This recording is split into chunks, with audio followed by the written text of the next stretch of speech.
Hello, everyone, and welcome to this Radcast of the Social Club at the end of this world and the beginning of.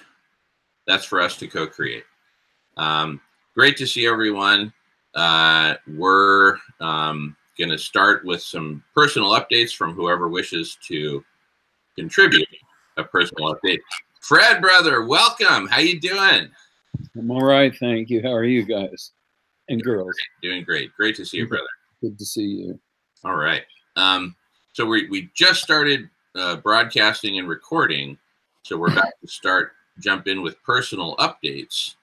So anyone who's ready with a personal update, I'm going to volunteer Dr. Rao if you're ready, and then whoever else would like to follow, just jump in. I'll be master of ceremonies, and we've got kind of the 5-minute guideline, not the 5-minute rule, but the 5-minute guideline, and I'll keep track of time. But that doesn't really apply to general updates. So this is just everyone providing whatever updates you'd like. So Dr. Rao, please take it away. Okay, so I went to Israel for the Vegan World 2026 conference. So I'm basically talking about how do we create the new system of normalized nonviolence. And the major thing that happened there was the clarification. So I'll summarize for you what came out of that. Clarification of the shifts, the 7 major shifts that are happening from the old to the new. So I'm just using old and new as placeholders for the shift. Old is really what we are in now, and new is where we're going to get to in 7 years. So the 7 major shifts were from a system of normalized violence to a system of normalized compassion. And for the animals, it was death and cruelty for the animals in the current system and the old system, to love and kindness towards animals in the new system. And for humanity is diseases and divisions in the current system, the old system, towards health and unity for all of humanity. And for the planet, it is destruction in the current system to regeneration in the new system. From a money-driven system that we have today to a service-driven system for the future. And a shift from a scarcity mindset to an abundance mindset. And the 7th shift was all of us are treated as consumers in the current system. And in the new system, all of us will be treated as givers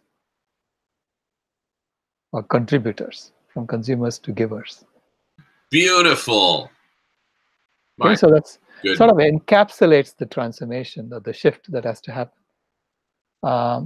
And the 4 major gifts that we all bring to this for causing the shift from the old to the new is first category is arts, where we bring stories and myths to help us make the shift. Secondly, we bring sciences, so research and facts to help us make the shift. And the third is all the actions or the gifts that we give for helping people shed the old. So shedding the old. So which could be, targeting, government for subsidizing animal agriculture, or governments for subsidizing fossil fuels, and persuading them to do the opposite, right? So that's shedding the old. And the 4th gift is birthing the new,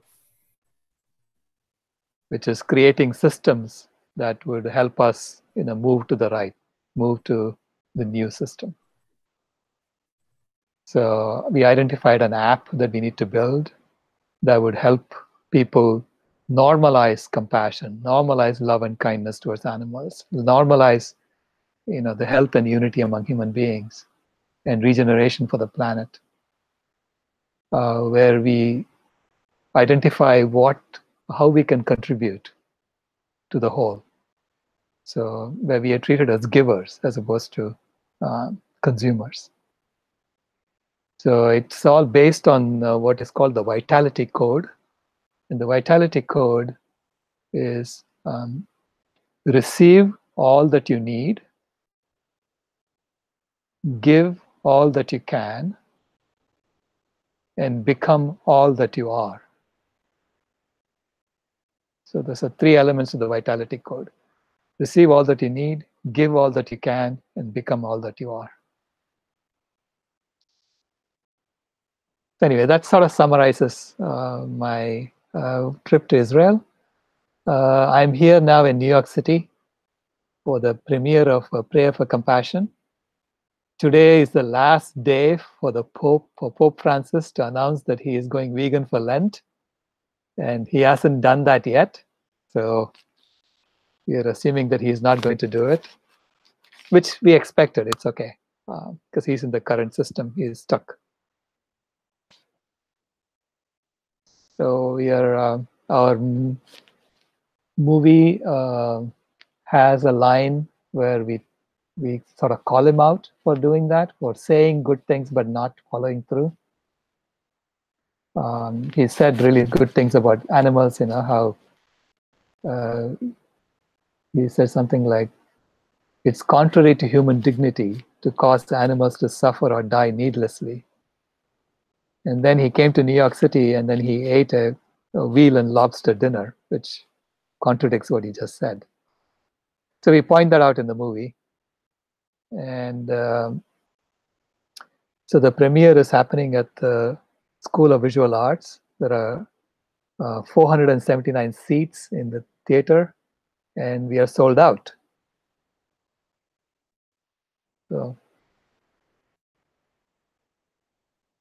So that wraps it up for me. Thank you. Wow, I was just texting my buddy, Michael Gosney, who's in New York City, and I was like texting him all the data, and now sold out. Yes, it's sold out. I did that too, but hopefully I have a question for Dr. Rao. Yes. Yeah.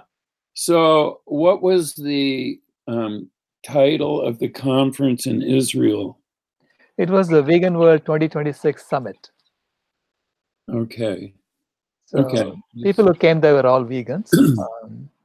Okay. And a lot going on in Israel right now. Right. There's a lot going on. Yes. Okay. Thank you. Sure. What a beautiful update. Everyone, that's an example of a textbook, gold star, A+, weekly update. Thank you. Do something of that magnitude every week, and you will get a 4.0 here on the social club at the end of this world. Name change also accredited to Dr. Rao. All right. Thank you, Dr. Rao. Was there anything else you had to add, or are we... that the No, well, there are, other than the 7 shifts that I mentioned, there are like, I don't know, 30 odd more shifts on my website. So you're welcome to take a look at that. Beautiful. But this sort of encapsulates, the major shifts. Yeah. And we're going to add that as an agenda item for this meeting today. So you'll have plenty more time to talk about that. And I'll ask you to actually read through those again when we do the agenda item, because it's such a beautiful list. Sure. Anyway, if you're game, and then we can talk about each one or whatever. All right, onward with personal updates. What you got going on? Adam, looks like you're ready to go. Take it. Yeah, I'll go. Well, first of all, I'd like to say that I'm really glad that Dr. Rao has joined this club, because you've inspired me as well to turn vegetarian. Oh, and thank you. Thank you. Yeah, and I haven't, I have to tell you, I have not turned 100%, but I'm doing 10 times better than I was doing. And so I'm almost there, but I've got tons of meat in the freezer and on the shelf, and slowly I'll have to use that. So, but I really like what you're putting together, and you're bringing in the arts and sciences and the gifts and birthing the new. And I think the work I'm doing is trying to birth the new. Mm-hmm. And one of the things I say is that mankind can build a vision for our future in virtual reality, and that's where we should start. And while we're building that vision, one of the important things is that we don't have to change while we're building the vision. But I think there are some changes that any of us who can and are willing should do. And one of those changes is go vegetarian. And so I'm really glad that you're here. And so what I've been doing is there was a paper put out by Sam Carana out of the Arctic News that well, it's titled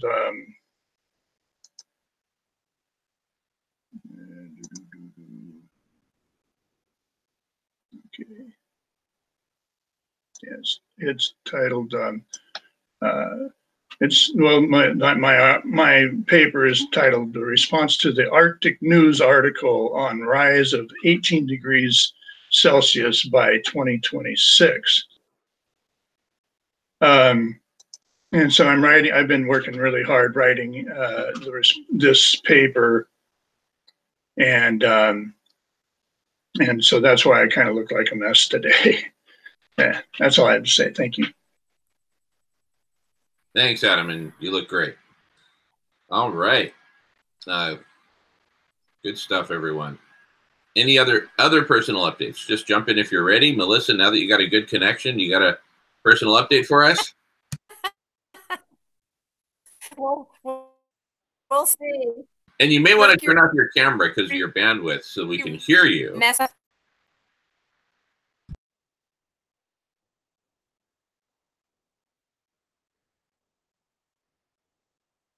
Comment on Dr.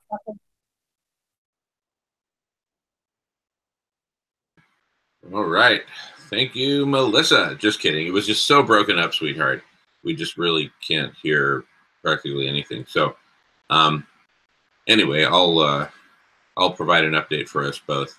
But I'll be the end of the updates. Any other updates? And please take your time. Yeah, Dan, go ahead. Yeah, hi. So, is Melissa able to go on? I'll mute out. Want to give it one last try, sweetie? And sweetheart, you may want to turn off your camera, mute your camera, so to speak.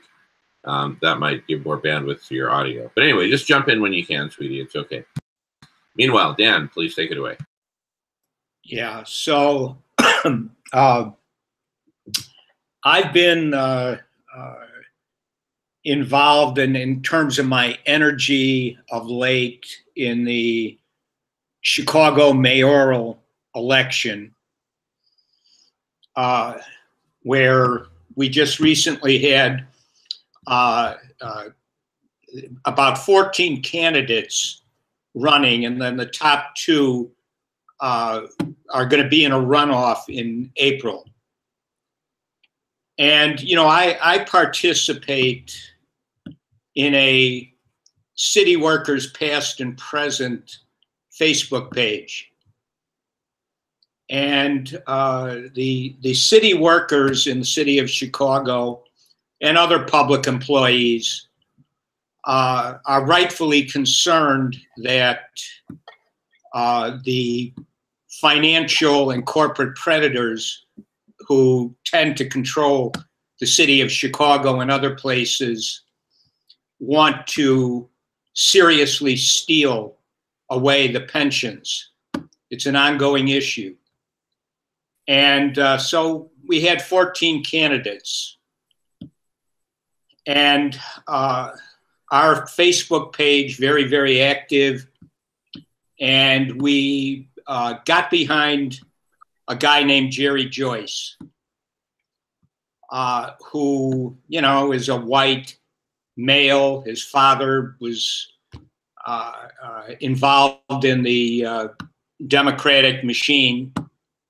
But Jerry Joyce is cut from a little bit of a different type of cloth than his father.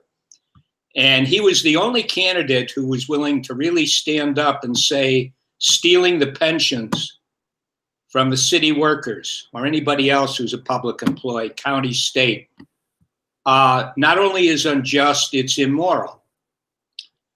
And so as my energy was caught up in this, and of course, the one good thing about Jerry Joyce, and it has not yet been acknowledged by the Chicago establishment, it prevented Bill Daley, who has a horrific history as a corporate and financial predator, and his family pretty much has sold out the city time and again.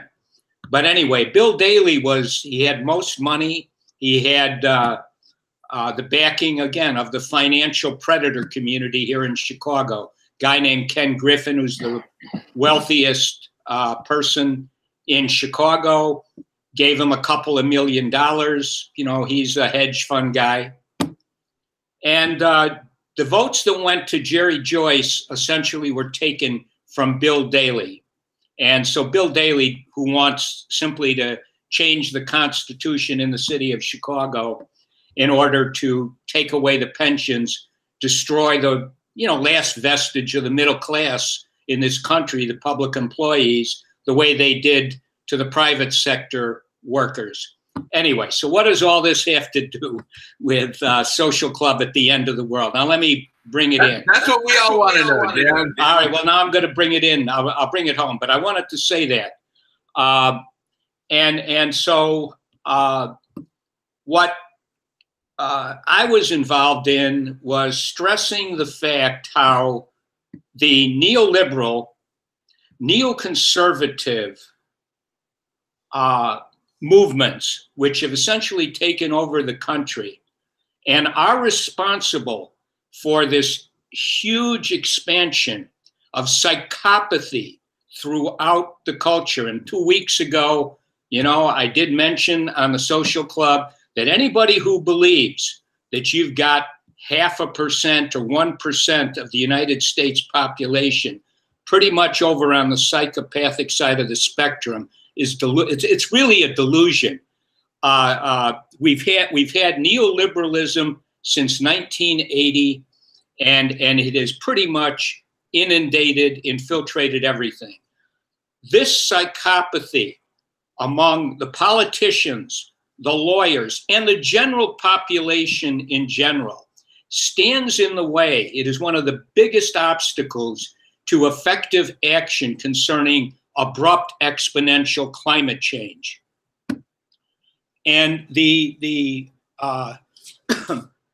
other thing which was noted in this election, Chicago's traditionally a tribalistic city, whites, browns, blacks.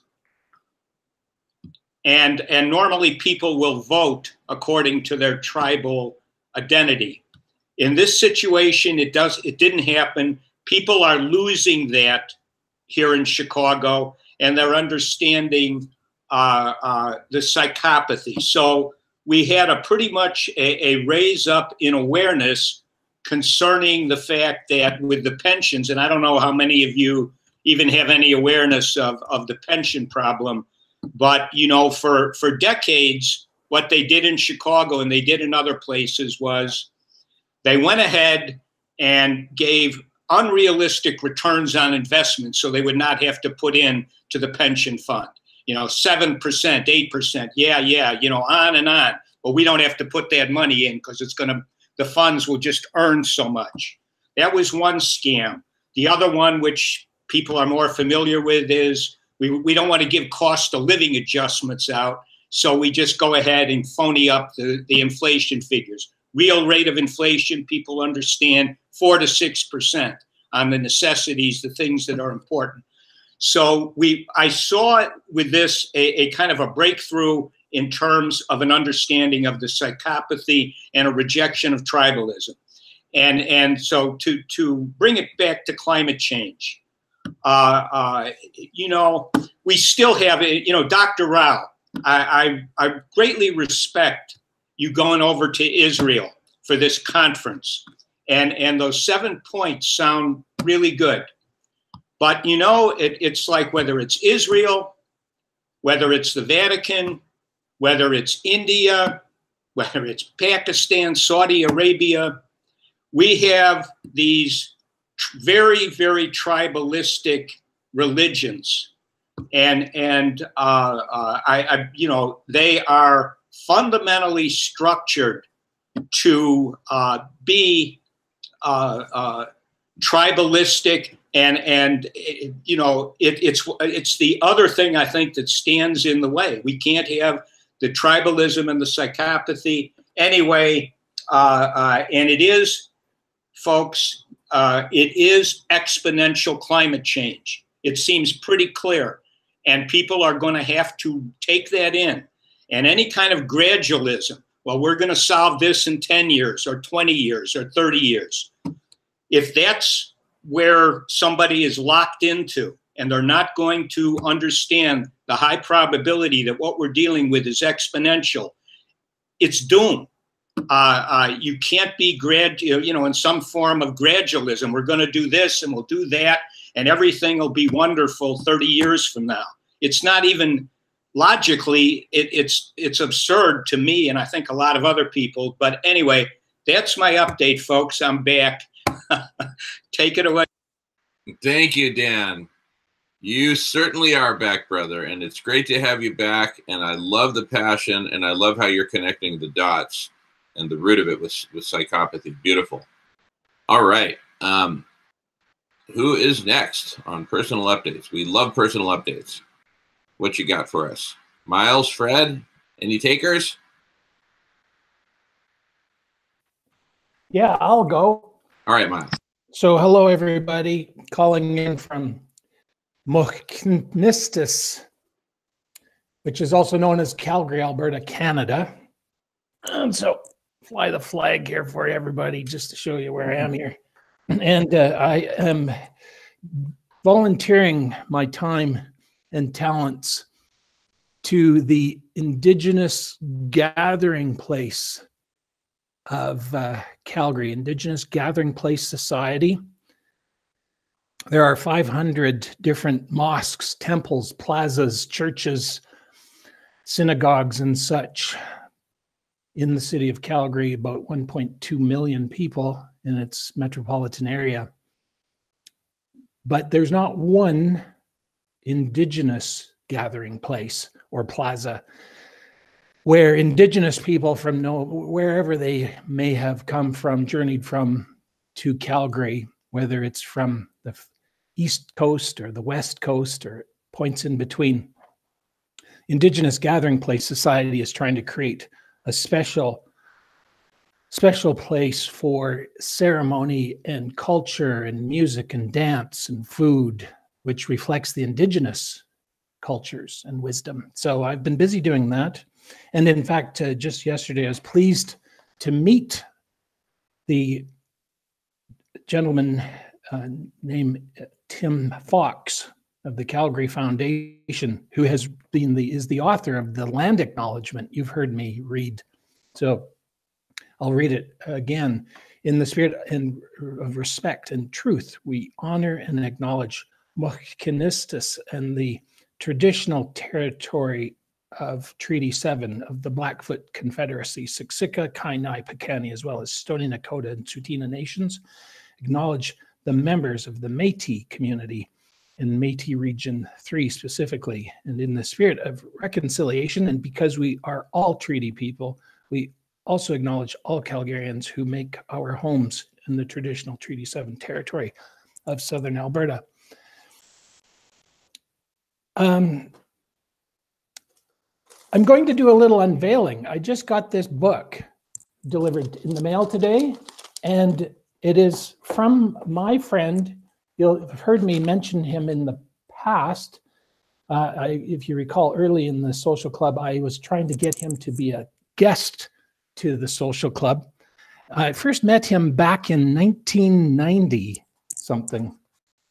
This book he gave me back in March 4th, 1991. Says, to Miles, in appreciation of our excellent meeting, Paul T. Hellyer, former Minister of Defense. And for Daniel, you'd be interested in reading this book if you ever get a chance. It's called The Money Mafia, A World in Crisis. He's an amazing man. There's his photograph. Minister of Defense here in Canada. And he's in his 90s, and he's still writing books. And so I just recently exchanged emails with him, and he sent me this book, Hope Restored. So on the back, it says, a controversial Canadian politician details the extreme changes society must make to save itself. And he said, if I wouldn't mind waiting a bit, because he wanted to autograph it for me. And he says, for Miles Flegg, with every best wish, Paul T. Hellyer. So he's a man who has a lot of great insights and experience, and a lot of experience. He was actually at the coronation of Queen Elizabeth, if you can believe it. He was a young minister. His background is economics, and he also leads the Canadian Banking Reform Association. So I'm very excited to read about Hope Restored, and I will report next week as to what I read in there.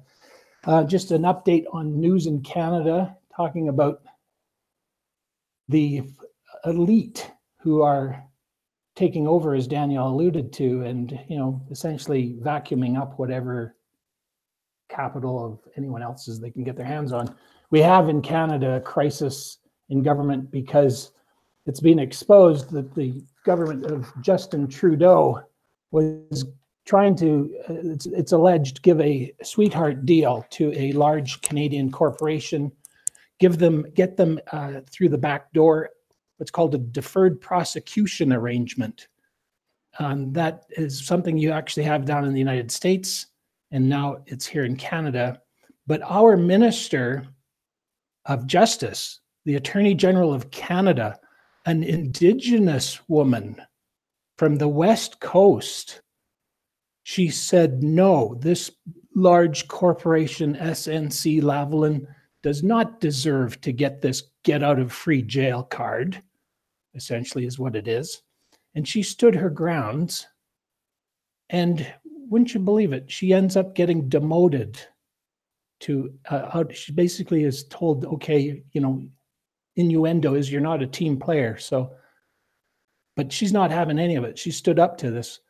And now we pretty well are looking, I would hope, very soon to see a change in government here because of this corporate coup d'etat, which is a phrase of this gentleman, John Ralston Saul, who I had the pleasure a year ago to meet, and he autographed a book for me that I had. I will meet him again in about a week's time.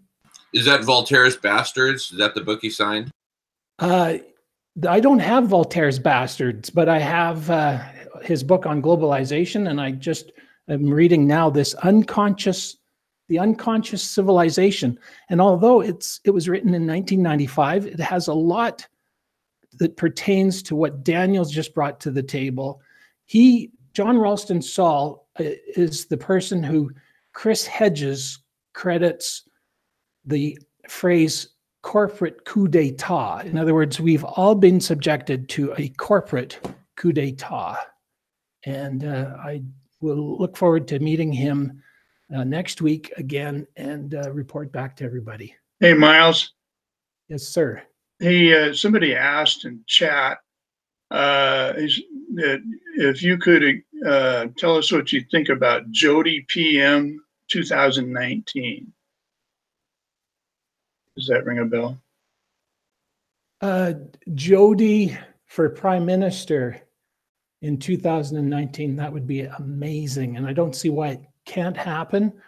Jody Wilson-Raybould is and I'm not going to say the name correctly, but it's Kawakakakak or something like that nation, one of the Haida West Coast nations. And strangely enough, her father went up against the late Prime Minister Pierre Trudeau, who is the father of our present Prime Minister, Justin Trudeau.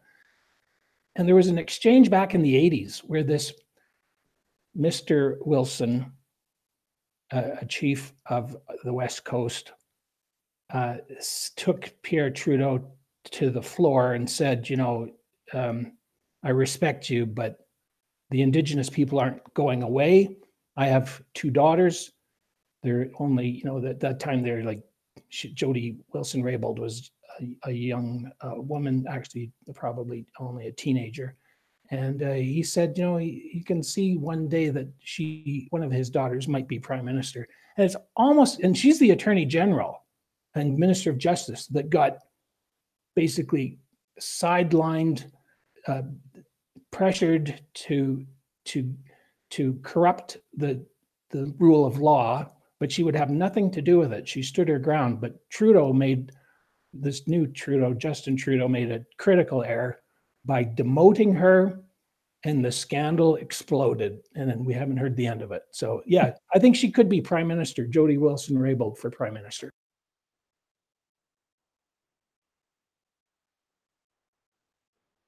All right, thank you, Miles, and thank you, Adam, for relaying the questions via comment. All right, any more personal updates? Yeah. Yeah, Fred, take it away, brother. As long as we're doing book reviews, I mentioned this to you the other night. There's a book out, The Uninhabitable Earth. Has that already been mentioned at the by David Wallace Wells? And he's been getting a lot of airplay promoting his book. And if you go to YouTube or go to Google and Google him, there are a bunch of shows that he's been on. It's basically a book promotion tour, but it's I heard him on PBS last week, and you know, he hasn't said anything that we haven't talked about, but he has currency right now, and it's probably worth looking at and maybe hooking up with him, because he has the attention of the public, at least for the moment. Yeah, that's all. The Uninhabitable Earth, David Wallace Wells. Okay, back on mute. All right, great to hear from you, Fred. Look forward to hearing your comments as we jump into the discussions. And it's 11:49 now, so I'd like to just kind of propose that when we do get into the discussions, we keep it kind of concise so that we can have some good kind of back and forth and leverage our collective intelligence. So I'll give my update, and then we'll jump into the agenda. Also an update for Melissa, who has a bad connection right now. We are all systems go in our planning for the pilgrimage halfway across the world, from Buenos Aires, Argentina, to the Vatican. And I see Fred. Adam's typing Fred. I don't know what that's about. Fred, just jump. I had one last. Oh, please. Yeah. Go ahead, Fred. Yeah. Yeah, and that was last week. I suggested maybe taking out full-page ads in various important newspapers. Making a statement and taking up a whole page.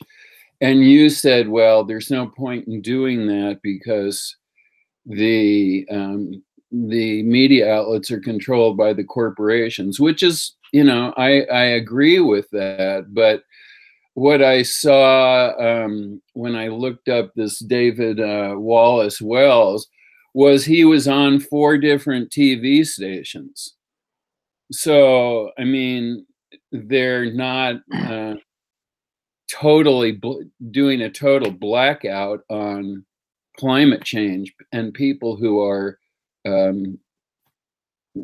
bringing it out. So I was just wondering, once again, I mean, it seems like the corporations are not totally shutting down discussion of this. I mean, it's pretty difficult to do, but yeah. So I was hoping that, you know, my idea, and it might just be ridiculous, that, you know, if we could get some billionaire like Tom Steyer or whatever, the guy who wants to impeach Trump, to fund that, taking out full page ads in various newspapers. And what would those ads say, Fred? They would say, "Hey, world, you know, the climate situation's real. It's time to stop denying it." I mean, I could think this through more clearly, but basically it would say that it's time to, you know, we talk about exponential effects of climate change, and just put it out there, you know, for people. A big one-page ad, or not ad, or comment is, people will see it. I just think it's another way of generating awareness of the situation. So, I mean, what would you put in a one-page comment or whatever, alert for something like this? Yeah. If you could get a page in the New York Times and the Los Angeles Times, the Atlanta Constitution, whatever, Detroit Free Press, it might have a positive effect on people's awareness. Anyway, that's enough for me. All right. I'll just jump in on that too, to talk about raising awareness for these initiatives. And one of the things that is occurring to me as everybody's talking is next Friday, March 15th, there's a really big initiative for the Friday Kids for School strike. And here in Calgary, there's going to be a gathering, I'm told, down at the city of Calgary. And I shared some information with the Calgary Climate Hub members that in front of the City Hall, you just need to put in for a request. It's not all that difficult to get permission to be out front of City Hall. Now, to go inside the atrium, indoors in the City Hall, there's a lot more formality. You have to be a charitable organization. You have to have your kiosk or whatever you're planning on doing inside the atrium pre-approved. You have to provide indemnity liability insurance. So a lot more complexity, but out front, anybody can, with simple request, participate in the democracy and express your concerns. As I call it, the ecological emergency. I always present the phrase ecological emergency and look at the people to see if I'm causing them any cognitive dissonance, because I feel that climate change and global warming are just all too benign. But I'm thinking if I could maybe get a television and get Dr. Rao's compassion documentary, maybe I could play it out on the street down there at that gathering on March 15th. And also talk about the pilgrimage from Buenos Aires to the Vatican, and talk about the young lady that maybe Dr. Rao will remind us of, who has had an audience, I believe, with the Pope about veganism. Genesis Butler.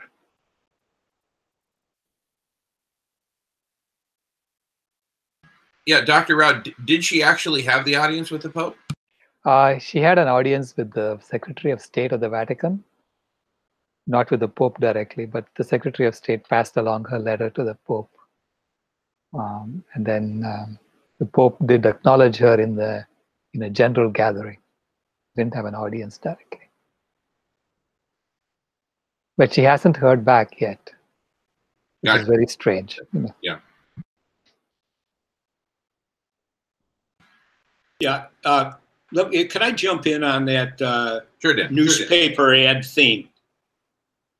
You know, it seems to me that, and you know, you those who've been participating in the social club, going all the way back to the beginning, when I used to bring up, maybe it would be a good idea for young people to delay having children for a few years so they could watch the course of abrupt climate change instead of bringing in children to the world who maybe you're going to have to start to think about how you're going to put them down. So recently we've had a big kind of public issue with Alexandra Ocasio-Cortez because, you know, her 12-year Green New Deal project, as part of, you know, talking about that, she made a comment that maybe young people should not be bringing children into a dystopian world. So she gets a tremendous amount of publicity and is very influential at this point in time. And I think, in my mind, in my imagination, if the young people around the world would basically sign on to not having any children, not forever necessarily, but for a period of time, like maybe 4 years, something like that. And they would boycott, you know, there would be this birth control until the corporate media around the world and the governments around the world actually discuss the very realistic dangers of exponential climate change, not linear climate change projected out to 2070, 2100, but the dangers of exponential climate change. This would really shake things up because it overturns the whole order of the world, essentially, you know, be fruitful and multiply out of the good book, you know. And so I do think that some sort of full page ad or some sort of marketing campaign where taking what AOC has kind of thrown out there, and I think it could catch fire, because if I was a young person and I knew what I know, I would not even remotely consider bringing a child into this world. And so I just wanted to throw that in there in terms of the marketing. Thank you. Really good discussion, you guys. I was kind of in the middle of my personal update when that discussion started, which is totally fine. I have no problem with that. I love these spontaneous discussions. I just want to clarify a couple things. First of all, Fred, I thought you mentioned that I was somehow opposed to, you know, the idea of taking out a full page ad because the corporations control the media and all that.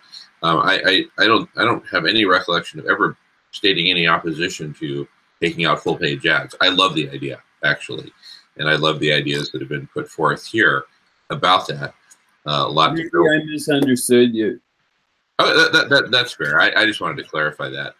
And no, definitely love the idea and everything that's been suggested about that. You remember the Greek play Lysistrata, which is basically about the women of, I guess maybe it was Athens, who are going to deny sex to end war. Unless men ended making war, they weren't going to get laid. So this sounds a little bit like what Dan was suggesting. No making babies for 4 years until the climate change issue is addressed. Well, you know, I think all this is just reflecting this building tension and frustration that no one's acknowledging the fire that's growing in the living room and spreading to the rest of the house.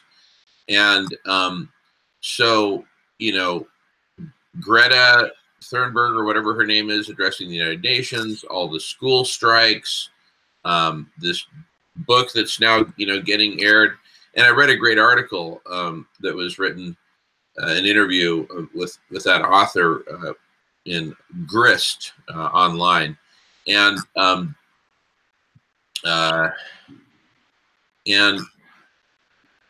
you know, he was talking about, you know, we've basically got 12 years to turn this around. So, you know, I mean, even the people who are, but what's really interesting is, you know, we've gone from Al Gore's 2100 down to, you know, 12 years being in the mainstream, which, you know, we know we've got a much tighter time frame than that, than 12 years, in which to make extremely radical transformational changes, which a lot of people question whether we'll be able to do. That's a valid discussion, but I simply wanted to point out that the outer envelope is contracting, but it's still, you know, about an order of magnitude bigger. In other words, instead of 12 years, it's probably more like 1.2 years is what we're looking at, until we have, you know, essentially collapse if we do not implement really radical transformational changes. Not reducing, I mean, reducing carbon output, yes, that should definitely happen, but the radical changes I'm talking about, we need geoshading or we're going to fry in a year, roughly. Maybe it's 2 years, fine, I was wrong about 1 year, maybe it's 2. But, you know, the point is, it's a lot sooner than 12 years. So I just wanted to point those little factoids out for what they're worth. Basically, the mainstream media is still not addressing, you know, the real headline, nor is the vast majority of humanity. So we're all in this collective denial to varying degrees. And this gathering here represents folks who are in the least amount of denial, I would say. But anyway. I have a question. Yes, sir. What are we doing about promoting or generating awareness of your South American journey? What is the, you know, the itinerary? Where are the places that you are planning to stop at, or, you know, watering holes, so to speak? And have we thought about who we can get in touch with in advance of your arrival, so there would be some coverage of what you're doing? I mean, I'm just curious how much of the walk has been thought out, and what the points I just raised are, or how they're being addressed. Great timing for your comment, Fred, because I was just at the tail end of my personal updates, and then the first agenda item that I had suggested was precisely that. So we might as well get into that now, since you framed it so well. So the update is, it's all systems go with the pilgrimage from Buenos Aires to the Vatican. We're currently scheduled to depart Buenos Aires walking on April 2nd. We'll start with a press conference at a very fashionable, old, classy hotel. Invite everyone to learn about what we're doing, promote, and I'll just, might as well just, I'm gonna go from personal update to just talking more about it. And by the way, we just finally settled on the date, because we've been talking with lots of people. There's now going to be 5 of us at the launch of it, minimum. Adam, I haven't talked with you about it. If you come down, that's 6. If Uncle Frank makes it, that's 7.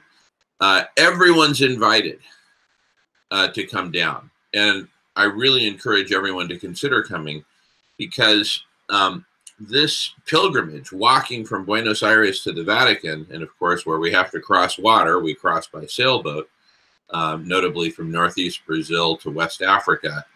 The date of the kickoff, we're going to start walking on April 2nd, 2019. So 4 weeks from today, we start walking in Buenos Aires. And we're going to walk all the way to the Vatican. It'll take about a year. Certain folks, notably Michael Call, who was the originator of the idea, he'll be walking the whole way from Buenos Aires all the way to the Vatican. I'll be there for, you know, a month on, a month off, a month on, etc., roughly. But the launch is kind of the single most important part of it. Dr. Rao, you talk about getting the attention of Pope Francis. This way, we just get the world's attention, and it's about Pope Francis. And, you know, what we're doing, there's really kind of two phases to what the message is. And this is really the key, the heart of it is, the first part of it is essentially centered around the Laudato Si, praising the Laudato Si, promoting it. This is the Pope's encyclical, which he published in 2015, which is a, you know, book length, you know, a smallish book, but, you know, book length. And it's called the Laudato Si, but even on this copy, you don't see the words Laudato Si anywhere on the cover or the back or the side or anything like that. So we're really going to launch it as the Laudato Si and give it recognition. And we're basically saying, look, there's been, you know, hundreds, thousands of books written on the topics of climate change, destruction of the biosphere, and what we need to do to get out of this mess. Everything from A New Story for Humanity to geoshading to holistic land management to veganism, and all of the, you know, to collective intelligence, which I've been promoting, to so many other facets of the solution space. And so for me, what's really profound and radical about the Laudato Si is it covers all of these concerns holistically.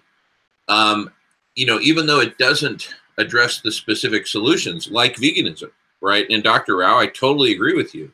What a transformational thing it would be if Pope Francis were to go vegan, initially for Lent, obviously much better for forever. Obviously, it's better to be vegetarian than carnivorous, but better to be vegan than vegetarian, etc. So we can talk about, you know, transition pathways and whatnot. I, like Adam Soul, am currently on such a pathway, but back to it. So even though the Laudato Si doesn't have specifics in it, like geoshading or going vegan or holistic land management, etc., it creates a great framework for all this, and a spiritual framework. And it is very big on interfaith and connecting with all other faiths. So it's written to everyone in the whole world. So it's maximally inclusive. And so, you know, there's kind of the easy, kind of superficial part of what we're doing, which is promoting Pope Francis and the Laudato Si, and saying, everyone read this book. It's great. It's essentially got the keys to the kingdom. That's kind of the easy, superficial part, right? That's the appetizer, if you will. And then for those who stay for the main course, in other words, for people who approach us and say, hey, we want to know more, or they go to our website to find out more, or they go to our YouTube videos to find out more, here's more. Here's what more looks like. You know, in the encyclical, Pope Francis addresses essentially the roots of our problems, kind of a spiritual framework for the whole thing, and then, you know, starts to build a foundation for the solution, which is an integral ecology, and then says, look, to get there, we all need to come together and enter into a planetary dialogue where each of us brings our own unique gifts and talents and experiences and knowledge, etc. And essentially, even though he doesn't use the words collective intelligence, what he's basically saying is we need to come together as a collective intelligence to make all this happen. I couldn't agree more. So what we're doing is we're actually implementing the Laudato Si. We're walking the talk, or walking the writing in this case, walking halfway around the world, promoting the Laudato Si, and creating this dialogue and promoting and helping to seed Laudato Si discussion groups in cities and towns across the journey. And we also have a number of specific proposals that we've submitted to His Holiness. in this one single proposal book that we submitted back on January 8th. And you know, and when we get to the specifics, that's where we can talk about, you know, the specifics of our proposal. We can talk about the need to form a general religious council of religious leaders, you know, Pope Francis, the Dalai Lama, Prince Charles, indigenous leaders from around the world, leaders of all different faiths and persuasions coming together to say, look, if we can come together in, you know, and build consensus around what needs to happen, if we can build consensus about, now, you know, check this out, Fred, Dan, everyone, if we can build consensus around what needs to go into that full-page newspaper article, look, if the major religions of the world pass the hat, they can raise the money to publish those full-page newspaper articles. And imagine at the bottom, it's signed Pope Francis, Dalai Lama, King Charles, all the leaders of all these different First Nations, et cetera, et cetera, et cetera. Okay, now we got the world's attention. What message do we put in there? I'm saying let's build off of this. Obviously, the Religious Council is going to all have input. But I think of all the people in the world who can actually convene such a religious council and lead it, I can think of no better person than this man, Pope Francis. I think he's proven that he can lead a major transformation. He's leading two major transformations within the Catholic Church right now, getting rid of the pedophiles and getting rid of the Nazi supporters that just came out in the news yesterday. So he is really shaking things up, proving himself to be quite a warrior and a hero. And in the context of all that, we jump in with topic number 3 related to the Catholic Church, which is the encyclical, Laudato Si. So the 3 hot potatoes in the news now, or no, in 1 month, in 4 weeks, when we launch in Buenos Aires, there will then be 3 hot potatoes in the air: pedophiles, Nazi support, and the overheating planet. Which hot potato do you want to talk about first? You know, boom, now suddenly we've got a full-fledged story about Pope Francis, about the Catholic Church. I think Dan wants to talk next, and it looks like Fred wants to talk also. So let's go in that order. Let's go Dan, followed by Fred, and anyone else who wants to get in the queue, just type in your name or interject at a moment like this. Take it away, Dan. Yeah, so Jamin, I do, you know, as I guess I normally do at the social club, throw in a few discordant notes. As you may know, Jamin, and other people, maybe not in the social club, I have a problem with these tribalistic religions, including Catholicism. And I also, at this point, have a problem with Pope Francis. Here's where I'm coming from. You know, when you and Jamin, went to Cleveland, I loved it. I thought this is a really logical, good way to go.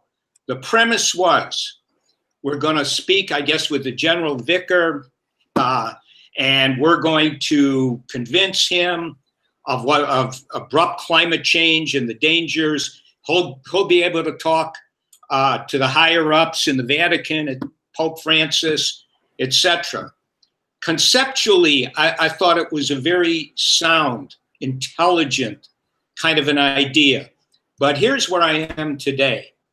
You know, I follow a lot of stuff. And it seems to me that here's the problem with Pope Francis. Yes, he is now, you know, presenting himself as an individual who's going to clean up the pedophile problem. But unfortunately, he has engaged himself in a cover-up of what has happened for many, many years. So you could argue, or I would argue, being cynical the way I am, I would argue, yeah, he's doing it because he really has no choice at this point in time. Too much is out there in the public. And I think what Pope Francis is looking at is a situation where he is seriously compromised, both within the Catholic Church itself. And then you imagine, do you think that Judaism, I mean, Old Testament Judaism, Israel is about that. Do you really think Islam, you know, based on the Quran, and again, with the same Old Testament God, and, you know, Dr. Rao, you know, in India, you know, you have Hinduism, which I may not pronounce her name correctly. I think it's Arundhati Roy, recently came out with a book discussing that and the problems with the religion in India and the caste system. Still a lot of things going on today. And so you look at these religions and you say, do you really believe that they're somehow going to get behind Pope Francis, given his compromised situation today? And he's going to lead, because what the Vatican has to deal with, whether it's true or not, and I suspect there's a lot of truth to it, is that you have 60 to 80% of the Vatican hierarchy, and you know, are homosexual, and the problem with that is not the homosexuality per se at all. The problem is that they have essentially kept it in the closet and gone out of their way to condemn the sin of homosexuality, because it's a part of what God has preached and what they believe. Well, they don't really believe it, but the thing is, when you put all that out there, it just seems to me that Pope Francis, the message he ought to be given when you go on this journey, this adventure, is it's time to step back from hypocrisy, and maybe, you know, Pope Francis and some of these other higher ups in the Catholic in the Vatican ought to repent for what they've done, and to you know, set an example, be a role model. Anyway, at the end of the day, it's very hard for me to imagine Pope Francis, whatever, you know, if everything that you're imagining, Jamin, were to come to fruition, is going to be able to lead and organize these other religions, given the way the Catholic Church is viewed. So I just wanted to throw that out there. I think Pope Francis could be told, maybe it is time to step up on climate change, maybe also on birth control and some other things, but I don't know that that's even remotely possible. And I suspect Pope Francis going forward is going to be concerned with the survival and the credibility of his own church and his own Vatican, and climate change is going to be very, very secondary. Okay, I'm going to mute out. Thank you, Dan. Good stuff, man. I look forward to responding. I think Fred has the floor next, and then I'll respond. Take it away, Fred.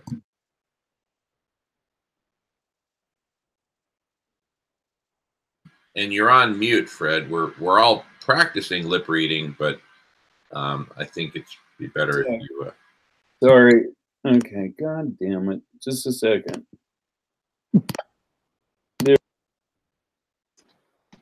Okay, Fred, we could hear you when you said "God damn it" just a second, and then you muted again. Okay. Now we can hear you. Okay. Well, I agree with Dan a lot in this, that the Pope is compromised right now, and cleaning house for the Catholic Church is not something he's going to be able to wave a magic wand and everything's going to be good again. And so I do think his moral authority is a little shaky right now. But at the same time, I really do think the idea, I don't know if he's the one who could lead it, but there's probably nobody, at least in the Western world, who has who commands as much attention as he does, because he's the head of the Catholic Church, which is, you know, the source denomination for all Christian sects and whatever. And I think that convening all the major religious leaders is still really a good idea, because, you know, basically this gets down to the people who are responsible for tending to our mortal souls. And there ain't no planet around. I mean, that's what people are going to have to think about. Well, if the planet's gone, or life on Earth is gone, what's going to happen to our souls? And if somehow these religious leaders can make that link in a way that people get it on that level, like their mortal souls, that might be a powerful way to galvanize people into getting aboard. And one last thing was, for that full page ad, or whatever, full page ad, I think it would be important to point out that this is not a lab experiment, that, you know, we don't get a second chance, you know, to run the, you know, we can't control, this is not a controlled scientific experiment. So I don't like the idea of leaders of government who are run by corporations or whatever, making life and death decisions for all of us, for the planet, and somehow that should be included in the newspaper message, that we don't get a second chance. And so let's hedge our bets and do something about it right now. Whatever. Okay, I'm done. Good stuff, Fred. Thank you. All right, I am up next, and I just want to acknowledge we haven't actually gone through the agenda for today. We've just sort of dove in. So here's what I have to say. So first of all, responding to Dan first, and then Fred. So Dan, first of all, I totally agree. I couldn't agree with you more that, you know, the Catholic Church is just, it's got just existentially threatening issues facing it right now, right? And I think it's also fair to say that, you know, Pope Francis didn't cause or even have a hand in the creation of these problems. He's not a pedophile. He's not a rapist. He's not a Nazi supporter. And so he inherited all this stuff. Nonetheless, the problems are there. The issues are there, and they're gigantic. So what I'm not suggesting is that Pope Francis lead because he's the leader of this perfect church religion without sin, right? What I am suggesting is that, number one, organized religion exists and it has massive membership.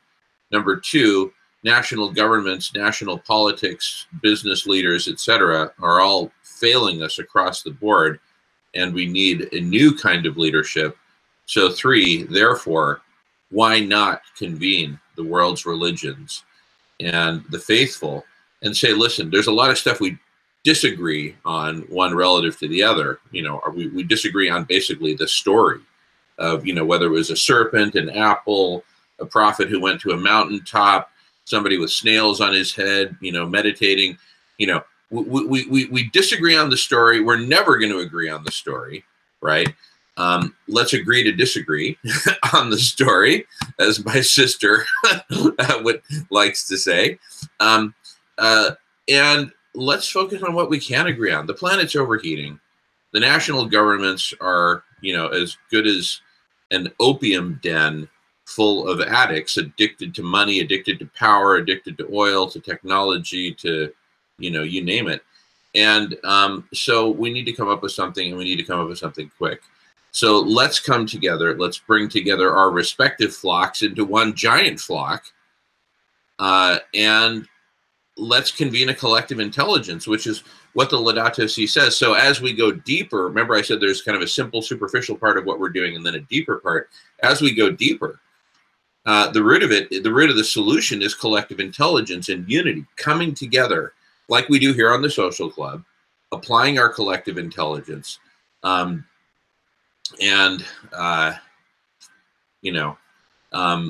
coming up with all the solutions that we need. So, Fred, I love what you said about this is not a lab experiment.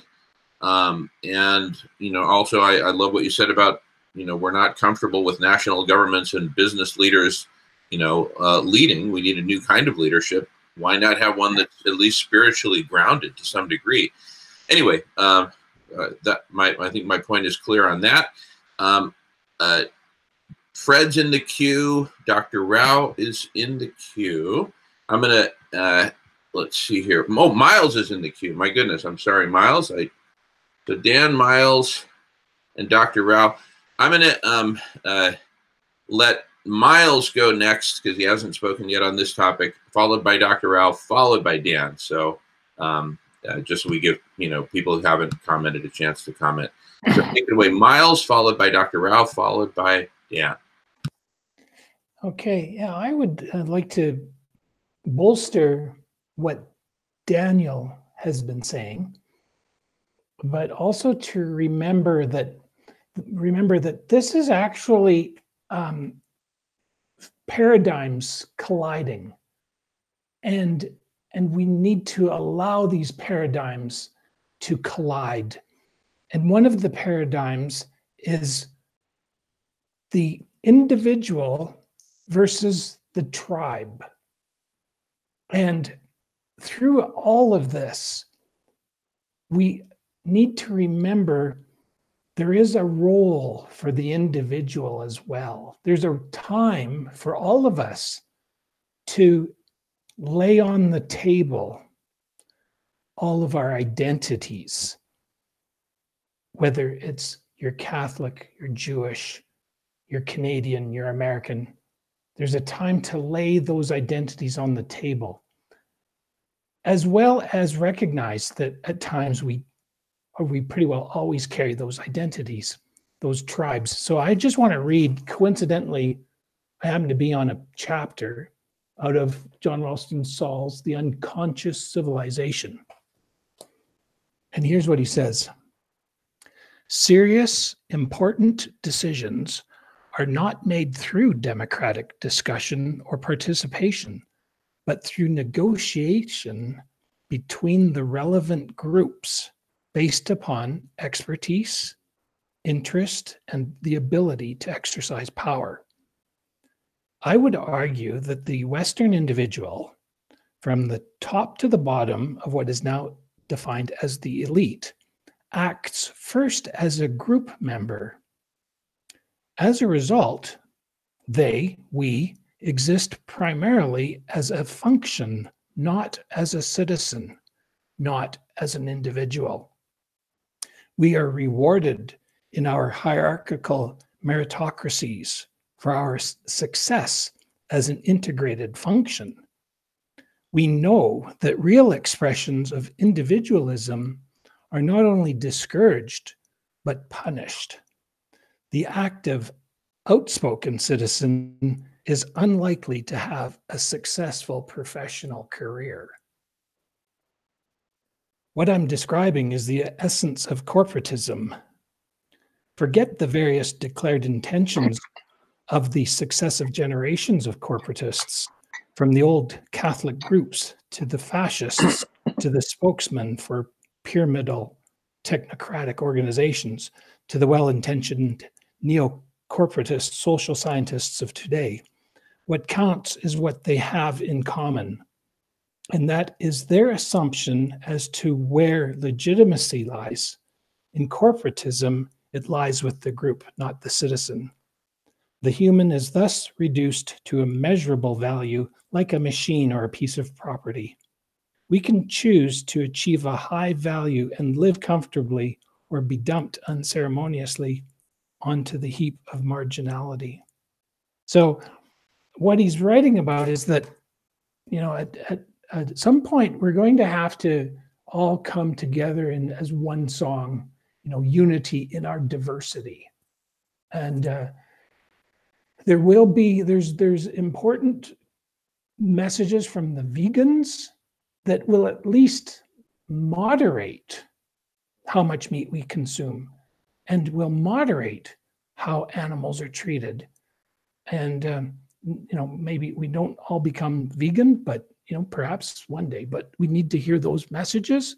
But also, we have to recognize that there are people like Inuit in Canada who have nothing but seal meat to eat, or a whale to eat, pretty much a lot of the year. Thank you. All right. Thank you, Miles. Okay. Up next is Dr. Rao, followed by Dan, followed by Jamin. And please insert yourself in the queue if you have comments to make. Take it away, Dr. Rao. Yes. So I was listening to Dan, and I wanted to respond a little on why we even chose Pope Francis for our $1 Million Vegan Challenge. You see, fundamentally, all these leaders are stuck in the old paradigm, the paradigm of hierarchical, a pyramidal organization. Now, a hierarchical pyramidal organization, as I listed out the left-hand side of our shift, it has normalized violence, death and cruelty for animals, diseases and divisions for human beings, destruction for the planet, is driven by money, is driven by a scarcity mindset, and it treats all of us as consumers, right? Those are the 7 things, characteristics of the pyramidal organization. And Pope Francis is a leader in this. So it is very hard for him to suddenly become the awakened citizen of the right-hand side, which is about normalized compassion, love and kindness towards animals, health and unity for humanity, regeneration for the planet, being service-driven with an abundance mindset, and where we treat everybody as givers as opposed to consumers. So it's very hard for him to switch. We know that, but yet we targeted him because, first of all, it raises the profile of the campaign. So, because everyone wakes up and saying, "Oh, we are going to offer $1 million if Pope Francis goes vegan," and secondly, a lot of people are already signing up to go vegan for Lent. A lot of Catholics are already signing up to go vegan for Lent, even though Pope Francis hasn't done that yet. And he may not do that also. Okay, so we knew that. But despite him not going vegan, the people are going vegan. So it is, in a way, it is showing the people that you have the power. You don't have to wait for someone high up to make a change before you make the change.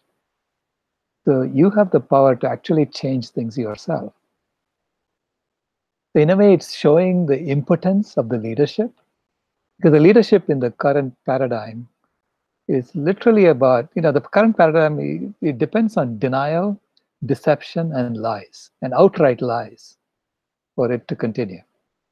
And you will see this throughout, right? Pope Francis, for instance, has been saddled with this pedophile scandal, and we know that it's systemic. In the movie Spotlight, actually, this psychologist Richard Sipes said that it is the requirement for celibacy for the priests that's at the root of this pedophile scandal, because the requirement for celibacy implies that 50% of the priests are cheating on that at any given time. And so there is an atmosphere of secrecy and deception that's part of the hierarchy of the priests. And so a lot of pedophiles can get in and do their thing. So he is estimating that 6% of priests at any given point are in this category of pedophiles. So until Pope Francis addresses this systemically, by changing that rule, he's not going to solve the problem. And I don't know if he is prepared to do that because it is so fundamental to the church, right? So he's got all these systemic problems that he's facing, and he may not be able to address any of them.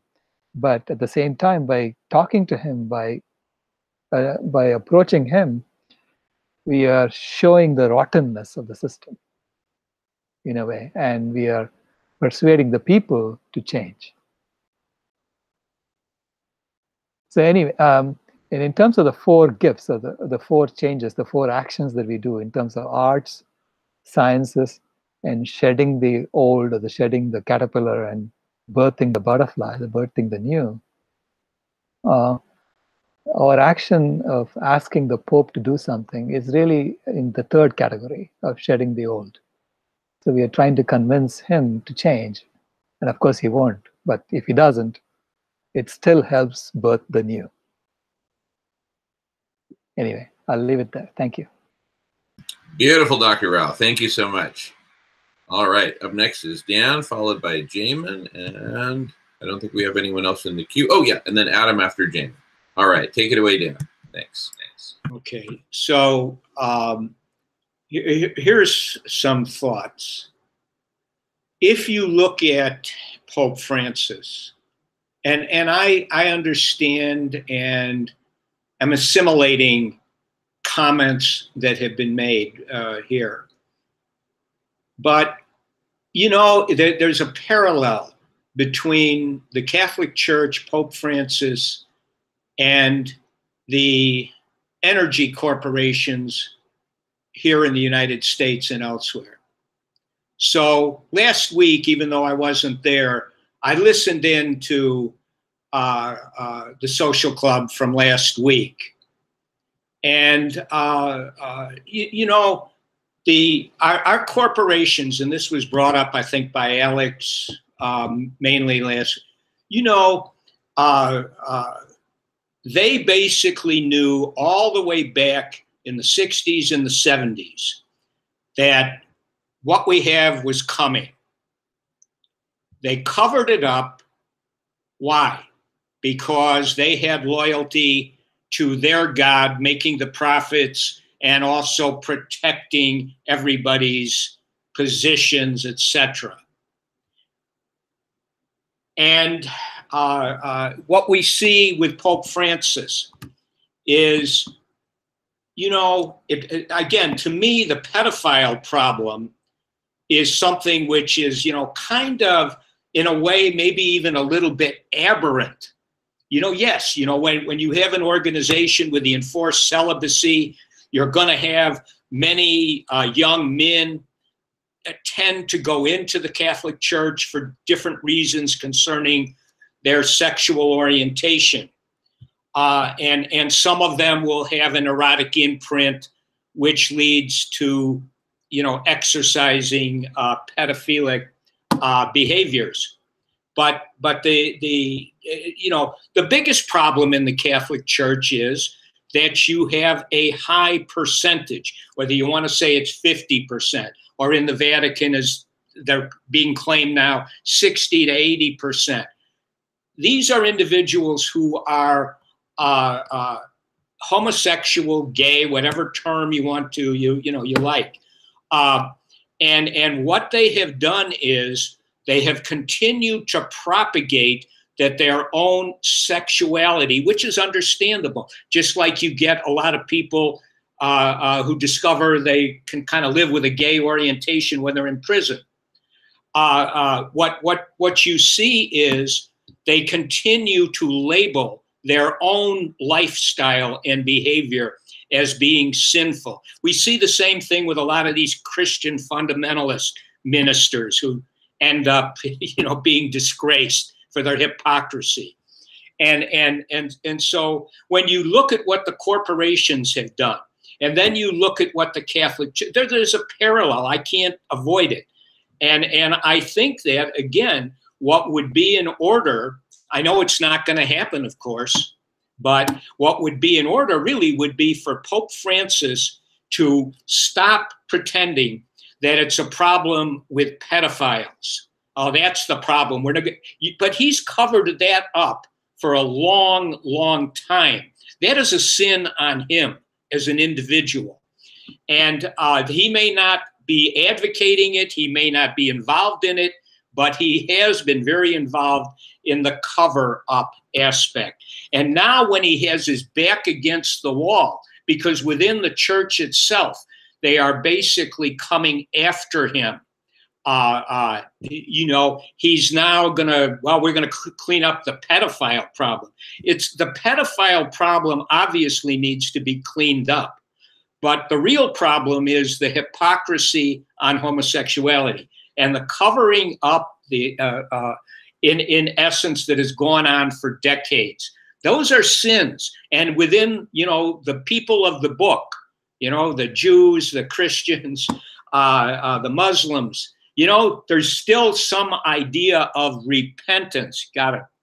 Repentance to be able to stand up. You know, a lot of in psychology, we differentiate shame from guilt. You know, shame is about trying to hide your sins or what you perceive you have done that's not acceptable. Guilt is similar, except with guilt, you're urged to step forward and admit, yes, I have sinned. I have hurt people. I have done these things, and I'm sorry for that. And I'm admitting who I am. I'm not trying to cover up my identity. You know, so I do think, again, that, you know, you're going to go on this pilgrimage, but I think the messaging that maybe accompanies it is a very important issue. And to go to Pope Francis, again, as if he is a saint, you know, and all clean, and you know, please, Pope Francis, you know, step into this role. I think it's a mistake. You know, I could be wrong, but I think it's a mistake. And I really, you know, again, Jamin, I respect you. I respect Michael. I respect the hardy individuals who are going to go down there to Argentina, make it across Brazil, and then you're going to take a sailboat across the ocean, and then you're going to go to West Africa. And hopefully, I don't know about the routes in Brazil, and I don't know where you're going to be in West Africa, but it's a treacherous journey, you know. And I don't know. I hope that, you know, somehow there's going to be careful consideration of security of everybody who's, you know, marching along in some of these territories. But anyway, I'm going to go ahead and mute out. I've used my time. Thank you. No, good stuff, Dan. I think you might well see my head on some kind of a big, tall post that some rebels will be marching through the streets. I just hope somebody will have the goodness to put like a cigarette in my mouth at that point and light it out of respect or whatever. Anyway, it's 12:45 on the West Coast. I suggest we take a 5-minute break. We are a compassionate gathering, after all. So let's be compassionate to our bladders and other bodily parts and take a 5-minute break. And we'll reconvene at 10 till, at which point Jamin has the floor, followed by Adam. And if you want to get in the queue, please do so. We'll see you all at roughly 10 till in 5 minutes. See you all shortly.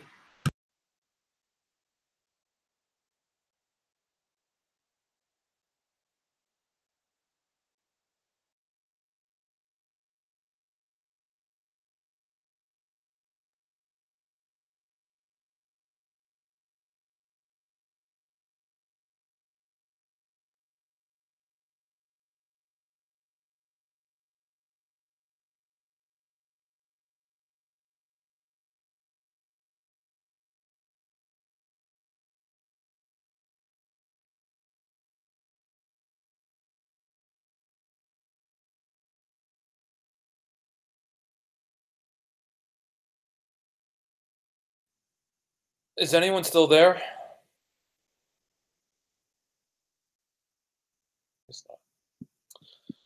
I am. Okay. How you doing, buddy?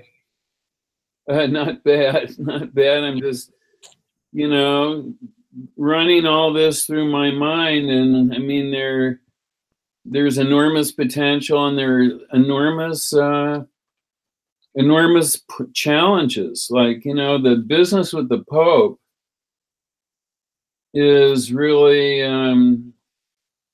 is a really difficult situation, because I do agree that he's, you know, he's compromised right now, and his first duty is to the church, is to maintain the church. And I mean, the thing, if you look at it, it could just blow up if, you know, 60% of the priesthood are homosexuals, or have at one point in time been homosexuals.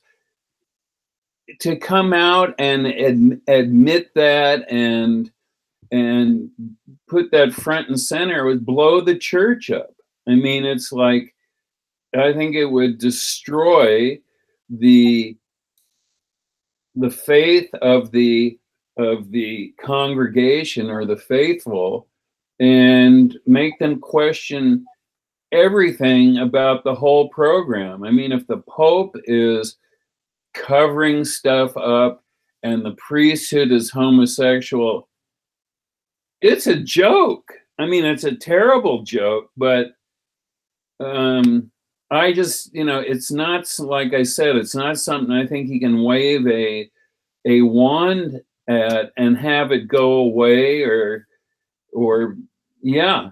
I think it's an enormous problem, and I think a lot of the people who are trying to bring him down within the church are probably scared they're either going to be exposed, or the game, you know, it's end game for them. So I don't know how much time he can devote to the climate change issue, and if he's going to get to, if people are going to say, oh, this is just a diversion, like it, you know, Trump would do. He created a problem somewhere else to take our minds off the one, you know, that he's trying to escape. So I don't know, but yeah, it's just, it's a really confounding situation. Yeah, I just wonder if he has the moral authority right now to lead this. Anyway, yeah, and I'm trying to think, what is the most important, most direct way to bring consciousness to the point where people go, okay, we gotta start doing stuff now. We can't put it off. And I don't know. I think that's the big question, is how do we do that? How do we get the message to as many people as possible, as quickly as possible? Because time, you know, every day that goes by, and I don't see, oh, hang on, I'm sorry. Oh, I'm going to shut up, guys. Is anyone there? Have I been talking to myself? I was listening, buddy. I'm listening too, Fred. I'm just Yeah. back here. Yeah, and Good just, stuff, man. you know, I really want to do something effective, and I'm just not sure. I mean, I do.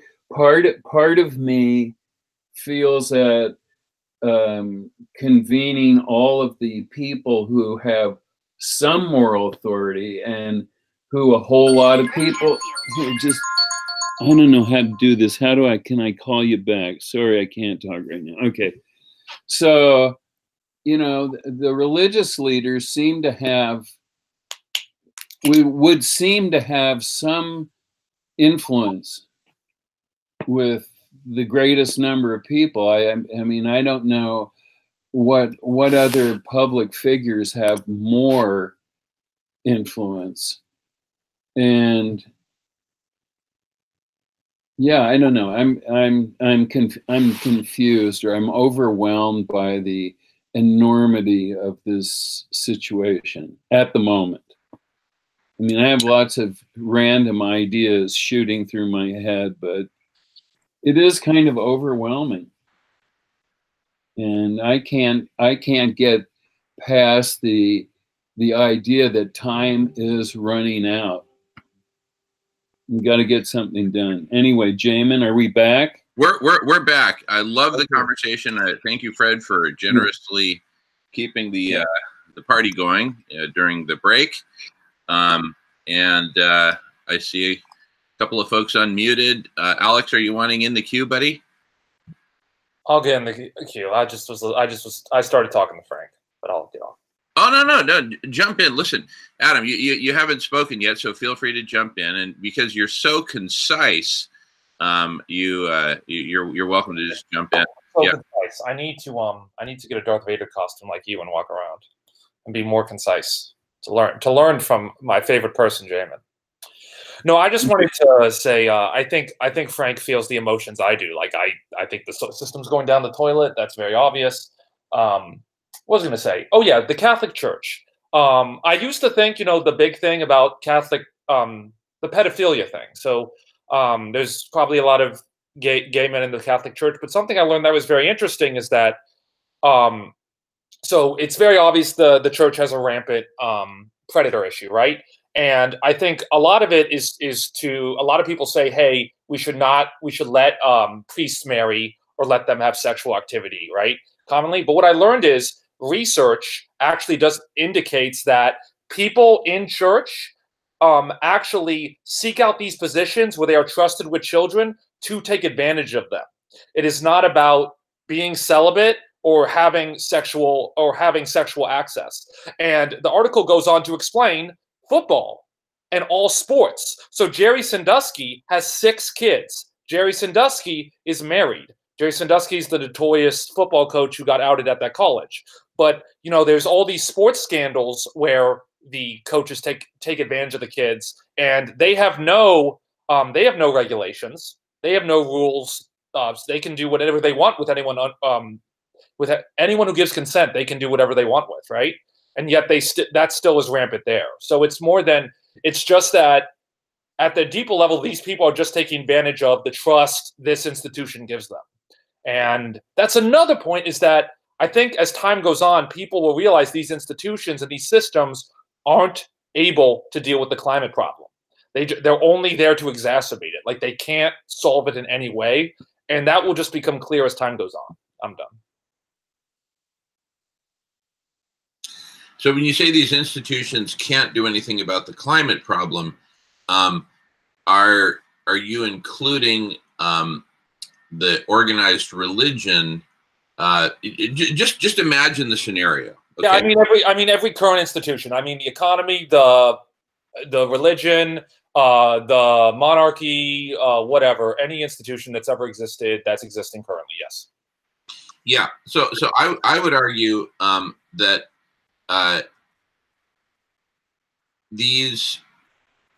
each institution currently doing what it's doing is all contributing to the problem.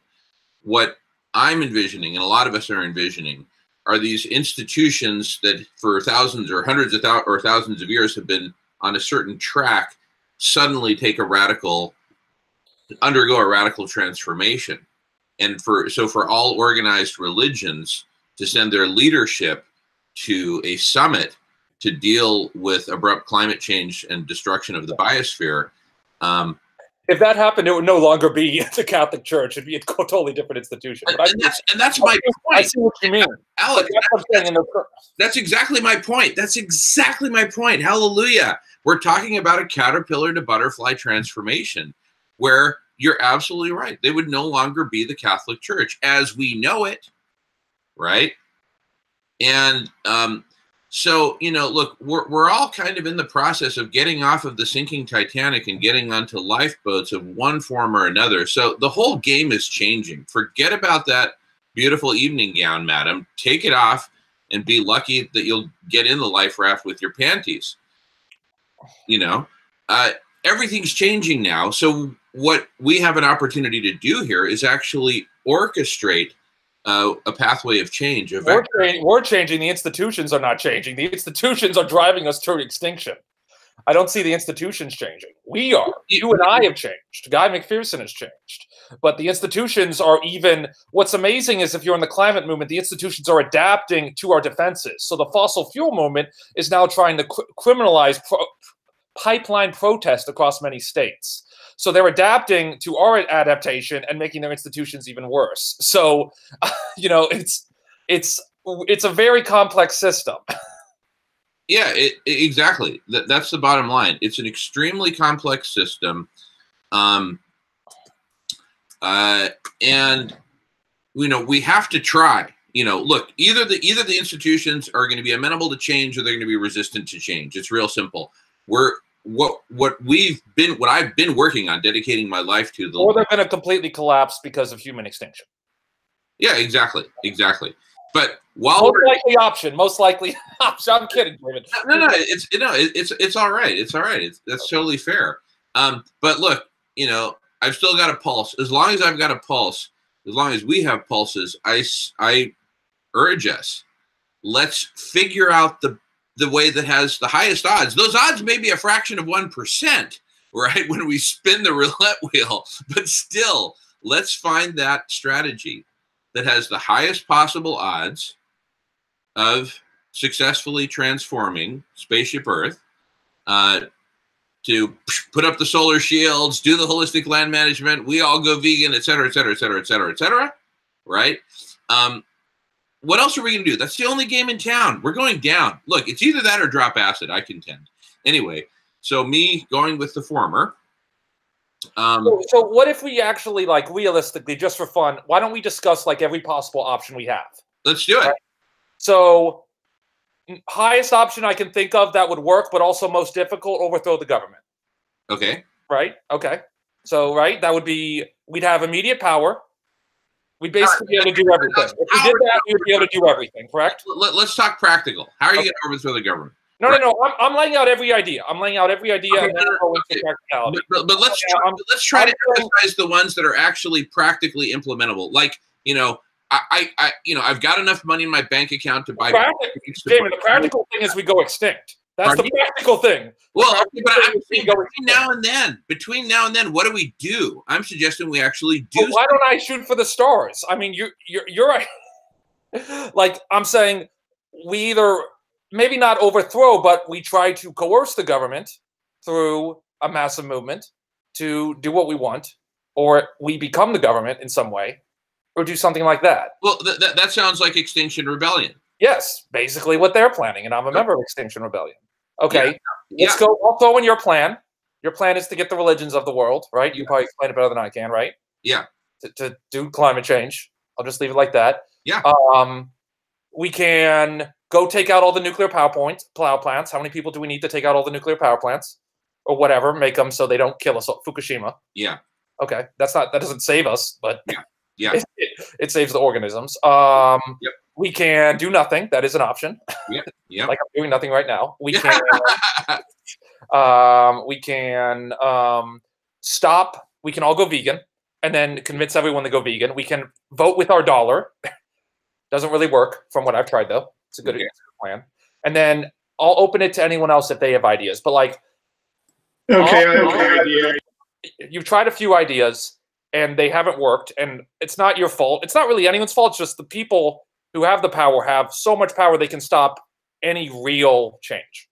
I've wanted to respond to you before, Alex, but you always jump off before I get a chance. And I'm ready, so I can answer your question. So Adam, I would just offer that we continue to go kind of relatively rapid fire. What ideas or strategies do you have that you can state concisely? Because then what we can do is we can sift through them and see where we put our focus. But it's really going to require concision. So bullet point concision. Like so far, I've got, overthrow the government / Extinction Rebellion, which is a different, that whole realm, shall I say. Then we got, leverage organized religions, take out the nuclear power plants, do nothing, all go vegan, vote with our dollar. Other bullet points. Let's just. Yeah, I have one, Jamin, the one I mentioned earlier. Yeah, which is stop having kids. That's right. The young people refuse to reproduce. No, we got it. Stop making babies. We got it. We're right now, not essays. No, I know, but I just want to make sure that what's not forgotten about that is it's for a specified period of time where exponential climate change can be discussed by the governments, by the religions, by the professors, etc., etc. They will listen, the power structure will listen to that. They will be very afraid because they know what the implications of that are. That's my recommendation. We got the bullet point. Now you're up on your soapbox, and that's what I'm trying to gently persuade us to not do. So bullet points, Dr. Rao. Dr. Rao is going to give us an example of a bullet point. Thank you, Dan. Bullet point noted, Dr. Rao. Wait, I didn't get to say my bullet point. Okay, I'm sorry. Adam, make your bullet point, please, but make it a bullet, and then Dr. I'll make it shorter than you're talking. I beg your pardon? I'll make it shorter than you're talking. Thank you. We can build a vision of our future in virtual reality. That's my bullet point. Beautiful. Dr. Rao. Thank you. Thank you, Adam. Thank you. Dr. Rao. Write an app for the butterfly system that people can become butterflies today. What does that mean, become a butterfly? The right-hand side of the shift, become givers, become, normalize nonviolence, everything on the right-hand side of the shift. Love it. Love it. Beautiful bullet point. I'm going to throw in a bullet point, which is do everything that has been said and everything that follows what I'm saying right now, this bullet point. All other bullet points can be vastly accelerated through planetary collective intelligence, and in my ideal world, you get the religions of the world coming together, leading the world to, where's the feeding trough they're leading them to? Collective intelligence. So collective intelligence is the bullet point. Who's next? I've got a bullet point. The bullet point is, I'd also like you to vote on it. I'll put it as a motion. I move that we adopt that we are in hospice, and that we are, when you and any other Catholics are going to see the Pope in the Vatican, you're seeking either a cure or, get this, last rites. Okay. Yeah. Folks, I have to get going. Love it. Love it. I mean, I don't love that Dr. Rao has to get going. Love what you just said, Miles. Dr. Rao, thanks so much for joining us and for your inspiration. Sure. Beautiful. And congratulations and thank you for all the great progress that you all are doing. I see universal thanks across the board. Look forward to seeing you next time very soon. Have a great day, and thank you again. Bye-bye. All right, and I want to capture what Miles was saying, that we adopt that we are in hospice. When we go to the Vatican, we are seeking either a cure or last rites. Palliative care. Okay, a cure, palliative care, or last rites. But I would put kind of palliative care and last rites sort of in the same bucket that basically says we're going down, as opposed to let's focus on a cure. But so I think the bifurcation is either we're fighting for a cure or we've accepted death. Is that a fair bifurcation? Yeah. Okay. Great. Thank you. Other bullet points. I love it. Look, this is beautiful. We've never done this before. Super excited. Just jump in if you got a bullet point, and silence is okay too.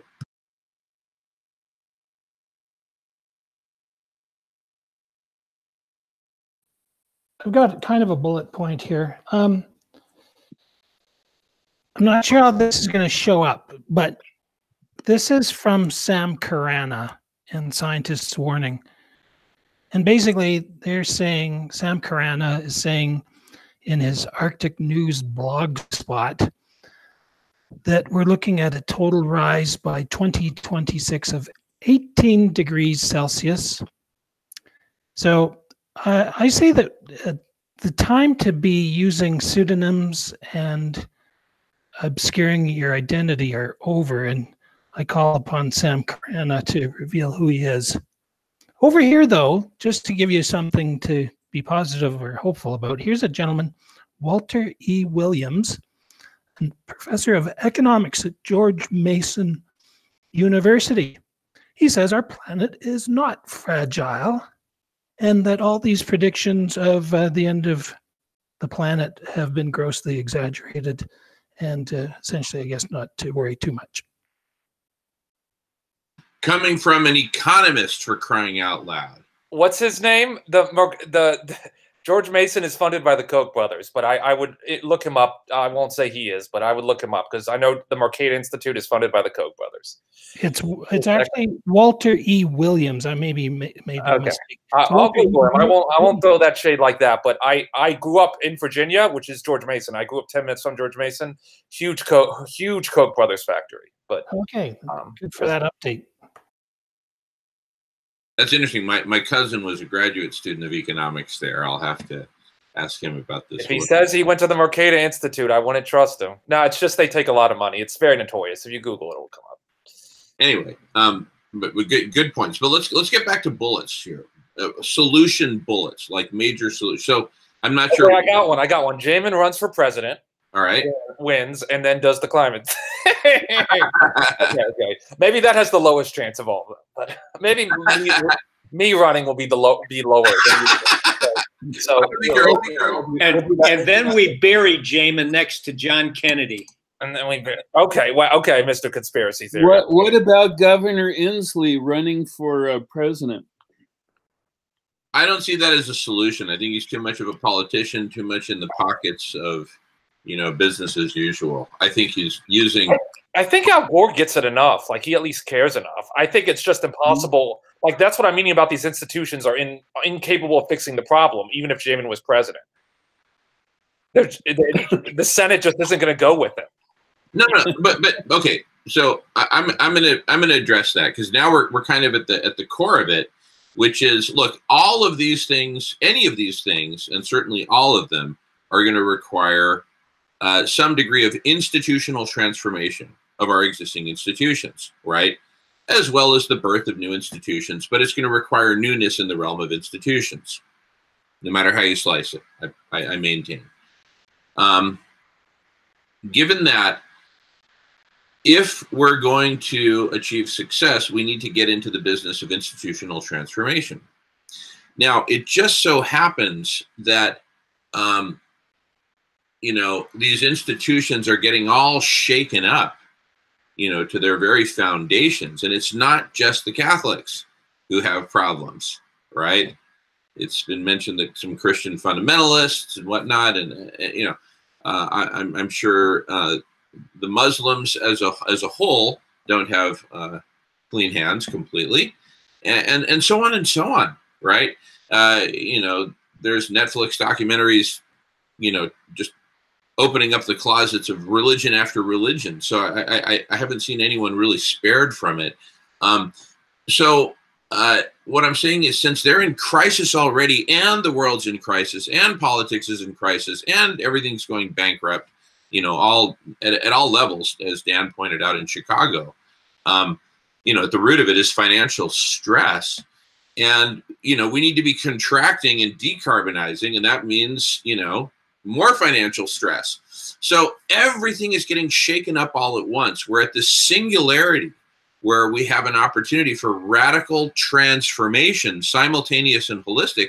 And I'm suggesting that the right butterfly effect, an intelligent butterfly effect, an orchestrated butterfly effect. Hey, people talk about butterflies in South America causing XYZ in Texas. Well, we're flying to South America to flap our wings to orchestrate a certain transformational pathway. And I'm getting back to this. Let's see. I have one thing to say, and then I have to go. Go ahead, Adam, and then I'll continue.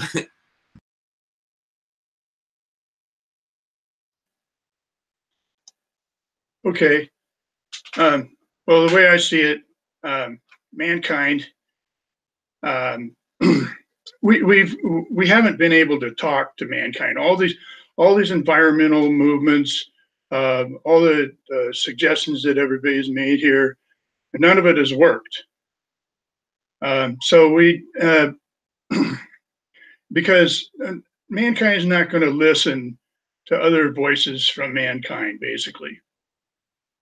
So, but there is a voice that's speaking that mankind will listen to. And that voice is the voice of our Mother Earth. Because when she talks, people get weak in the knees.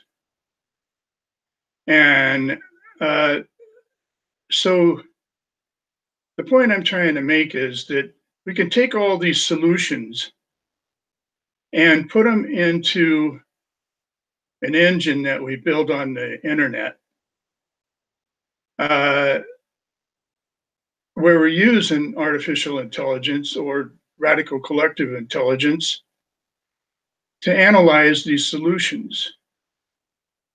And then we come up with a plan in virtual reality.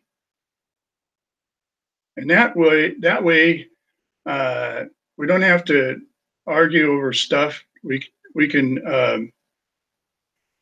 have the plan will be developed in virtual reality. And like I said before, it's like building a skyscraper. You have to build it in virtual reality before you can build it in reality. So that's the point I wanted to make, and then I have to go because I have stuff to do. Adam, before you go, I'd just like to suggest, since there was no objection, what we need to consider doing is what you just said, but not building a skyscraper, but building hospice. And, you know, what makes a great hospice? People in hospice, they still celebrate life, they still dance, they still sing and play piano and all those good things. But well, I disagree with that. They also have somebody. Can I finish? Can I finish? So sure. What I'm saying is that, you know, it conveys the seriousness. Now, 15% of people do get out of hospice. And I'd like to just acknowledge that Dr. Guy McPherson was the first person I heard suggest we consider ourselves in hospice. So credit to him. But, you know, we are either teetering on extinction or, which I think nobody should deny, but I'm not giving up hope. But we should think about what is it going to take for everybody to adjust to temperature, supposedly, Sam Cran is saying going up 18 degrees Celsius by 2026. So I'll conclude. Well, this is why I say that we build it in virtual reality. Because all these arguments, we put all these ingredients into virtual reality, and then let expert teams and artificial intelligence analyze it and tell us what the best plans are. And if everybody starts, or people that start buying into this idea of hospice, or you know, that it's all over, is in a way that's telling mankind, sends a signal to people that it's okay to give up. As I said, 15% of people get out of hospice. Okay, let me finish. Seriousness. So it does. So it sends a signal to people. It's the easy way out to join into this idea that I forget the word, but that we're going to, you know, just give up and accept we're going to die. I think it undermines all the rest of our efforts for people that are really trying to come up with solutions. Do you not think we need to get ready for, you know, perhaps tipping? No, I don't. I don't. Okay, so you're kind of a denialist. I'm not denying. I don't deny. let me interject something, gentlemen. Here's that there's a fundamental philosophical discussion here, and I just want to put it on the table and say, listen, it's okay. We don't have. It's not a debate to be won.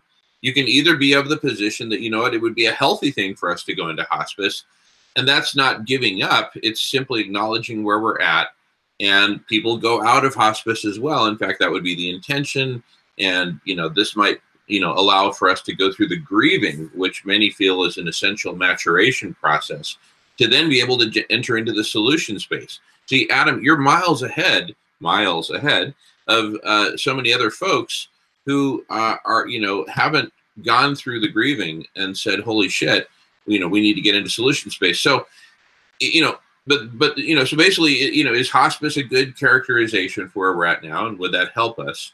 Or not? Or should we just, you know, be full on solution? This is a philosophical difference. It's not a debate to be won. So I'm just encouraging you guys to, you've made your points clear. Let's not try to make a debate out of it, because I think it's just, I just don't see it as healthy. But anyway, back to you.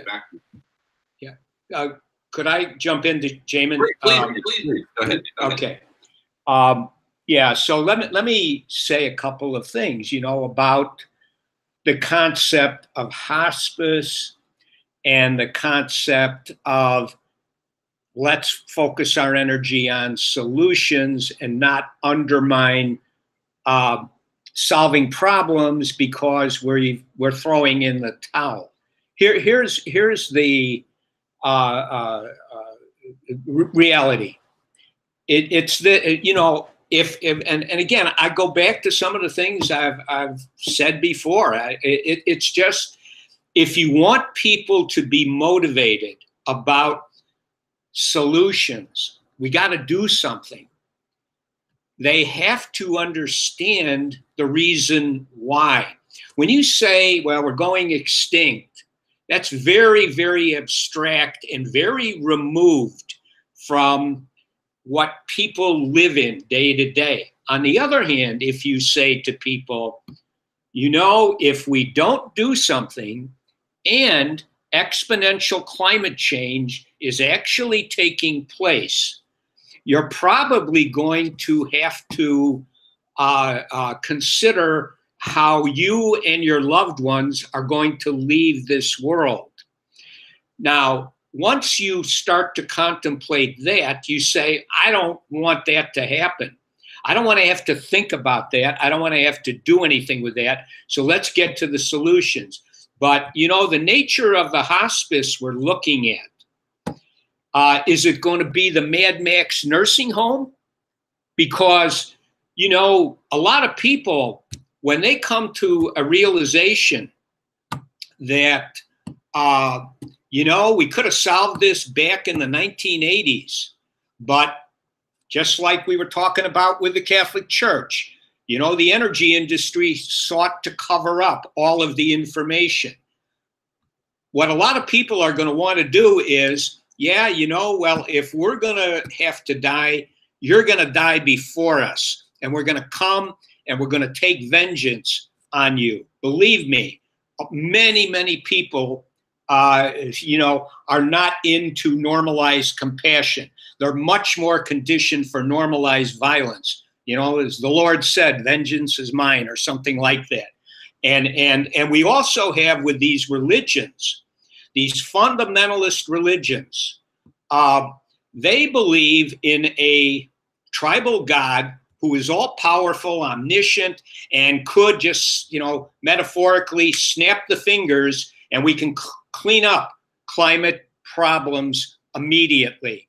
That kind of a belief is deadly in this kind of a situation. So I would just say that, yes, you know, we do have to go through, you know, if you want to call it a stage of grief, acceptance.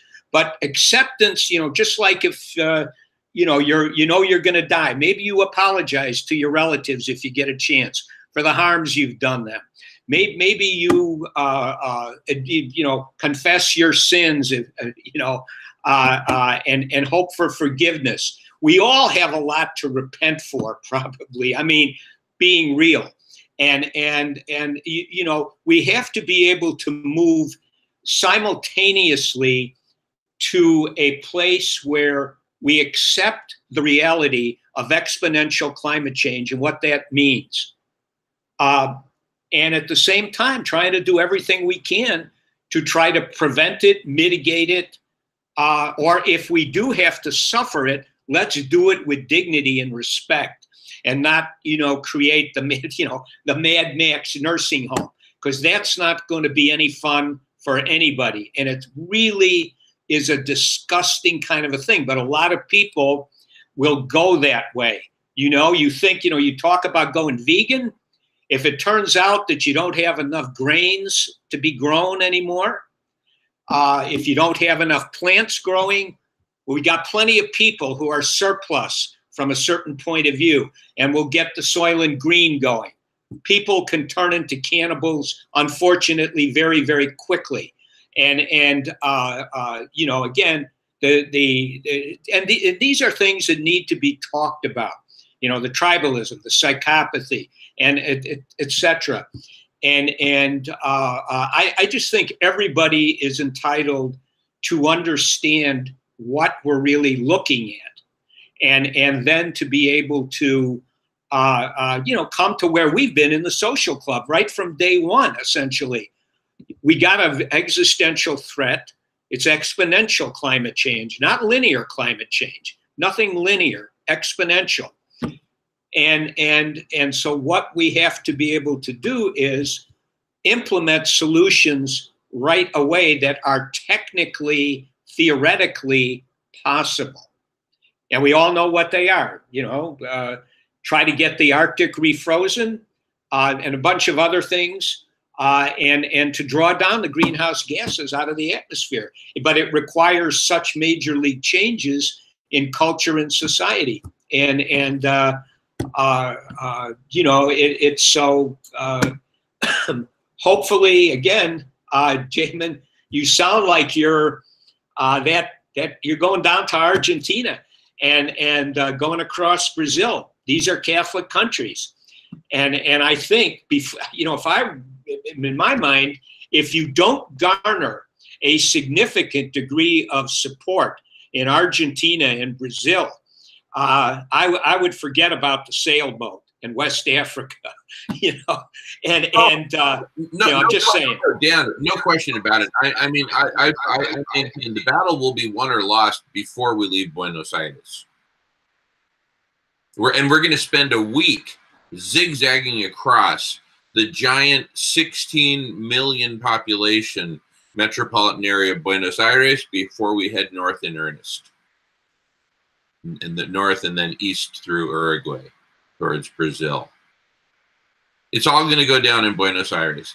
We're going to be decked out in not costume, but kind of gaucho style wear, the men and the women, right? Kind of classy, turn of the century, 1900, the old turn of the century.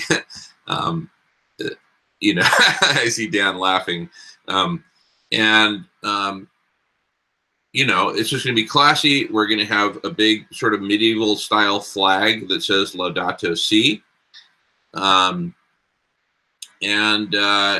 going to do a big press conference at a classy, Buenos Aires hotel, 100-plus-year-old hotel, maybe 150. I don't know. We'll see.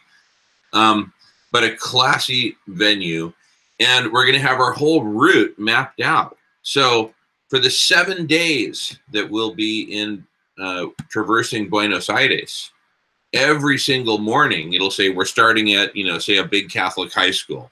Imagine, giving a speech at the steps of a major Catholic high school in Buenos Aires, right?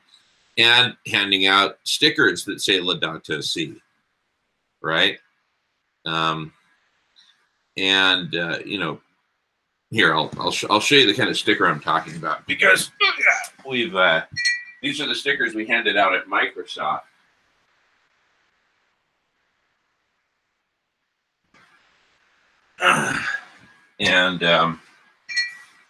Anyway, so here you go.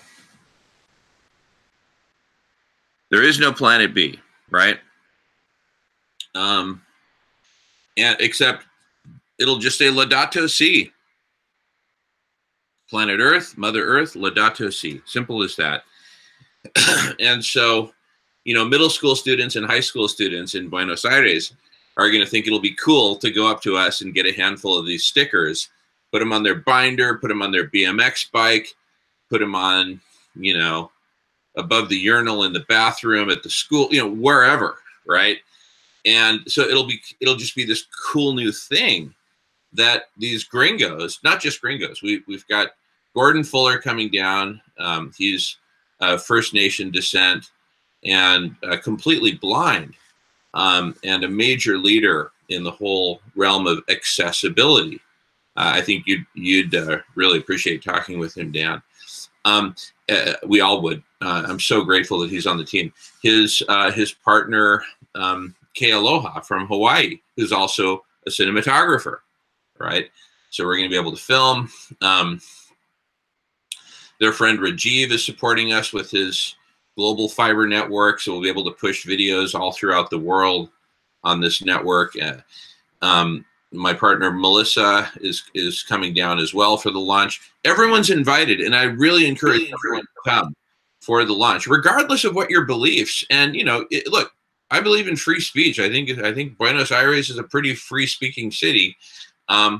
So, you know, everyone is going to say what they want. We're certainly going to be faced with opposition who are opposed to Pope Francis because, let's face it, he's a socialist, right? An eco-socialist, or whatever, you know, a Peronist socialist, you know, call him what you will.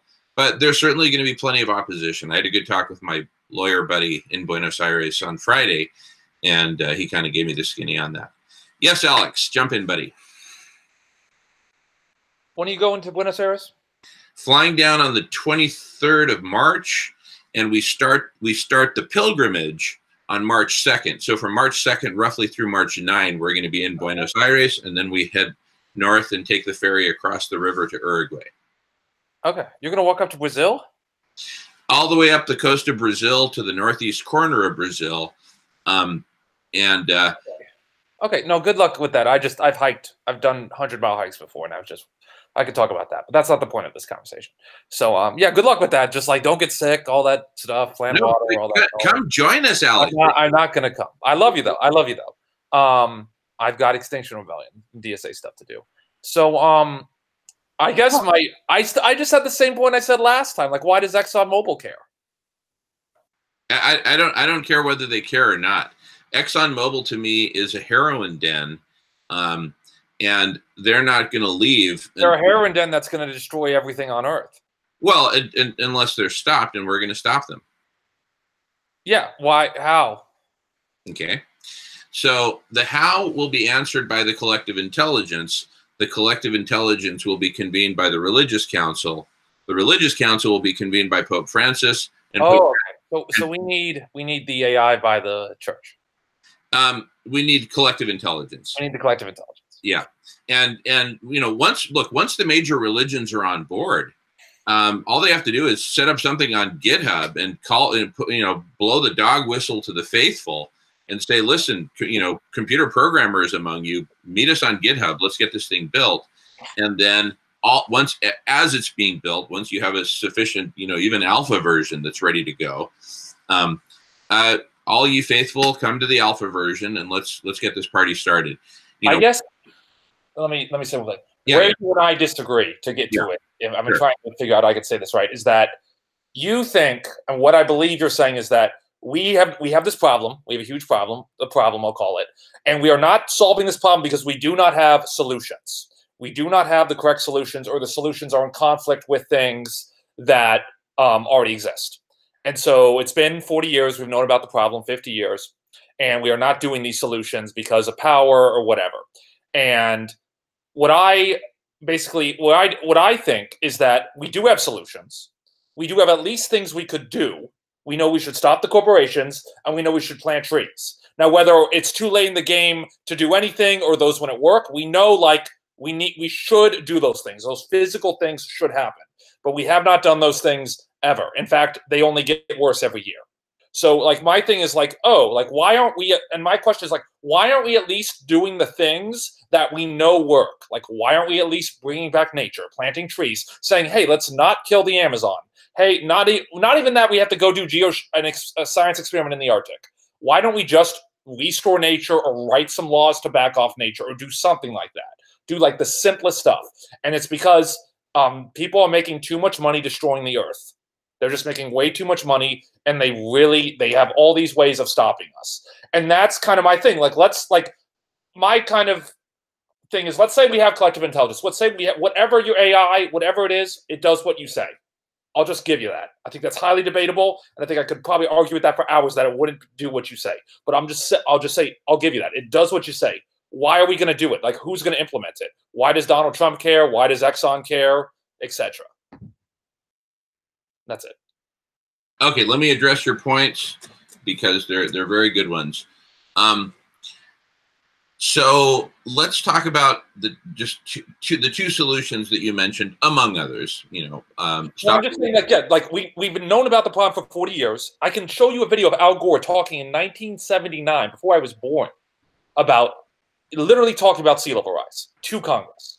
Like, we've known about it anyway. I can see. Go on, but yes, that's what I'm saying. Why haven't we done the stuff we don't even try? Okay. We need to try to do collective intelligence. We're not even trying. I know. Well, I'm trying it, and we're actually doing it right here. We just need more of us than 4 of us at the moment.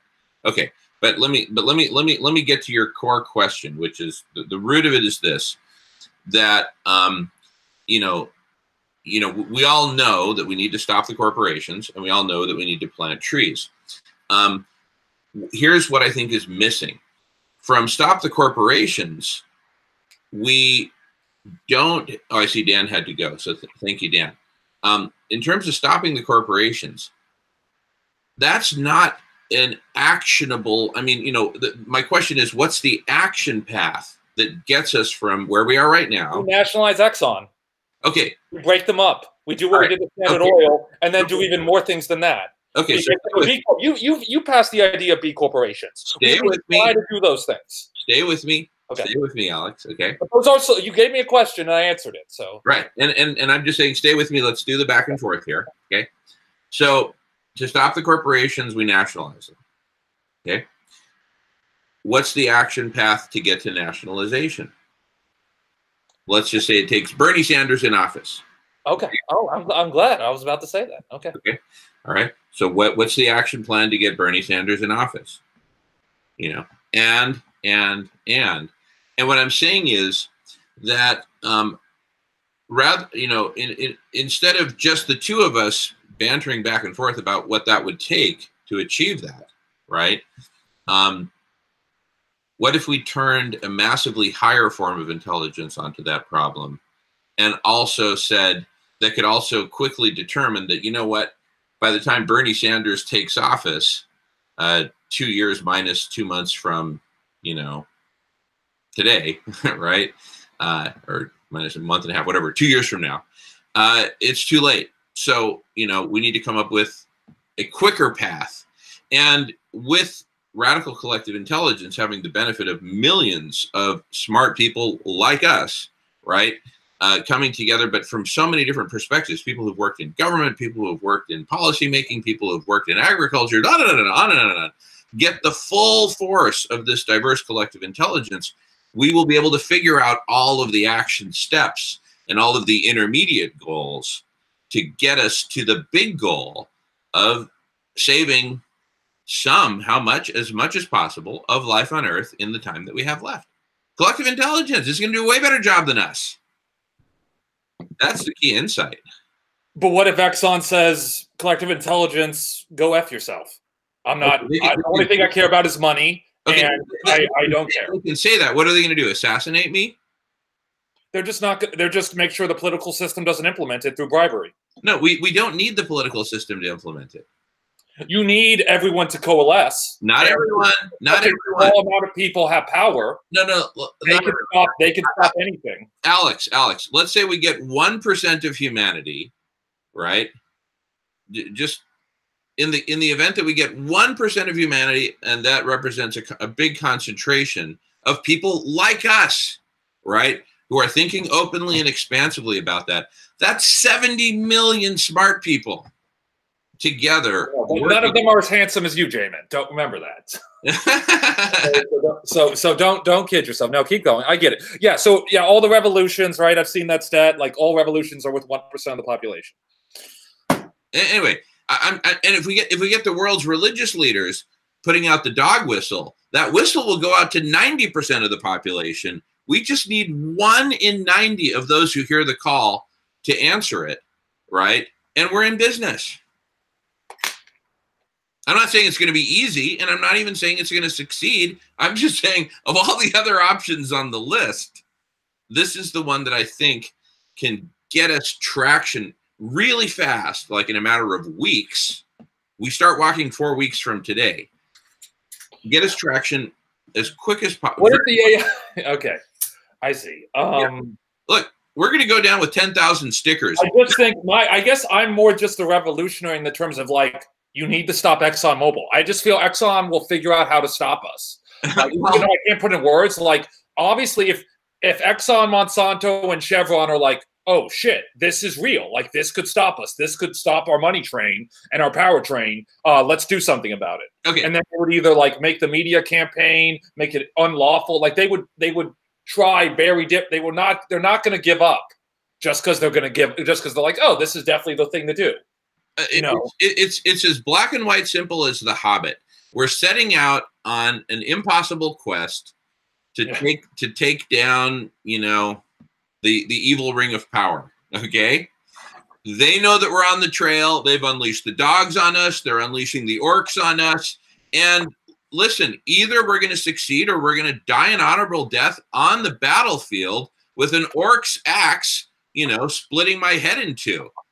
When I go down, that's how I'm going to go down. And who knows, maybe Gandalf will show up. Maybe he'll come out of that big crevasse that he fell into and pull a rabbit out of his ass at the last minute, whatever. But this is the only game in town. I'm not even asking anyone to like it. I'm just asking acknowledge this is the only game in town at this point. And, we can talk theory or we can get on the court. Good luck in Venezuela. I mean, no, we're not going to Argentina. I'd be barbecued in Venezuela. I was reading the news about Venezuela today, but I'd be barbecued in Venezuela. No, you would be okay. You'd be okay. It's not that bad there. No, good luck with the march. I mean, I'm all for trying. I'm not obviously I'm not going to criticize anyone for trying. I think obviously it's a very sad time. I think I like Miles' idea of hospice because just individually it has given me a lot of sober thoughts. Like I quit my job because of Guy McPherson. I quit my job and now I work 4 hours a day and I live a lot better life. Thank God. And I'm 25. My mom yells at me every week that I should be saving. And she's your age. And I'm not. I haven't had the climate change talk with my mom. Like she doesn't. Like they don't get it at all. Like I don't do climate change. I don't do abrupt climate change. I don't do any of that crap with my parents. And they'll never see this video. So like So it's like I like. Just it's very hard to just psychologically grasp that dying is a natural cycle of life. I think we should, again, I am for prolonging life, but like dying is natural. I would like to die naturally. That's why I'm an Extinction Rebellion. And I guess like my solution is to get the governments to actually agree to us because I think that will be, I do think that will be faster. I think we've obviously lost a lot of time. And while I guess the collective intelligence thing has the highest, let me say, potential, I think it's going to have hiccups just on the technology end. Like there's just a big question of if that intelligence is possible. If the, what do you call it, singularity is possible. Yeah. And look, what I'm proposing is not that we get AI up to some extremely high level. We can use AI from 10 years ago. What we're basically talking about is a glorified switching system and connecting system so that, so that Alex and Jamin and Miles get connected not by chance, but because some bot, again, with 2009 technology, if you like, figures out to connect us based on the words that we're using and the sentiment and the passion and all that. And with 2019 technology, oh my goodness, it's overkill. So we don't need no singularity tech. Just like my low-tech sweatshirt says, with low-tech, we'll get the job done. But let's do it. Let's build the switching system, right? The switching and connection system.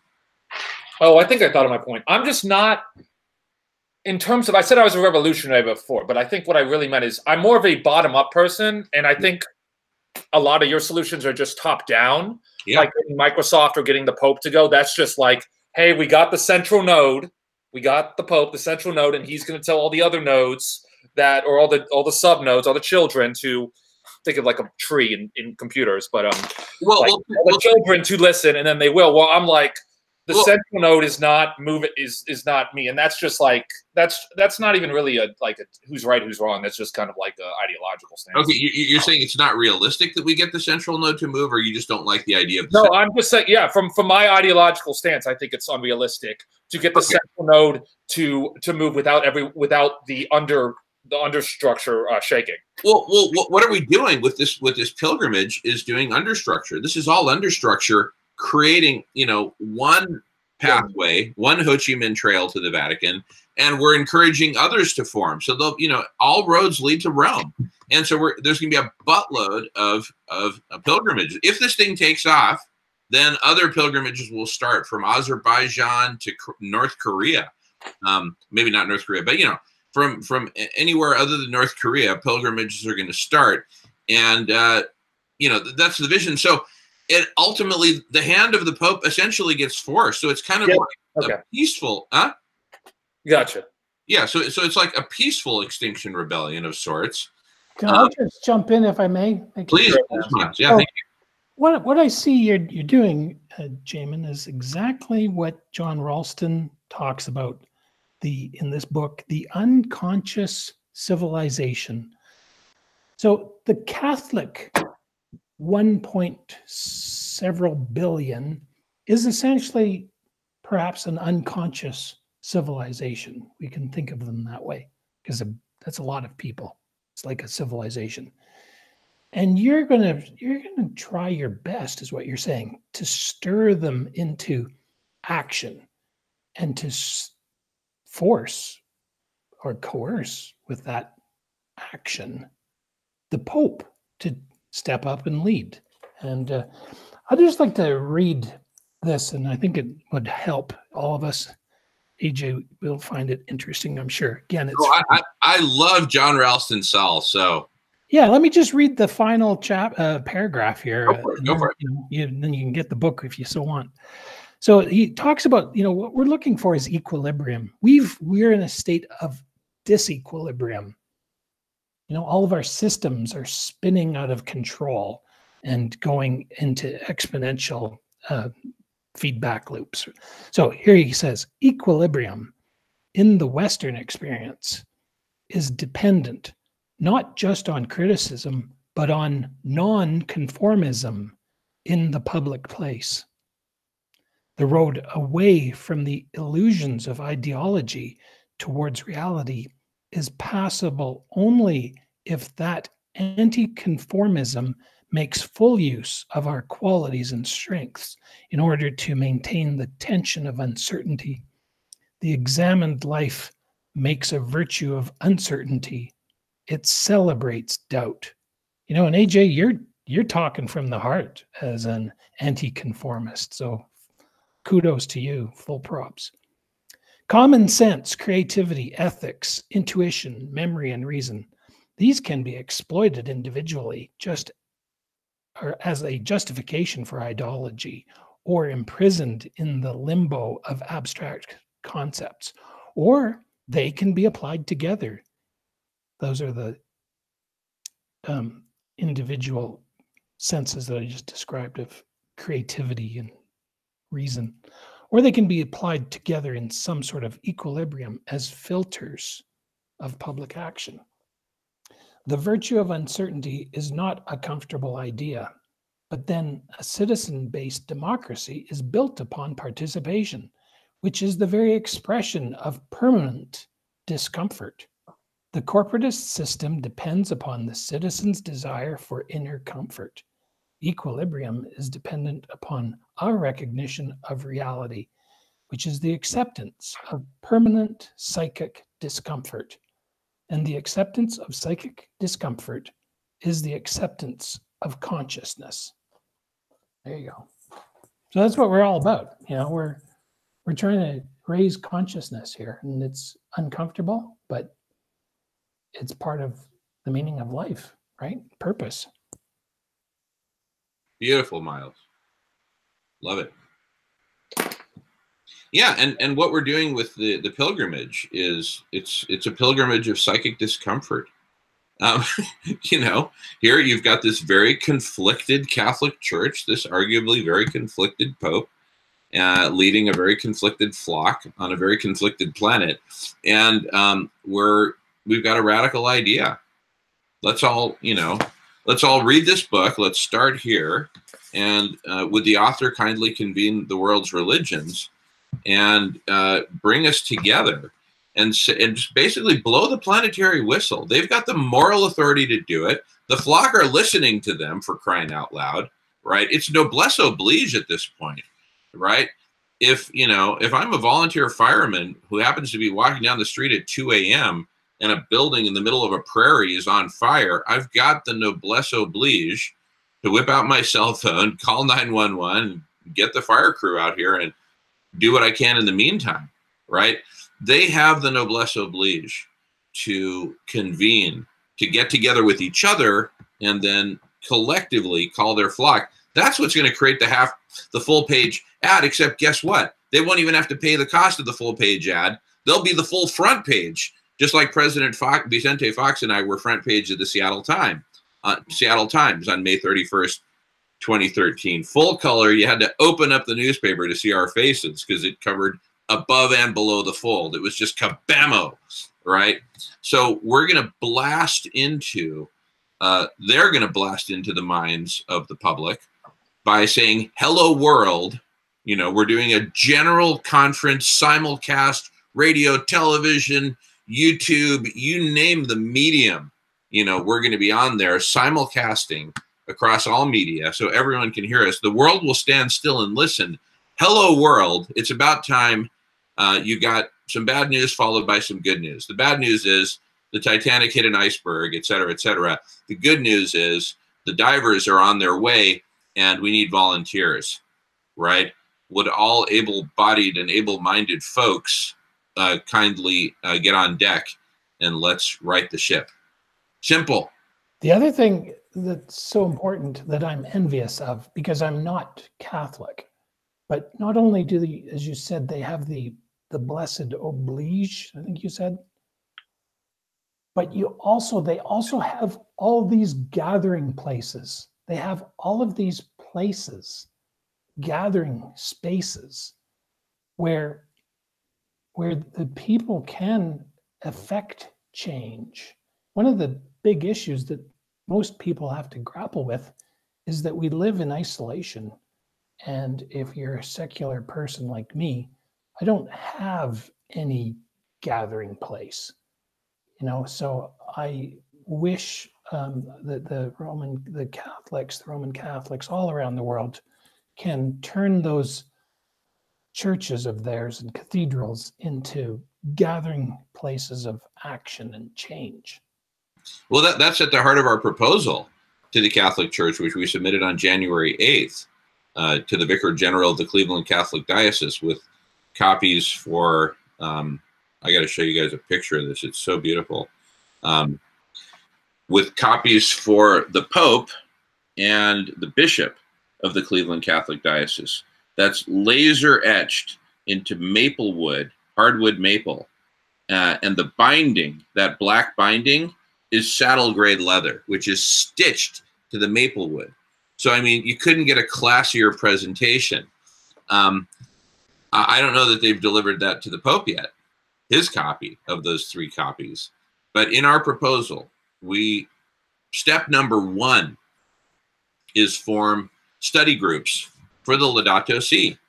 Look, we've got the 1.2 billion, right, united as Catholics. We all self-identify, et cetera, you know. And the Pope is our leader. He wrote this book. We're saying read the book. You know, it's really simple. And start gathering. That's 7 it. Days a week. Yeah. 24 hours a day working on this. You know, because as I alluded to at the beginning, you know, for me, to find a gathering place for myself, because I don't have an affiliation. You know, I'm looking at, okay, I have to form a charitable organization, then I have to get $2 million worth of liability insurance to book the city atrium, or, you know, I have to go and rent a room. You know, I can do these things, but, you know, they're going to want $40, $45 an hour or more. So anyway, lots of real estate and gathering places to leverage there at the Roman Catholic churches. Yeah, totally. Well, you're a brother. You're a member of the Church of the Social Club at the End of This World, so you're not without your church or your flock. But yeah, the Catholic churches have wonderful gathering places, and they have kitchens, you know, in the basement of the church, and we can do community cafe stuff, you know, and feed people. So really, we're talking about the transformation of the church. Look, everything's getting shaken up anyway. We might as well transform it in a good direction. And this creates this grassroots mass popular movement to say, number one, hey, Your Holiness, we heard you. And because of all the beautiful outreach that the Pope is doing to the Muslim leaders and Muslim community, having toured Muslim countries and signed a really important decree with Muslim leaders recently. And then just yesterday, the news came out that he, you know, is decreeing that the Catholic Church open up all of its secret documents and everything related to when the church supported the Nazis in World War II. Talk about skeletons in the closet. My goodness, you know. So he's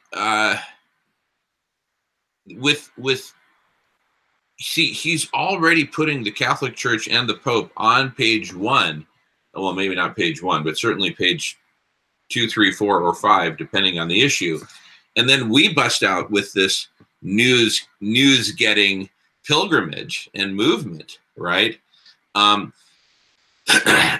suddenly, all eyes are on the Catholic Church. All eyes are on the Pope. All eyes are on the faithful making this pilgrimage. It's kind of like a planetary Camino de Santiago kind of, spiritual pilgrimage, spiritual journey.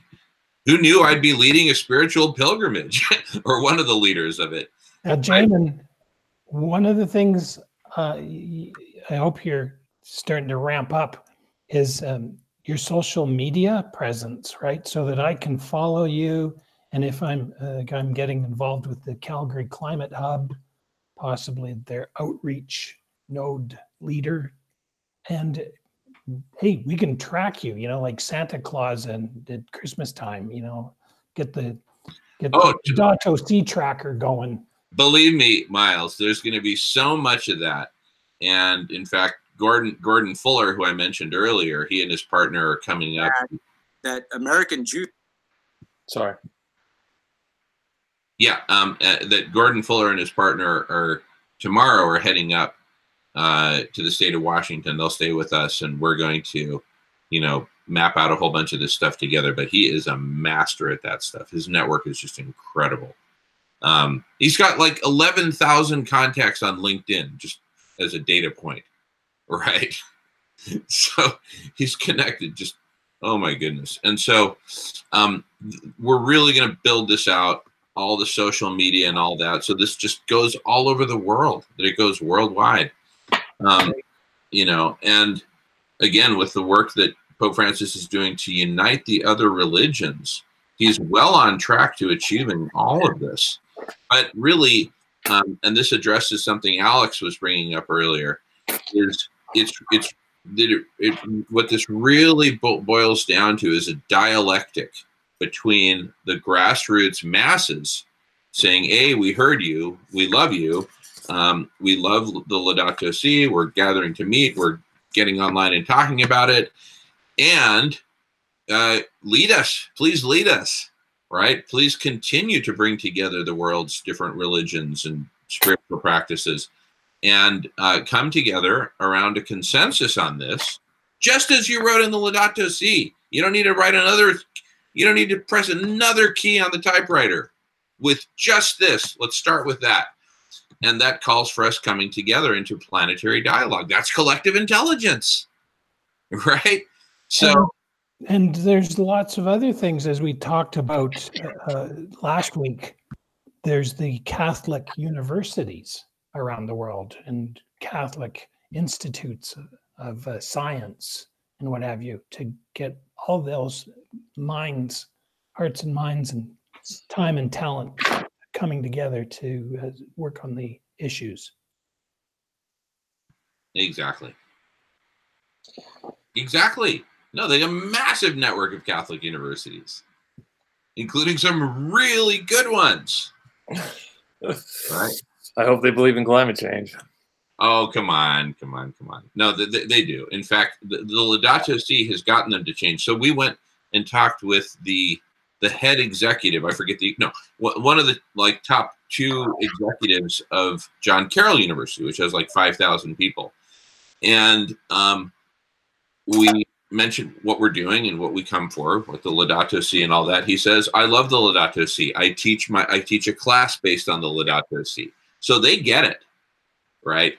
And, prior to the Laudato Si, they maybe wouldn't have gotten it. But since this came out in 2015, they get it. Okay. We'll have Pope Guy McPherson next, and we'll do a Laudato about climate change. Well, basically, I mean, that's where we're headed. But this is a great starting place, right? And he actually talks about, literally, he uses the words doomsday scenarios in this book. So I know. There's a lot of talk is a lot. A lot of people do talk. There's a famous quote by the communist Slavoj Zizek. It's easier to imagine the end of the world than it is to imagine the end of capitalism. So, there's a lot of talk, and it's hard to take action. I'm not saying you shouldn't do it. I plan to take some action, but it's very difficult for people to really imagine no food at the grocery store. Yeah. People, not worth not trying. I'm just saying, I had a Death Cafe, and I had 2 people come after trying it 6 times, and I tried to explain the whole guy thing, send them videos, explain to them, nowhere. And now I'm not trying it on hundreds of people, but if you're not ready, there's levels, Jamin. Unless you're ready to really receive the information, the river's open, the dam's open, it doesn't really matter. Just yeah, okay, whatever. Neil deGrasse Tyson's going to solve that. Fuck you and bye. If people are in economy mindset, if they're in the economy reality where it's everything is just solved through money. Yeah. Adam would come here with the money thing, but right? It's who cares if we kill the earth? Because you have to understand, you get it, but if you're not open to the earth is the most important thing on the planet. The earth is the planet. If you're not open to that, it's just very hard to talk to people. Do you know Spanish? Yes. Okay. Very fluent in Spanish. Okay, good. I'm not. That's good, because you're going to a Spanish country. Yeah. Well, the first 2 countries, Argentina and Uruguay, and like I said, the battle is going to be won or lost in Buenos Aires itself. No, I agree with you on that. Don't leave if you don't get the movement there. It's not worth it. No, but we're making it happen. I mean, look, here's the image people are going to see, right? Gordon Fuller, who's completely blind, his hand will be on my shoulder. We'll be walking together, and out of my backpack will be sticking this, middle-age era flag that says Laudato Si, right? And, when we stop at a major intersection where there's a lot of people or near a subway station or something like that, I'm going to freaking break into song and dance mode. You are? Yeah. With karaoke style. No, you are adamant on doing the song and dance thing. I don't have any problem with that. I hope it works. I mean, we're basically pulling all the stops to say, humanity, wake the bleep up, with respect to Miles and his kind request. Thank you, Miles. We're really dumb. Humanity, wake the bleep up. And you know what? We're going to have to gather at some watering hole or other. The best one we can think of is this.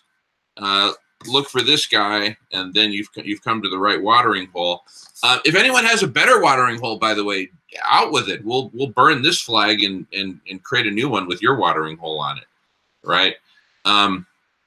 But let's come to some watering hole and you know, come together, sit down, scratch our balls, and talk about how the hell we're going to get out of this shitstorm that we've wandered into, however inadvertently. It's going to be tough. Yeah, I know.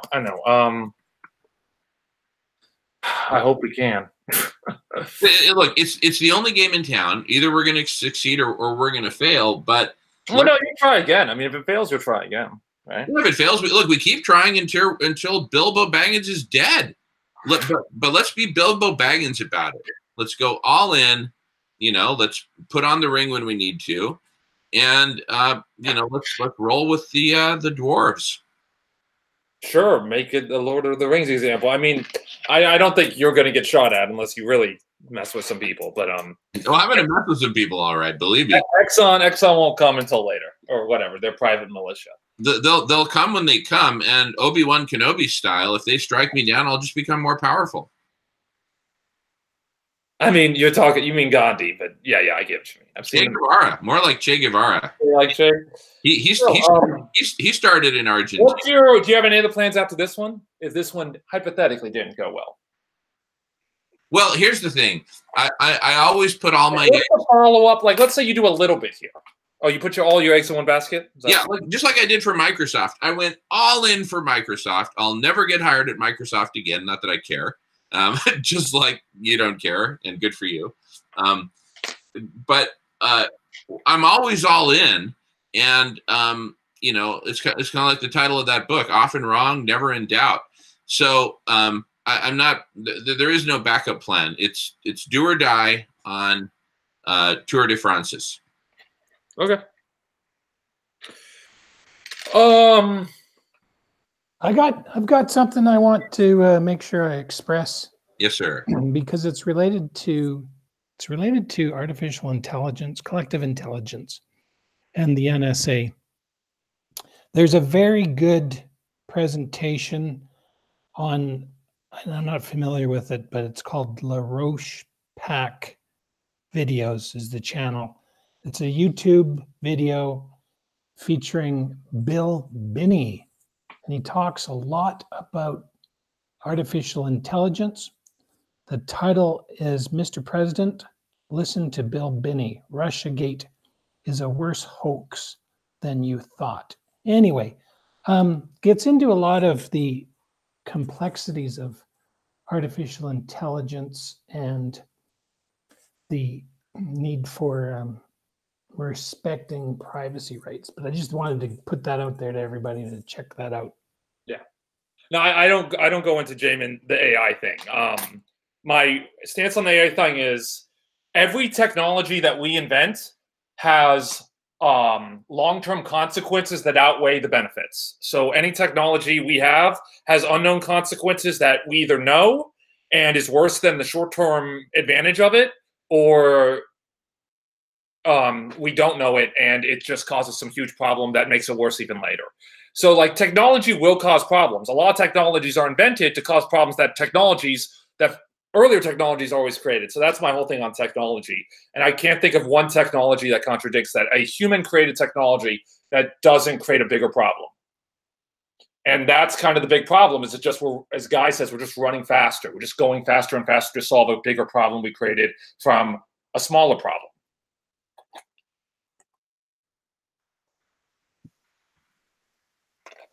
Yeah, I actually agree with those general principles.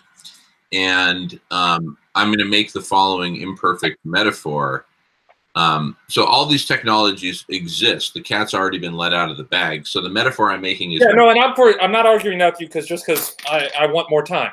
And like I said, if short-term we gain time, that's worth it. So I'm not even arguing that. Okay, so we're in agreement. We're in agreement. Even though if I somehow feel like I have 20 years, so I have a kid, he's super duper fucked. Yeah. No, I'm totally open to like stopping global geoengineering, giving us 10 years, and then realizing that it is going to make the sun 10 times more powerful once I don't know, it will do something I can't even tell you. Yeah. But like, it's like, again, we can't be God. It's just us trying to be God when we can't be God. Okay. Right, but even in that scenario, well, we got 10 more years, and I don't know. Is that a good thing? But obviously we're playing for the big win here, not just consolation prize. The big win being that we can actually implement solutions, however low tech, medium tech, high tech, or hybrid tech, or no tech at all, solutions, right? That will actually save as much of life as possible. How much, I don't know what's possible. I don't think anyone knows what's possible. There's a lot of people saying it's impossible. I hear that loud and clear. But anyway, bottom line, central thesis, it's The Hobbit, and we're setting out on a journey. And, I hope I get to see the movie. Yeah, I do it. No, good luck, Jamin. Seriously, I think it's just a small man against the world, right? Or it's a small thing against the world. And what's that quote? Everything that changes the world is a conversation. Everything that starts to change the world is a conversation between two people. There we go. I love it. Everything that starts to change the world. It's whatever, Amelia Earhart or someone. Yeah. Love it. That's it. And all we're saying is take that change that starts to change the world. The next one that follows after that is also the product of a conversation. The next one that follows after that is a product of a conversation. Rather than waiting for these to, random walk style find each other and string together the big solution, let's create the machinery that will stitch these pieces together like a CNC stitching machine or assembly machine. That's all I'm advocating for. Let's orchestrate the conversations. Let's design the conversations. Bring bring whatever 1% of humanity together. 70 million people like us. Wow, that's powerful. Bring us together and figure out how to combine us. Both using our own proactivity. I'm going to just look on the taxonomy here and see what conversations are happening, which ones I might want to jump into, as well as having smart bots tap us on the shoulder. Hey, Jamin, I know you're having a lot of fun here, but you're going to we also have to take action. But here's the thing: conversation always precedes action. Creating this platform is. But we've had lots of conversations for 30 years, and we still have not taken action. So you can stick it. That is true. I'll give it to you. But you can just stay in conversation forever. And that's not, look, I'm flying to Buenos Aires to start walking the talk. So no one can accuse me of staying in conversation forever. I'm not. It's just, yeah, you need action. Like people have done marches before. This isn't a march. This is different. This is a platform. This is a movement that's going to change the course of history, I posit. That's what 350 says too. And you know what? The reality is we're both right. And Extinction Rebellion says it too. We're all right because we're all these tributaries are coalescing into a big river. Is it going to be big enough? Is it going to form fast enough? I don't know if that's true, though. I don't think 350 aligns with Extinction Rebellion, and you align with either of them. It's not that we're aligned.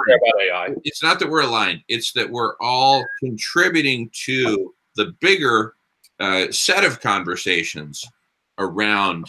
Yeah, but the river, like the river, brings you an analogy, and I know that may not have been the proper analogy, but I think the analogy you're saying is that all these forces are contributing to one huge force. And if we're all hitting at different times, it's zero sum. It's all the individual forces are not stacking up. And that's what I'm saying. Since, like, I've been in the climate movement for 2 years or whatever. I learned about climate change 2 years ago. And it's been 50 years since Rachel Carson, whenever that was, 62. And every ecological factor is in decline. And that was the start of the environmental movement. So it's just doing the same thing over and over again is the definition of insanity. I don't think Albert Einstein said that, but everyone says he said that because everyone misquotes him and says he said everything.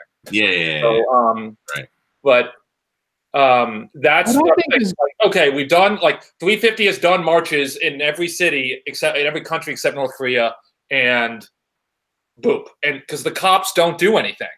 Like there's all these systems that don't actually do anything. The cops are a joke. Since the cops have started, emissions have gone up 60%. IPCC report, they have had 5 and they don't do anything. Like Shell knows what's going to be in the IPCC report. They can take it. They can divert it. And so it's just very difficult to look back like, why are we failing when like this is the issue? Like if we don't win this issue, it's over, literally. Yeah. Yeah. Well, what's going to be different is that, again, I don't think I can overemphasize the fact that the Roman Catholic Church has bases, shall we call them bases, all around the world from which to conduct strategic operations to reverse our ecological emergency. That's the difference between 350.org, which is a bunch of very dedicated people, but they don't have physical bases, real estate from which to function. And it'll just be interesting to see if Jamin can activate those churches into these strategic bases around the world, where instead of just except on Sundays, what's going on in these churches? Someone just goes around, I guess, keeping the dust down, No. People come in and do confession all week long. Okay. They have I don't know much about it, but what I'm just saying is like these are opportunities, and it'll just be great to see what the Catholic people will do. But actually, your main point is very well taken and 100% correct. Those spaces are underutilized capacity that are designed to bring people together in communion, in conversation, and actually to be fed. So they've got surplus capacity. Brilliant point, Miles. That's the brilliant civil engineer at work. Canadian civil engineer who are distinguished because they wear that. You got that metal ring on your finger, Miles? Yep. Your civil engineering ring on the pinky. Yeah. All right. Anyway, I'm a brother civil engineer, so respect. All right. Good work there, Miles. So anyway, all this, Could you get I guess Google Maps, Google Earth, where you can just put a search on Roman Catholic churches and cathedrals around the world, and there's your map. You'll just overwhelm the United States, which has some 800 military bases around the world. The Roman Catholics can now just blow those guys right out of the water with their forward bases all around the planet. Totally. Not really. They're locally crowdsourced funded. They don't have weapons. No weapons. It's all peaceful. It's all peace and love. And you see, that's what's so radical about this is the religions of the world step up and say, look, national governments, corporations, and other related power structures, you guys have failed us. So we're stepping up, right? Not to storm the Pentagon with M16s or anything like that. If they did that, they would kill us. Of course.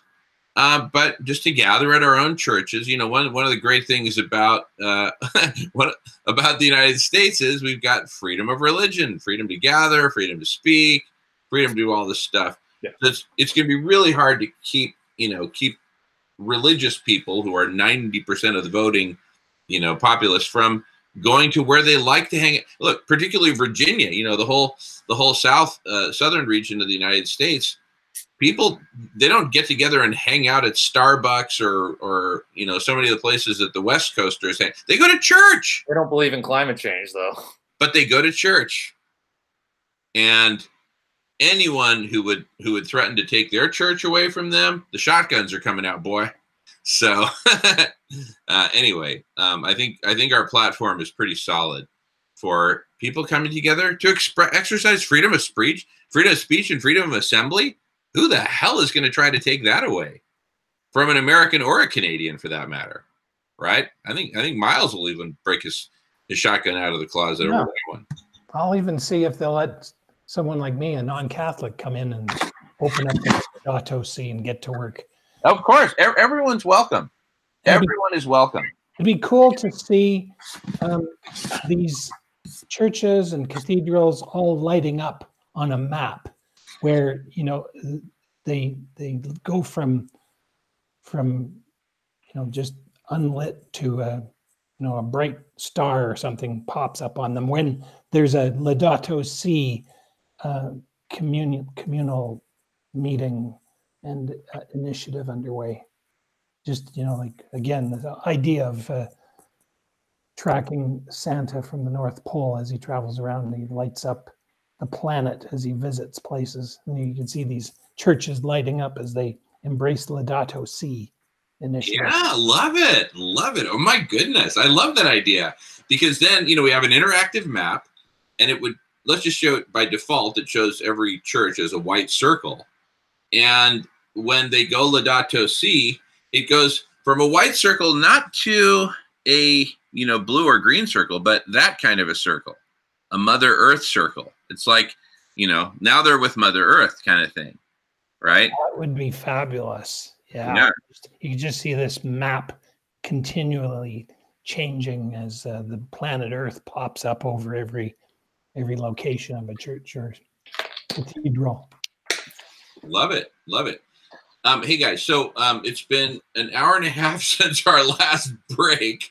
So I proposed a 5-minute bio break. Of course, y'all. I think actually I'm gonna go and make myself a cup of tea, and I'll withdraw, but you guys certainly carry on. Okay, well, I'd love to carry on. If it's just me and Alex, that's great. If you're game, no problem. I'll talk to you, Jamin. Pardon me? I'll talk to you, Jamin. We'll talk. Wonderful. All right, I'll see you in 5.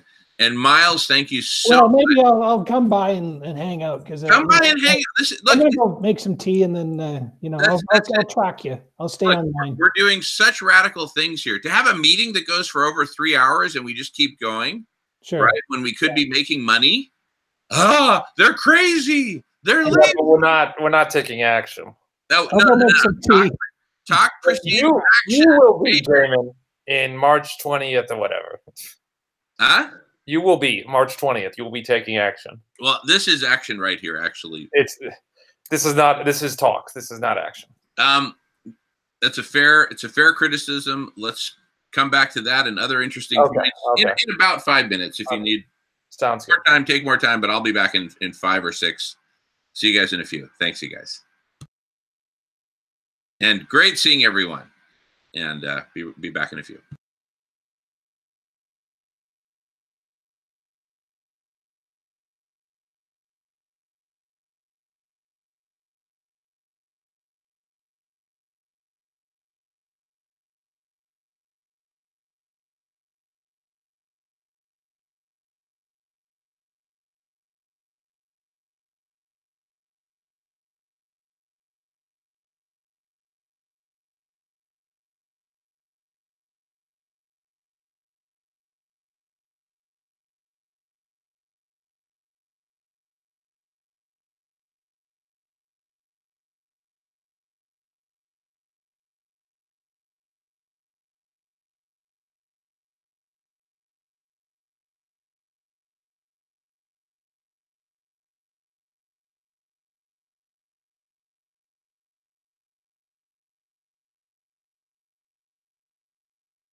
Hey guys, I'm almost there.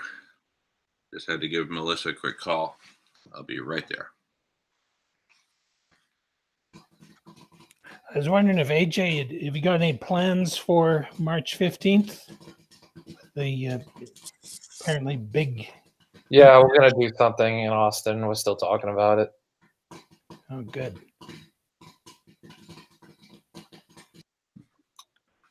I'm sorry, I didn't get the answer. This AJ, do you have plans for April 15th? Yeah, we're gonna do something. There's I know there's a school strike, so hopefully I tried to help get some kids in school to march on the 15th. Hopefully, is that a holiday?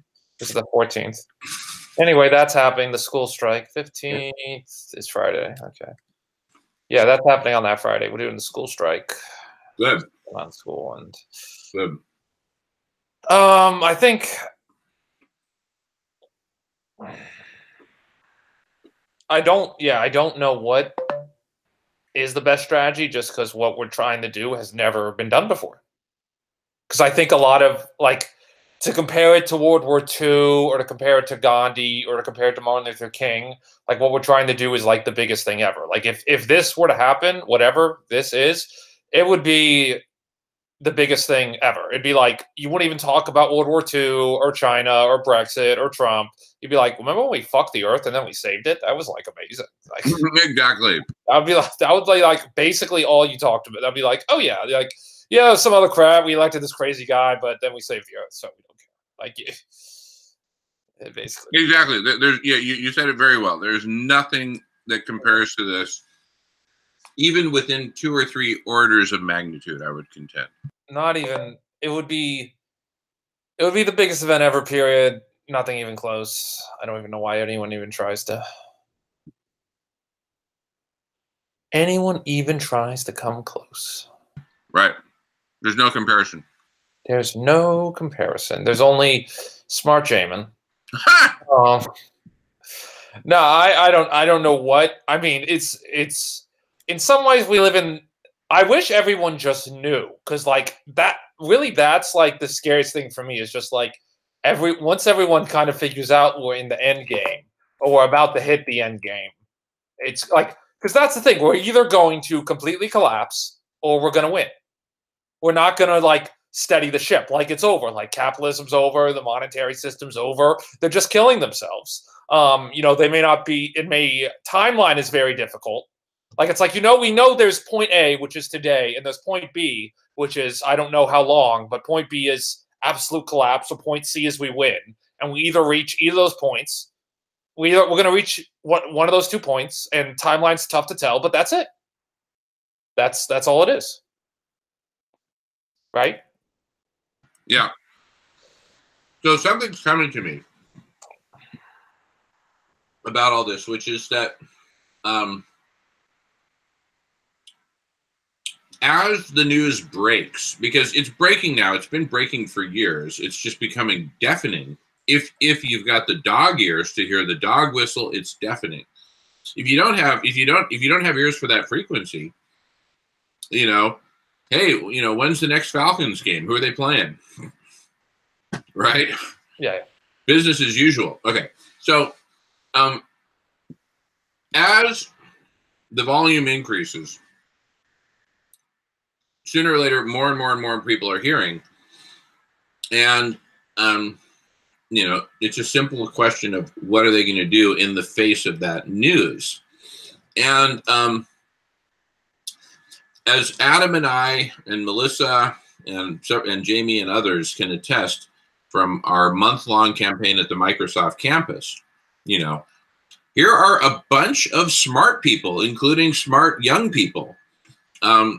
And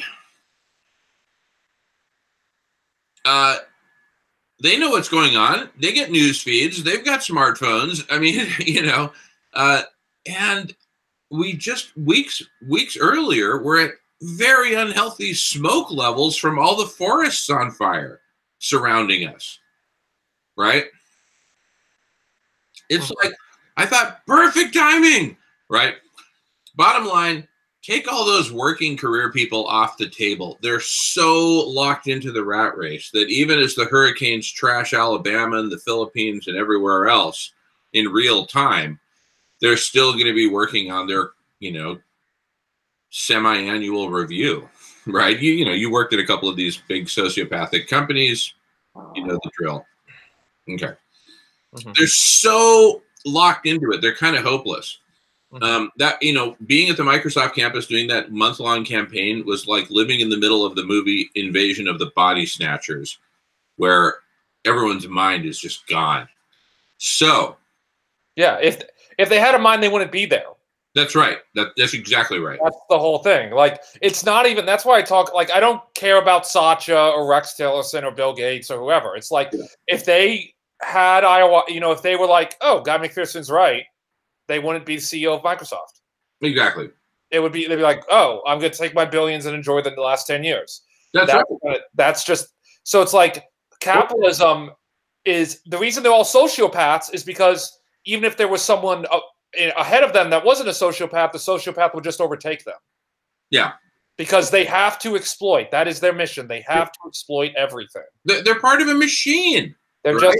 they're just cogs in the machine. The machine, I mean, you can think of it that way. With the machine is just once it needs the best servant.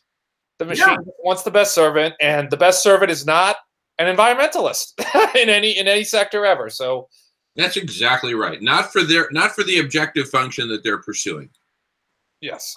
Okay. So, given that, there is one segment that I do have a lot of hope for, and that's the young people. We're pretty dumb. Well, but yes, continue. Just continue. Yeah, I get you. Okay, teens, 20s, and 30s is what I'm talking about. Teens, 20s, and 30s. It's got to be the young people because the adults fucked up. Yeah, and not only that, the young people have this magical thing called testosterone and estrogen, whatever, and these chemicals that just keep you right on target to, making it happen in the realm with the other sex.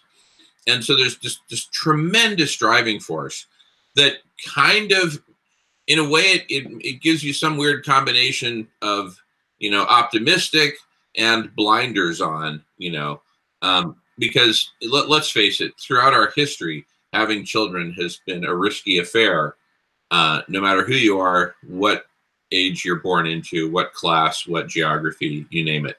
It's always been a risky proposition. Young people have such a strong desire to do it, they're going to ignore. So what that means is if we can create the coolest platform on earth for young people to congregate on, then we're going to have all these young people whose sexual chemicals are just going berserk, and where the way to distinguish and differentiate themselves is to forward the revolution, right? The peaceful revolution, for the three-letter acronyms who are listening in, right? The bold cultural revolution that Pope Francis is calling for. So you're going to see these zealots, young zealots, competing to outdo each other, to contribute more, right? I don't really want, I get what you're saying. I really don't want, we need to eliminate competition. We can't have a competition aspect to this. We need a very good point. We are helping each other.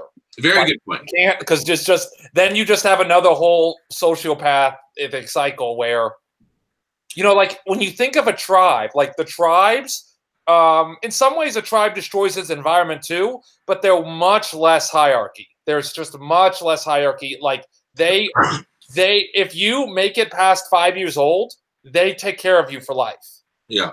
They kill you. So something I learned, they actually, if you have a problem really young, they just kill you then, because it's too big of a burden on the tribe. If you just have a problem, like if you're autistic, it's over. They're just going to kill you just because you need to grow up to, again, help the younger people when you're older. So they need the cycle to continue, and they just can't take the burden. So anyway, I get what you mean, dude. I think, but if we just had the elites, something I think that's actually used against us is we're so adaptable. Human beings are so effing adaptable. And here, really, I mean mentally, physically too, but mentally, like we will learn to deal with any conditions mentally. Like, you know, like if you put us in Auschwitz for a year, we would have, or jail, I'll use it, maybe jail, we would have learned to be like, oh, I can live with a grain of rice every week, or so, you know, like, no, we would like be like, oh, I'm okay with getting whipped once a week. I don't know, like we're really good at normalizing things. Like if you think of it, when you have a kid, that kid is in a caveman. Once he sees that screen, that TV, all those times, he gets indoctrinated. Once he sees the money, he doesn't know what money is. Like he's adapting on that. He's adapting to the language. He's adapting to like 5 billion things. But like, it's amazing how we just take that. And that's why I talk about the quote, like, it's easier to imagine the end of the world than it is capitalism. Because it's like, how do you think past money or, you know, getting the woman or whatever? Yeah. Yeah. Sorry, I had to send a quick text. Oh, no, that's okay. But you know, this is really fundamental, and I'm really glad you brought up that counterpoint to my, hey, we're gonna all try to kind of outdo each other. The you know, the organism, just like with the tribe, the organism is the tribe, the unit is the tribe. That is the biological unit,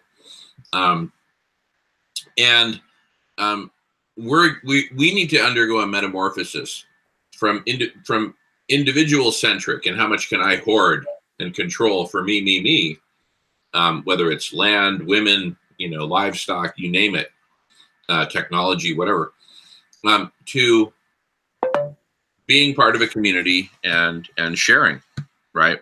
Mm-hmm. So, you know, I think I think we have to decide.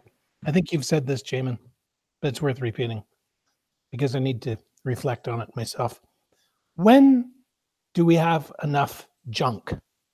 Like, you know, it's just kind of ridiculous how much stuff we seem to be in this psychosis of thinking we need. And, you know, I'm guilty.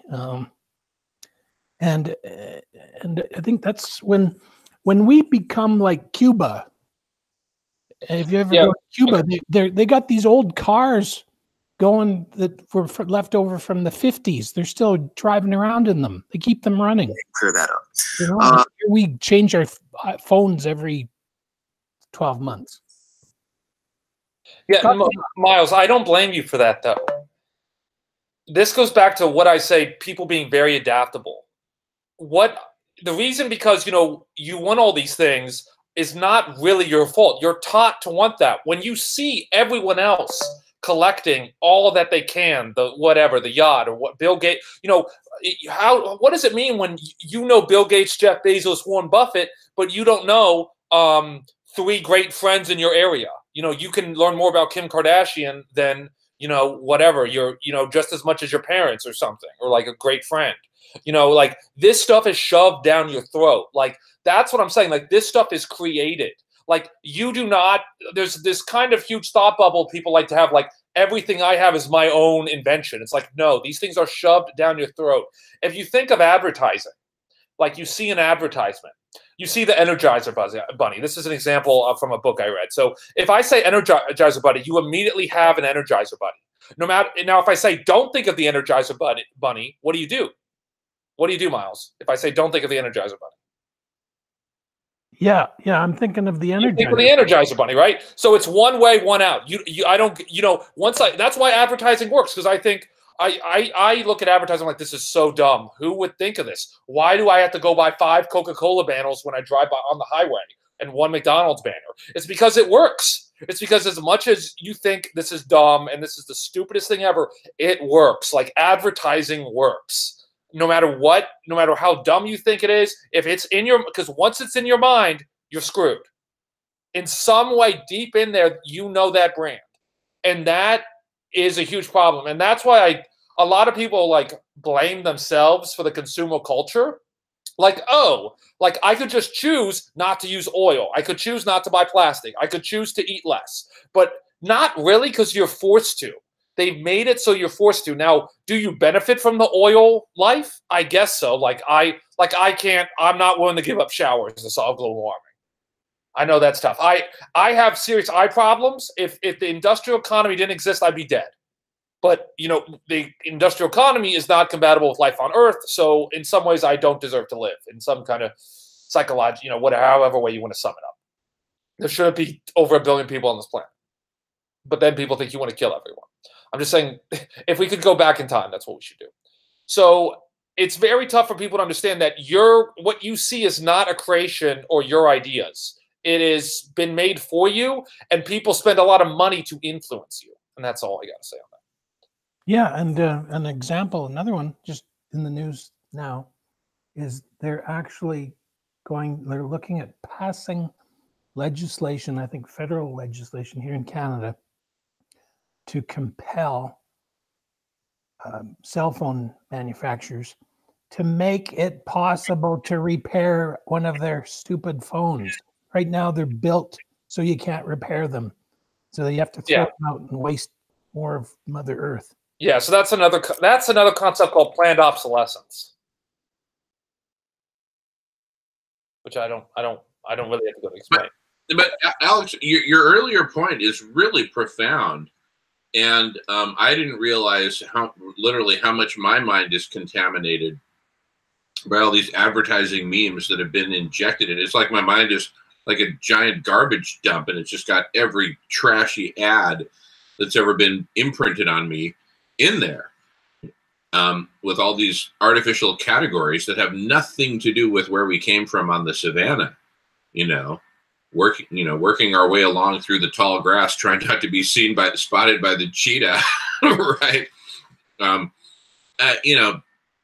it's analogous to the ocean is full of plastic. Our minds are full of shit. Pardon my French, Miles. Our minds are full of all this garbage, right?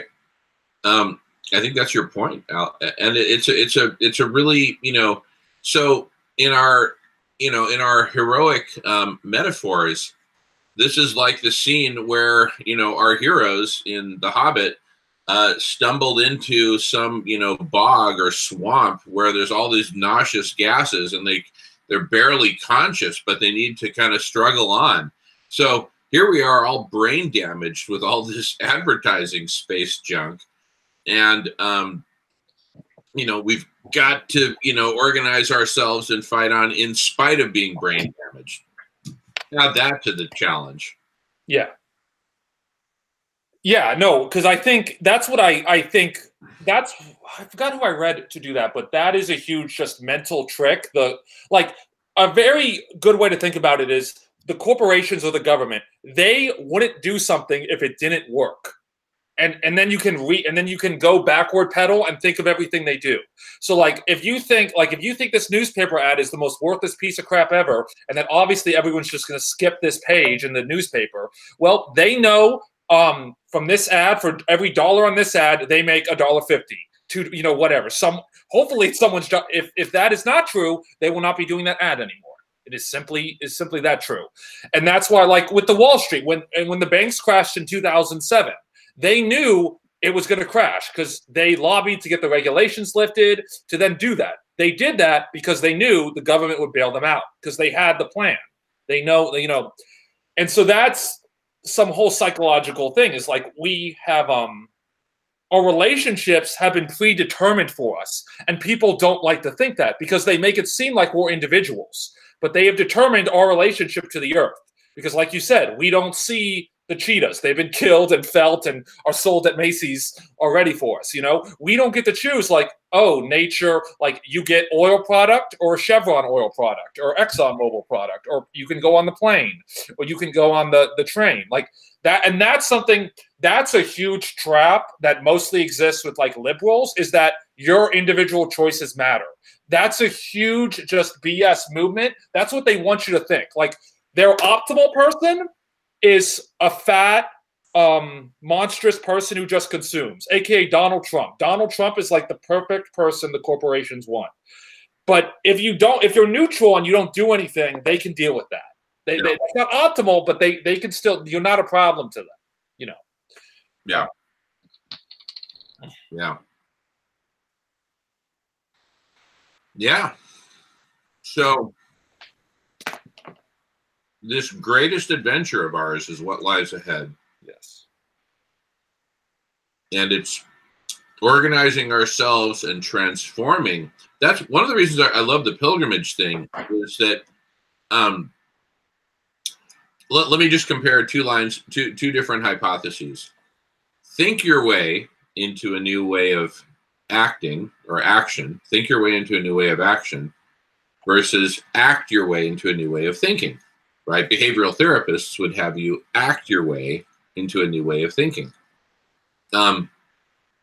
This pilgrimage has us and the people who come and visit with us and walk with us, whether it's for 1 mile, 10 miles, or 100 miles, or 1,000 miles, they are now acting their way into a new way of thinking, because as we're walking, we're going to be talking, we're going to be praying, we're going to be singing. It's going to be a party, not on wheels, but on foot. And so just, the very event itself is transformational by its very nature, right? It gets you acting your way into a new way of thinking. And the young people are going to come pouring out for it, because it's just going to be the place to be, right? In Buenos Aires for that week, this moving peloton, this walking peloton is going to be the place to be if you're a hip young person in the conversation on the court. That's the place to be.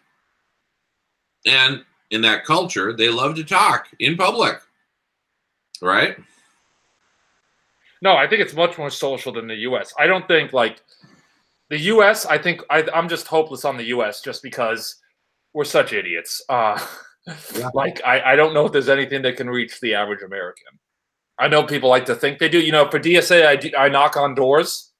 I knock on doors, and we do Medicare for All, so I talk to them about political issues. And I probably knocked on like 500 doors now, and the apathy is just insane.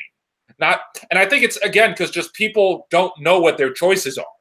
Like that's why I see why people go for education, because there's a huge thing on like education. Like, if I teach me and then I teach 10 other people and those people teach 10 other people, after like 10 cycles of that, we've got like 8 billion people and we're done. But it's like there's just people working to make you dumb or just make you not know things. And that's just very hard to combat when they have $5 billion and you do not. Exactly. Yeah, exactly.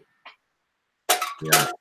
So, but I think it's, I went to Europe. And just the fact they just all like know, like, oh, they don't really, I don't think they understand like nature. Like, they're not the indigenous people, but they just know, like, oh, obviously I love like having fiesta every day. Like, there's no effing way you're taking that from me. Like, there's no amount of money to stop the fiesta they have in Spain every day, or whatever they do in like France. I think they have some kind of fiesta, but like siesta. And so it's just like, there's nothing they can do. So they just understand like some things are sacred. And in America, that's just, I've never seen that in America. Yeah. Never. Yeah, that's right. The community gathering. And so we're creating something that's very natural for them, which is a community gathering. Argentina is, I've heard it called the most European city outside of Europe. Oh, okay. Yeah, I mean, and it's built from mainly European immigrants.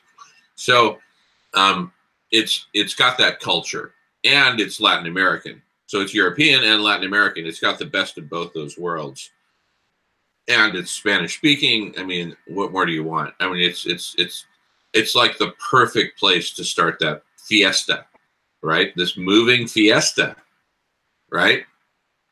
And we're going to be handing out a gazillion of these stickers that say Laudato Si. And, what a cool thing if you're a middle schooler to go back to school with a handful of these. Look. Well, I'm worried about the movement, but yes, the stickers, whatever is your information pillar is okay. Yeah. Yeah, but you said you're worried about the movement. What do you mean? No, just like whatever you need to get the information out. Exactly. Yeah. So between a combination of social media, stickers, people just seeing us on the street, gossip, right? Just water cooler gossip, and we're gonna map out our route to hit all the schools that we possibly can, right? Yeah. Why not? Schools, churches, busy commercial districts, cafe, restaurant districts. We'll get them coming and going. Breakfast, lunch, and dinner. Mm-hmm. You know, the battle will be won or lost in Buenos Aires. Well, no, I see what you're saying. Yeah. Have you ever read Derek Jensen? Name a title, please. Derek Jensen. Endgame. He's like 20 books. Anyway, I learned about him through Guy. DER. He's an environmentalist. He's my favorite environmentalist. But he writes He's interviewed Guy. Actually, did I learn about him through Guy? I may have learned about it at the same time, but he's my favorite environmentalist. Guy is my second favorite. He tells it like it is. He's not a scientist, but he's on the whole it's not good. He gets it. Yeah, he gets it. He was into it before Guy. Yeah. Even like in the 80s. Okay. He's like 50. He's I've interviewed him. The nice thing about the environmentalist people is that they're so unpopular you can just call them. Like the day I learned about Guy, I called him and he talked to me for an hour. You know, it's because these people aren't famous and they're all frowned upon in society. So no, we had the same experience. I thought, you know what, I'm going to take a long shot and reach out to Guy and hopefully he'll take me seriously. And I invited him to come to California and he came. Yeah, Guy is great. I feel because dude, he's just a regular guy. Like people, I read things on I've read people write articles. Like there's an article walking away from Guy McPherson, and they call him like a cult hero and all this. And I haven't met him in person, but I've talked to him now 2 times via Skype, and he's just like a guy, dude. He's just like he obviously realized we were sending us off a cliff, and then he just quit his job, and then he's like, I have a PhD, so I'll tell you guys, you know. Yeah, no, when I saw my first, I'll never forget the night. It was in late December 2016, you know, so it's, you know, it was like after Christmas, but before New Year's. And so it was just in that chill zone. And so there I am late at night. And, you know, a friend of mine had said, you know, pointed this out. You might want to check out Guy McPherson. So I check it out. And it just changed my life. That first, you know, hour-and-a-half long Guy McPherson presentation. Yeah. Changed my life. Yeah, I feel like I can't believe he gets so much hate when it's like, well, it's kind of weird. I've actually the only thing I disagree with Guy on is the timeline. Because I think it's been 2 years since I've learned about Guy. Yeah. And it's like, first you realize like, oh my God, everyone's lying to me. Like, everyone, like the media, like who cares about Trump? Who cares about Bernie? Whatever. Right. And you're like, oh, this guy, like I need the truth. Like you just need a life raft. You need I kind of, and that's what Guy was. I'm like, okay, he's telling the truth. But I think we obviously, I agree with him that the Arctic going gone is going to just be catastrophic. It's going to be the biggest event ever. But it seems like we've got 5 years. Maybe I'm wrong. Maybe I'm right. Maybe we'll have one summer. Maybe it will completely collapse. But like, it's just like I get what he's saying, but it's like it's so weird because now I'm like we have more time than Guy says, but we don't. I'm not saying we have like he's totally wrong. If you get what I mean. Yeah. Okay, I got you. Look, whether it's 1 year or 5 years, it's like telling me, Jamin, you've got 1 hour to live versus 1 day to live. It really doesn't make that much difference. I'm going to call my mom. Yeah, it's still the window because of the feedbacks. Because it's like we'll take like the action, the time scales are totally out of whack. So like we should have taken action 30 years ago. Right, which is action. Yeah, I'm still for taking action now. I'm not for delaying the action because like we got 1 more month because he's wrong on the sea Arctic melting or whatever. You know, I'm just saying. My one criticism of Guy is I think he's a little bit too alarmist. Like if you watch his talks, he says the economy is going to crash every year. Since 2014, the economy is going to crash every year. That's in his talks. He literally has a slide where he talks about the economy crashing. And I'm not saying he's wrong. I'm just saying like these are very complex systems, and you're not just going to be like the day like this today it's over. Like you know it's very complex. Global dimming. We may find something that's even worse than global dimming in a year. Yeah. It's totally unpredictable, but it's on the order of 1 to 5 years. Yeah. Well, I agree. Yeah, I'm with him on entropy. Everything is in decline because everything that's a law of physics. People like call you a pessimist. It's like that is laws. There's no optimist laws of physics. There's only pessimist laws of physics. That everything loses energy. Yeah, but I mean, with a massive energy source like the sun, you know, obviously we went through the end of the last great extinction to this proliferation of life and biodiversity and topsoil and all kinds of wonderful stuff. So it's not just entropy doesn't tell the whole story. It's in our case, it's actually you know, intentional actions, the sum total of which are omnicidal. And we could do more to give us more time. Yeah. And, you know, and if we buy time, and then, like, let's say we buy 10 years, and within that 10 years, among the many things that we do, we get really, really smart with the right, you know, cultural transformation and collective intelligence platform. We become really, really smart. And if we become really, really smart, and that makes us better modelers, we're able to create a better and better computer model to really understand much, much better what we're dealing with here. After all these technical papers are a computer model in sheep's clothing, right? There's a model inside that says, look, you know, we put together these equations, and because of the laws of thermodynamics and physics and evaporation and heat transfer and all that, here's what the model says. We're going to have no more Arctic in 7 plus or minus 3 years or whatever. So if that's, so being more intelligent will make us better at modeling, and therefore better at predicting the results of what if scenarios, and therefore we'll be able to find the best possible what if scenario and implement it. I mean, it's kind of that simple. If we have the right intelligence, and if that intelligence overwhelms these negative forces that would push us more in the direction of chaos and destruction in the very near term, and so it's really, you know, it's going to be a battle between good and evil, certainly, but on the side of good, we're going to be able to amass a collective intelligence. That's why I use this slide image. I could pull it up if you wanted, but it basically, you may have seen me show it before. It shows 2 cars in the Nevada desert playing chicken, right? It actually shows them at the moment that they're crashing into each other. And I use that slide to show that it's a cosmic game of chicken between abrupt climate change and abrupt collective intelligence. Mm-hmm. Which car is going to win at the game of chicken? That's the fundamental question. Can we organize ourselves to become hyper intelligent and literally exponentially growing intelligence? Can we organize ourselves to become so intelligent in time? That's the question. And can that intelligence be harnessed in this uber benevolent way, rather than, as has been suggested, be, you know, subverted for some evil purpose?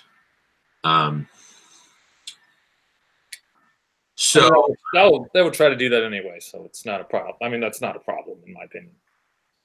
That will just have to be overcome when it happens. Yeah.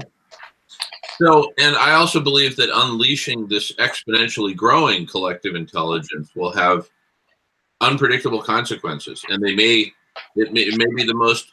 You know, that's my point, Jamin. Come on, you're stealing my point. I understand. Yeah. Yeah. But it's kind of like the stage 5 cancer patient, and you say, listen, there's this radical experimental therapy that is guaranteed to make all your hair fall out, and who knows what'll happen to the rest of you.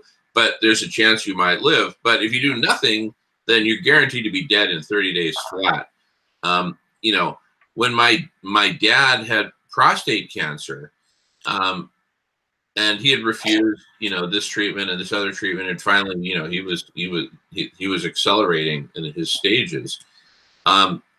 I said, look, let's try concentrated cannabis, you know, an intensive regimen. You know, you'll be totally wiped out for like a week or so. You'll need to be in bed. And the people who said no to that, I don't want to name them, but the people who said no to that, it's like, excuse me, he's about to die, right? And he did die. And but why not give it a try, right? That's kind of where I'm at with collective intelligence and this whole movement, right? It's going to have unintended consequences up the kazoo, every facet of it, right? Like, I think we should try. Like I have tried to accept death. I think if someone in this room, someone in my room, if someone just tried to kill me right now, I'd be very scared. But like, we need to try just for the children.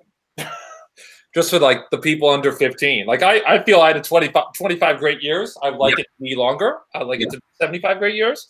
But you know, like I can't believe there are people younger than me. Like, holy fuck. Like, I'm freaking out inside every day. Like, I can't, because I don't interact with anyone who gets it. Like, I don't know anyone in person. So it's like I go to 350 meetings and it's everyone at the 350 meetings over 50. And they all think like we have 12 years, you know, whatever. You know, they think whatever the F's going. They think if we shut down Chase Manhattan enough times, then we'll solve the problem. Yeah, I mean, they think it's weed. They think, one time I mentioned Guy, and they're like, I've heard of that guy. I think he's crazy. And I was like, how do you know about it? It was funny. Yeah. But, the adults, like, that's something I think about a lot. I'm not even, like, I feel bad because now I see Greta Thunberg and the younger people. I was like, damn it, I wish I was now in high school so I could be fucking them. But because I feel like I'm stuck in a hard place now because now I'm an old millennial. Now it's Generation Z or whatever they're called. No, I'd say you're right where you need to be, Alex. There's a lot of smart 20-something year olds, 30-something year olds. So you're right in the middle of it. Like, the kids are going to understand. Like, at one point, even the millennials, that everyone under 40 essentially is going to understand the adults have no credibility. Yeah. Like at one point, like that's slowly like these things are happening. Like, you know, we talk about tipping points. If there's going to be human consciousness tipping points, like everyone's going to be this, like, oh, everyone over 50 in a position of power can suck it. You know, it's just complete crap. Totally. And that's all going to help with this gender. Well, no, I worry about that because we can go two ways. And this is where I think it's 50-50. We either go to fascism, because what happens is someone sees that, says, I'm going to blame someone. I'm going to be a fascist. I'm going to blame immigrants. I'm going to blame white people. I'm going to blame Nancy Pelosi. I don't know. Yeah. They're going to be fascist and blame people and then say, follow me. We'll kick their asses and we'll get out of the mess. Or we do a progressive social AI while throwing collective intelligence, but we do some progressive thing where we actually try to deal with the problem in a democratic way. That's basically it. Yeah. We're either going to really try or we're going to completely collapse. Like, it's over. Like, capitalism's over. It's like a zombie. It's still alive. It's dead, but it's still alive. Yeah. One of the things I'd just like to kick in here, though, on that point you made, AJ,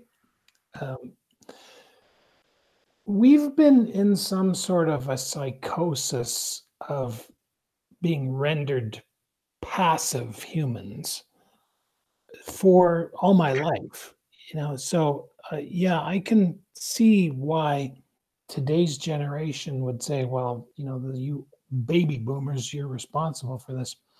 But the curious thing is, we've had Damocles' sword hanging over us ever since I was born. But for some reason we live with these blinders on, failing to actually react the way we should to nuclear holocaust. You know, that we've been basically in an existential threat where the world could end tomorrow since I was a baby. You know, there was in the 80s, the number of nuclear weapons pointed at each other, the United States and the Soviet Union, it was something like 35,000 each. Today, they're down to about 7,000 each, but that's still enough that ever since you were born, and essentially ever since I was born in Jamin, there's been a multi-megaton warhead aimed at every city, more than 50,000 people. And how the hell those things haven't been launched a long time ago is beyond me. But what I'm getting at is we are living in some sort of la-la land where we don't stand up and say, hold it, you know, the emperor has no clothes. This is crazy. How come we're not talking about nuclear weapons since the 1960s, every day. Do you get what I'm trying to say? No, Miles, I understand. And to your point, what I'm saying is going to happen is just because of perspective. I don't blame anyone. What I mean by I don't blame anyone, if the roles were reversed and somehow the millennials were the boomers and the boomers were the millennials, we would still have fucked the planet. We would have still have caused global warming, the whole nuclear thing. Like, basically the same game would have been died, or a very similar subset of the game. What I'm saying is that the millennials, just because they're young, just because you guys were young once, they're going to, the millennials have never seen the government or these big institutions work in their favor. They grew up with 9/11. They grew up with the bank bailout. I went to Virginia Tech, and that after the school shooting, I went from the school shooting was in 2008, I believe, but I started in 2011, and people, I wasn't an activist then. They saw Tim Kaine, the senator, and who was the governor at the time. They would come down. They would give a speech next to all the graves, next to the big monument they have. And they would talk about gun rights, and nothing would effing happen. Like, the millennials have never seen democracy work for them. Like, in my 25 years, what progressive legislation has been passed?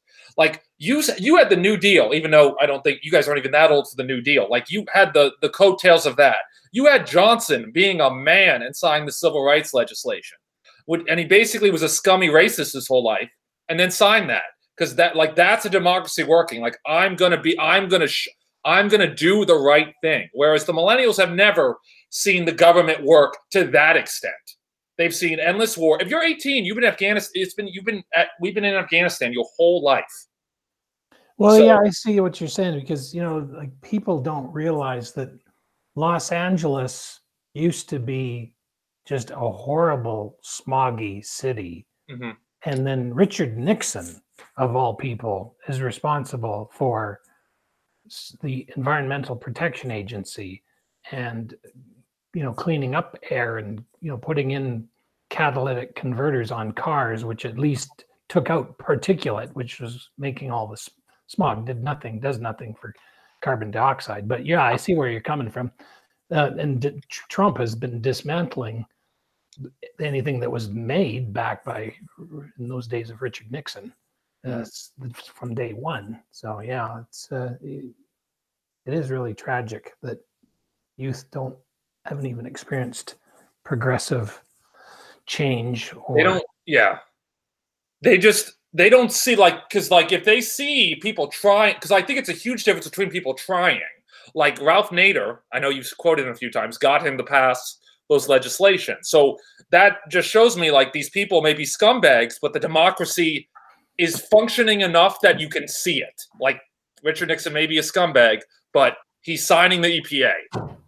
Johnson is signing the Civil Rights Act of '64. Like, at least they're functioning in that aspect. And the millennials, I tell this to adults and they don't disagree with me. And they disagree with me. I think you agree with me. They just don't see that. But I think, like, the millennials we don't even talk about this. But I think that's just a huge underlying thing. It's like these big institutions have never serviced us. And that's why we love, like, entrepreneurship. That's why our whole millennial thing is entrepreneurship. Because what it says is, you can go into your corner and make as much money as you want, and you get all the rewards. So that's, like, a lot of millennials are libertarians because they've never seen the government, or like, what's the government? The government is us. I know you're not American, but the government is you and I. We should be influencing the government as much as Goldman Sachs, but we're not. We're just used to it not, right? Like, you're on Justin Trudeau, whatever.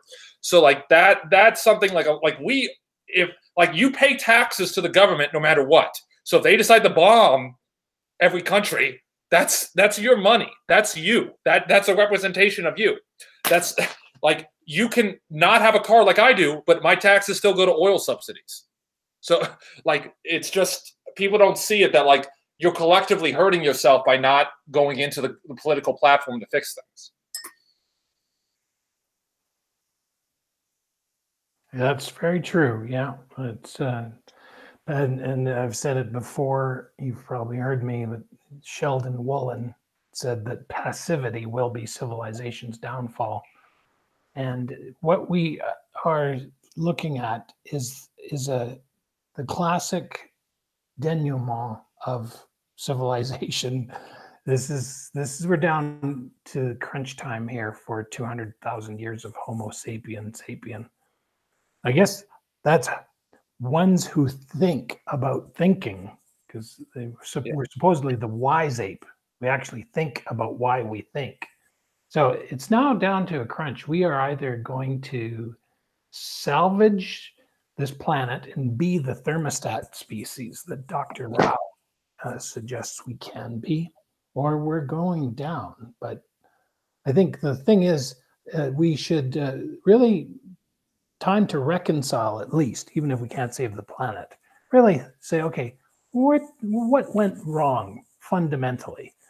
Where did we go astray in the past 2,000 years? I will go back to saying, I don't think that Jesus Christ ever intended anyone to make a religion out of him. And that I attribute to Bono of U2. But it's true. If you put Jesus Christ at the top of a hierarchy, then everybody else is like saying, okay, well, he's not here, so I'm his temporary replacement, right? So that's where these religions have been created. That was never the intention.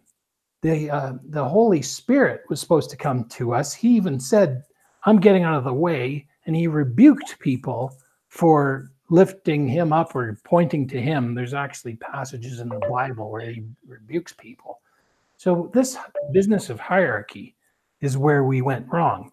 And I have this little globe here. It's the weirdest thing. I think it's what Carl Jung would say, a synchronicity, because it's a pyramid trapping this little rubber globe I have. And the weird thing about it is I was just one day sitting at my desk, and I have these popsicle sticks because the kids used to play with them and they were kicking around. And I thought, popsicle sticks, and I was thinking like pyramids and such. And then I thought, I got these little key rings in my desk, and I have a little hole punch, and I just punched holes, and then using these little rings made this pyramid shape out of popsicle sticks. And then I remembered I have this little globe, and the little globe just pops right into it. And so to me, this is symbolic of what has gone wrong. We've gone to these hierarchies, and the psychopaths are just loving it because they're the ones that'll step on anybody's fingers and toes and head to get to the top. And we either will flatten out these hierarchies and restore a sense of community and egalitarianism and sharing, as opposed to, as you said earlier, competition, or we're going down. That's just the short of it. Nature has some degree of competition, but mostly like it works together. Because it's the indigenous people. This is what I've started learning about indigenous wisdom, was because of my concern for the environment. And the Blackfoot, the Niitsitapi people, and the Lakota as well, they don't even have a word for please, because you just share. They didn't have a competition of trying to hoard and not share. That's just the way they lived. So they didn't need a word like please, and they didn't even have the word to share, because that's the only thing they knew was to share. They had no money. Yeah. Well, also, like, you would hunt, like everything you would do in a pack. Like you would hunt in a pack, like 3 of you. So like you need everyone to be strong. Because I think we have competition between species. Like you do have to hunt I don't even know, you don't even hunt cheetahs. I don't think we ever hunt cheetahs. But whatever animal you're hunting, I will agree, you're in some competition with that animal. Although nature, I think at the end of the day, its overall pattern is cyclical.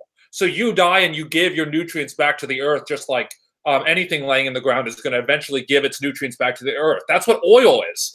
Oil is the sun's energy saved over how long it takes, millions of years, they say, right? 90 million years? Yeah, I heard 600 million years worth of petroleum products, and we're burning them at 20 million. That's really, the sun is just 1 million years worth in, I don't know, a decade or a year. or some crazy amount. Yeah, oil is just the sun stored in that form by luck over that amount, like that time. And obviously, there's the whole concept of we're running out because we're not it's not, the sun doesn't make it as fast as we're using it. I don't know what if they calculate. We probably do millions of years of oil every year now, since we use since we use like a millions of barrels. It's like 80 million barrels a day of oil is used. Yeah, I think it's 20 million years worth of fuel. Yeah, it's not like it matters because we don't get a time machine, but it's like 20 million compared to, this is 200 years. 200, like it's 200 years. So like there probably hasn't even been like a 0.1% oil increase since we've been using oil, in the whatever it is. And people don't think about this. We're not slowing down at all. We're burning more oil every day than ever before. So like it's just crazy. Emissions are yeah. I mean, I watched this movie. I went to the Texas Tribune. I watched this movie Blowout. It's not online, but it's called Blowout. It's about how the U.S. is now the biggest emitter, the biggest producer of oil and gas through fracking. I didn't know you got oil from fracking. This may be new fracking, but they talked about in the movie that fracking is oil and gas at the same time. It's been that way for years. Okay, yeah, I did not know that. I thought it was just natural gas, but they were showing how they're exporting it. So all this new fracking, they're exporting. So none of it's going to the U.S. None of it. And we're now the biggest. So now we don't need Saudi Arabia. We'll probably still actually need them. But now, since we've done this, the technology has committed us. We're now a petrostate, essentially. That's what the movie went over. And they actually did talk about climate change. It was this one NASA scientist gets on and says, we're on path for 6 degrees, and then that's it. It was like 2-minute clip of like, oh, maybe you should think of 6 degrees. And then that was it. But they went to India, because we export all this oil and gas to India. So India doesn't use coal. So it's a bridge, right? They interviewed the energy guy, and he's like, "Oh, this is better than coal," and it's not better. It's better for the humans because it's not as polluted, because coal is so polluting. Yeah, like it's really bad on the petrostate front. We're really because of technology, we're now a new petropower. That's right. Yeah, and that's where, like, because nothing's improving, this is where I think it's very important to really, as you go on your pilgrimage, Jamin, to talk about, not only do we need these churches to do their best to reverse what damage we're doing, but also to gear up, because we are in hospice and people are going to need hospice if this is where we're headed. And the Catholic Church, with all of their ceremony and facilities, they're going to be at the front line of it. So better get ramped up and prepared, because yeah, we will be needing last rites, and we will need somebody to be, potentially administering our final care and dabbing our foreheads to, attend to the deteriorating bodies that we'll have. That's just, I don't think it's anything we should be avoiding discussing, in that it's not looking good, and we can still enjoy life. And there's a lot of smiling, happy people in hospice, even though they know they're dying. It's actually when a lot of people do experience their own raising of consciousness. Ideally, according to Carl Jung, we go through an individuation and a consciousness awareness before hospice. That's, hopefully we find a meaning and purpose in our life, and we get to a place of that inner self, the universal self, and we're at ease no matter what happens. But the unfortunate thing is, a lot of people don't get to that level of peace until they actually are in hospice. So it's not a thing to it's actually a good thing, hospice, but you know, and it's better than not having hospice. Does that make any sense? Yeah, it does. It does. So in terms of the hospice conversation, that whole narrative or part of the narrative, etc., I'm going to propose an idea, and I may be right or I may be wrong or somewhere in between. But here's my idea. My idea is that whatever the world is thinking about the magnitude of our problems and talking about the magnitude of our problems. Right now, our problems are way up here, and the world's level of conversation about them is, yeah, I heard we might have some problems in 2050, right? So our conceptualization of how serious it is and our level of conversation is way down here. That's destined to go up. It could go up quickly or it could go up slowly. But my fundamental thesis is this: wherever the world is at a given moment, that's where we meet them, right? And we basically say, look, what we're all about is caring for our common home.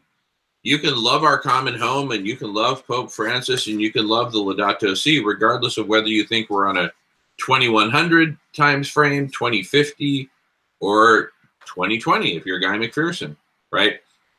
It's time scale independent. And that way, basically, you know, we basically say, listen, come one, come all. You don't have to have Guy McPherson tattooed on your shoulder in order to, you know, hang with us. Wherever you're at, you know, we're all talking the same thing, which is we need to solve this, regardless of the time scale kind of thing. So I want to be kind of universal in that, you know, in that sense, right? And, you know, whether or not humanity goes quickly or slowly up the elevator of consciousness is what it is. And sure, we may influence that, but I don't think we should have the expectation that we're going to somehow get to set the pace at which humanity wakes up.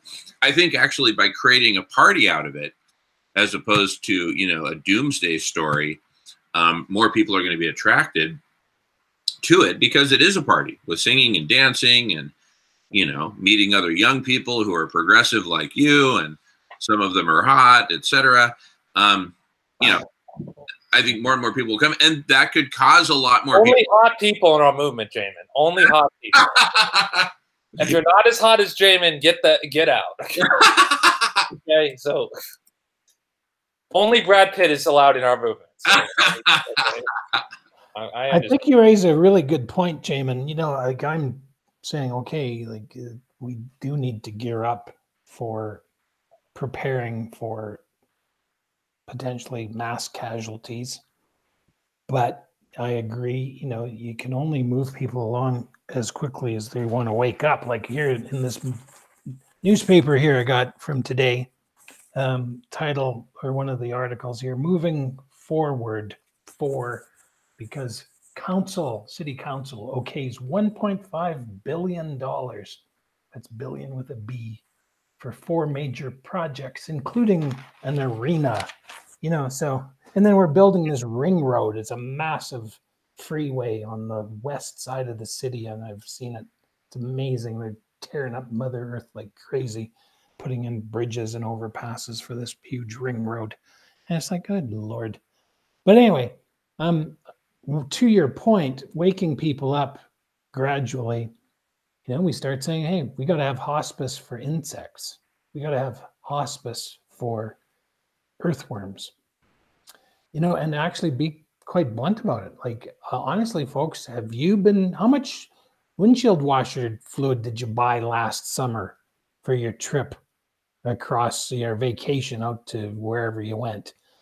You know, there used to be, not long ago, you had to refill your windshield bug juice washer fluid, you know, every trip. You went through it so much, cleaning off the bug guts. It's not happening, folks. It's like, wow, I just realized it. And now apparently earthworms. I remember as a kid, after a rain, you walk down the sidewalk, you had to do a hop, skip, and a jump. That's right. I remember that.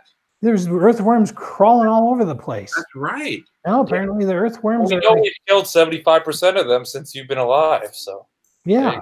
And getting back to your point, AJ, the young people today, they don't even have the perspective to see that no, there's not bugs like there used to be, because their life has been so short to this point. And it's even us older guys kind of like, what? You're right. Where's the bugs? Where's the earthworms? Yeah. So we when need to start talking hospice for them. the kids don't get it. That's why I don't like. I think it's so tough talking about this topic because you have some like pillars, at some point, everyone's going to wake up. Just because unlike any other problem, like police brutality or just terrible problems like racism, like if you're in a certain position, if you're a specific person, you can walk away. You can just say, hey, I'm white, I'm not going to deal with the racism problem or something. I'm not going to worry about the gun violence problem because I'm out of school now. Okay. But the climate problem, you can't walk away from unless you kill yourself. Yeah, there's no escaping it. Can't walk out. Yeah. It has that one variable. So like that pillar leads you to some conclusions. Like, okay, at some time, everyone's going to wake up. Like that's a huge thing. That's a huge thing that I think guides a lot of people. It's like, that is going to happen. Sadly, it's going to be so late in the game, I think, because we're really dumb. I mean, I can't, when I really think about it, I would bet on our dumbness all day versus us getting it together, just because, it's really late in the game now. And the media, like, as long as the media acts like there's no problem, it does its job. Yeah. It does. It just, we go on one more day. It just works well enough. I do agree with, like, people say, oh, it's slipping. And like, well, obviously people are joining Extinction Rebellion and whatever, and finding out about Guy. Guy's on YouTube. If you just search him, you find out about him. His views have like 1,000 views. I sometimes look at that, or 5,000 views. But like, to wait for the end game, I'll call it end game. Derek Jensen has a book called End Game, but the end game stage when everything really starts collapsing is just, it's going to be too late. Yeah. Like, that's kind of the hard thing, is it's like, I don't know what is going on in the elite's head, but they must have some notion that things are awry. But it's like, when are they actually going to do something? They don't know what to do. The elite. Here's the thing. It's like a lot of people keep relating to the elites like they have the ability to figure this thing out. They're as stymied as we are. No, I'm with you. And in some ways, I think they will only take action when it affects them. So like the bank bailouts, they're like, oh, this will actually make my dollar value go down. Let's go lean on the government to bail out the banks. But also, like, global warming will affect them last because they have private jets. So when you have 5 houses, okay, bye-bye Miami, bye-bye, the Hamptons. But, I live Bill Gates lives in Seattle, right? So as long as Microsoft's good. So that it's just a huge problem that the richest people are the least affected by the problem in general. And then there's kind of a conspiracy layer, not conspiracy, but just debatable layer. Like, what are they thinking? Like, do they call each other and talk about global warming? Do they talk to Al Gore? No. Like, Al Gore gets it. I consider Al Gore one of the elites. I talked to some of these elites, and they're basically the most clueless about it. And to the extent that they think about it from the standpoint of planning their own bunker. They're sociopaths. So, to the extent that they talk about it at all, it's they're building bunkers. I agree with that. Just because, yeah, we just said it an hour ago. You have to be a sociopath to care. What was I going to say and like, my other thing is, like, imagine if you're a billionaire. You win the lottery every day. Like, nothing can harm you because the whole society is based on money. And you make more money in interest than 99.9% of the world. If you make $1 billion, I don't even know what, if you make $80 billion, that's like millions of dollars in interest every year, every day or what. I think I saw, like, because I wanted to be Bill Gates when I grew up, and I read his biography. He makes like $6 million in interest a week or something like that. Even if you like have like the minimum settings on it, and I think he makes a lot more because he gambles and stocks it and it has his whole company running and stuff. So it's just that bubble. The money is such an abstraction that you can seal yourself off from it. So you don't have to care about the world. That's really, I know Adam talks about the money. That's a factor of money. So it's an abstraction. So money isn't real. Yeah. Now we all like agree money is real, and that $5 is worth 1 llama and $5 is worth 2 Kit Kats or something. But it allows you to say, oh, I don't like. You can't. A llama does not equal 2 Kit Kats. That's not true. Nature does not have that bargaining ability. But we have enforced, like, it's not real. And the hard part is the natural world is real. When those species go extinct, that is real. But money doesn't care about that. Because money does not calculate what is taken away. It only calculates what you have. And that's why economics is a total bullshit field. Like, I can't believe people even idolize these people, because it's like, I don't care if you're socialist, communist, fascist, capitalist. It's like, no, it's like you don't care about, you have a finite world, and there's no trades. These things aren't equatable. Your whole basis of trade is based on some kind of equatable thing. Like, the goat is worth the cow. That is not true. They have functions that can't be calculated. Exactly. And that's just a huge, and that's why we're screwed. Yeah. No, yeah. It's one step less sophisticated would be to look at everything from the standpoint of its caloric potential if you were to burn it. Oh, this chair, it's worth this many joules. Oh, this lamp, it's worth this many joules. Oh, this mercury thermometer, it's worth this many. Oh, but it's going to release poisonous mercury if you burn it. I don't care. I just care about how much energy I can get out of it. That's true. I actually have now started to think more about this concept of saying money is a poison. That's actually like pushing the blame onto some inanimate object. I think we have to ask ourselves, we are either water protectors or we are water poison. Not money, people. We're either protectors or we're poison. And I think that's where we have to do that introspection. And so I'm not going to blame money. I think we have to blame ourselves. Well, if I may, Miles, let me just interject that an analogy is, is money the poison? Can we blame money? It's like if I'm a heroin addict, right? And I do all kinds of terrible things. I prostitute my daughters. I do all kinds of terrible things to support my addiction. Who's the bad guy here? Is it the heroin or is it Jamin, right? Who's not willing to go through the rehab to protect his family, right?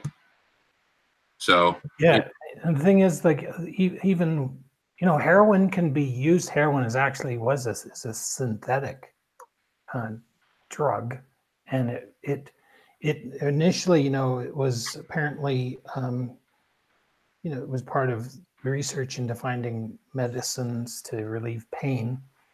But then the illegal form of morphine was called heroin because it supposedly makes you feel like a hero, heroin, when you take it. So, somebody, again, some brain, some diabolical brain said, oh, look, I can get people hooked on this medicine. I'll now call it heroin, make people think they're going to be a hero if they take it. So, yeah, I think we've got to wake up. Like, if the religious people want to ask, what is God gave man from the Bible dominion on the planet? Well, to dominate, that's actually a neutral term. Love can dominate or power can dominate. And what we've got is a dominion of power instead of a dominion of love, a dominion of water poisoners instead of a dominion of water protectors. And apparently this is supposedly, someone was saying this is the age of Aquarius. And we're supposed to be water carriers.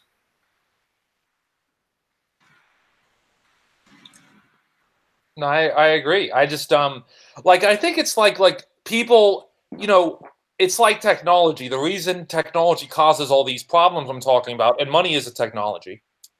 We invented it. It doesn't exist in nature. The concept, you know, it's just that people don't like. It's very tough to think of the consequences of your actions. Like, do I think when James Watt or whatever, when the first oil was pumped, does he see the end of the human species because of he figured out how to make this engine, or, you know, like 250 years ago? I don't really think he meant to do that. It's just that, you know, that's not a conspiracy. So there are some conspiracies, like planned obsolescence, when the whole market gets together to make sure the phones can't be self-repaired so that you have to buy their $800 phone every time you want a new phone. That's a conspiracy, and it's also known, but like that's real. But like some of all our actions leading to dystopia is not a dystopia in that sense. That I don't think people understand. Like with the person who created money, whenever is that Egypt or someone, I don't know if people know, but all that leads to destruction.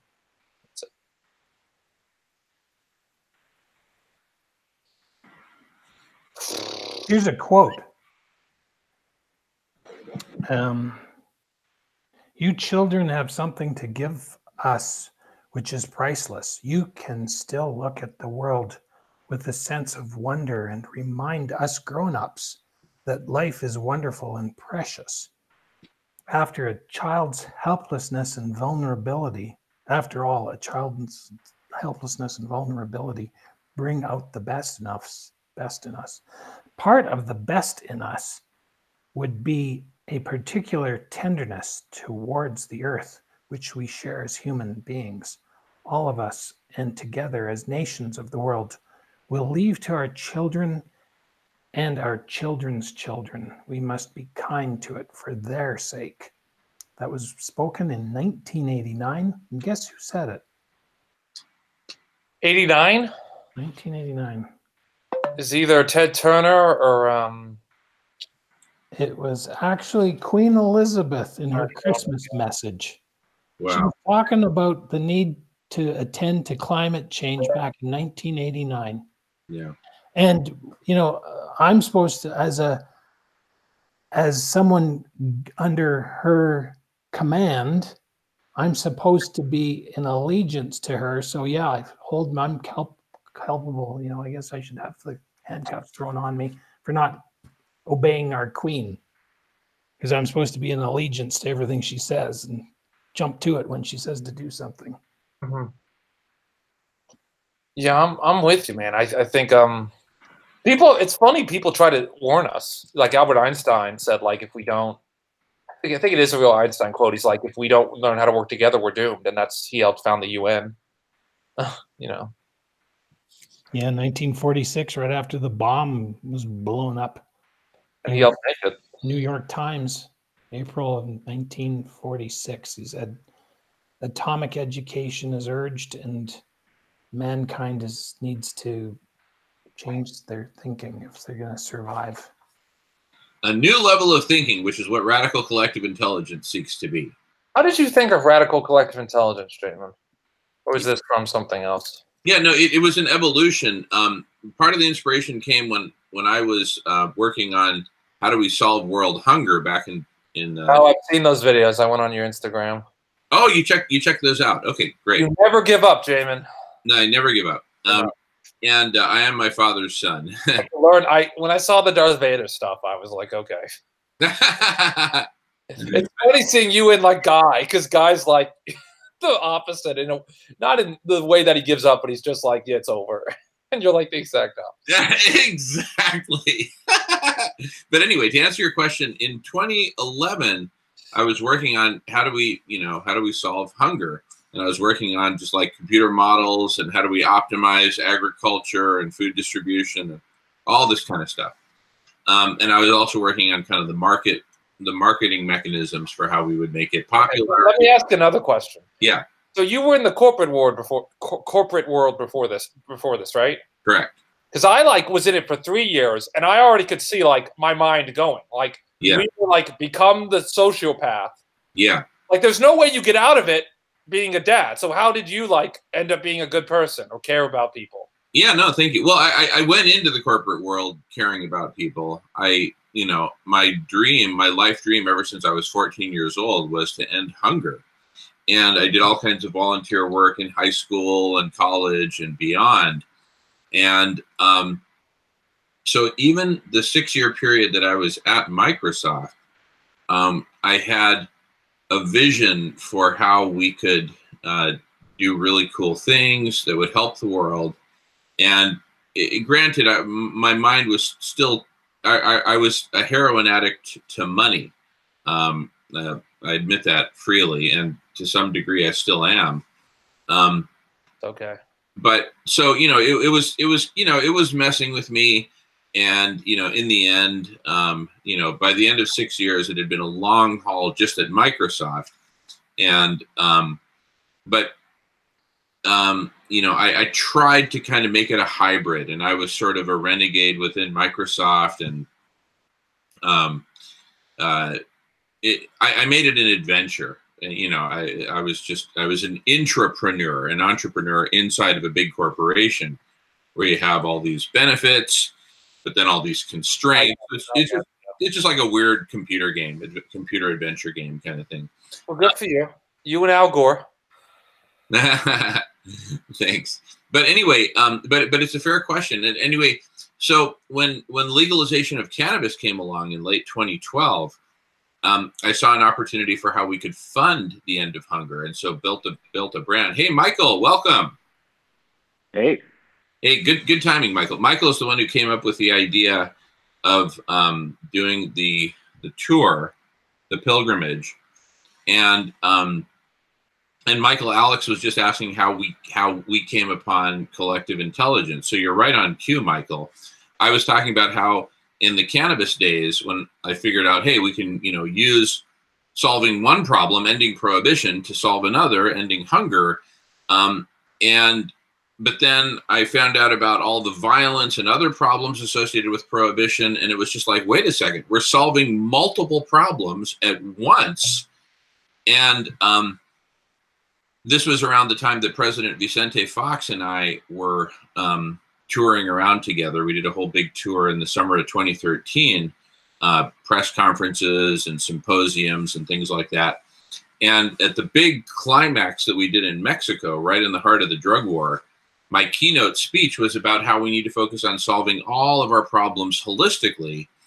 And, you know, whereas we had sort of accidentally stumbled upon ending prohibition and ending hunger at the same time, you know, what if we actually took a couple steps back and looked at all of our problems holistically and went for the big mega solution? Imagine chalkboards just filled with equations, the big solution, right, to all the world's problems. And that was around the time I met Michael, and we started talking about it, and we started exploring it. And Michael came up with the concept of radish as a metaphor for radical. They both come from the same root, radix, the Latin radix. Get to the roots of our most daunting problems, and, you know, get to the common root system of all of our problems, because all these roots are interacting.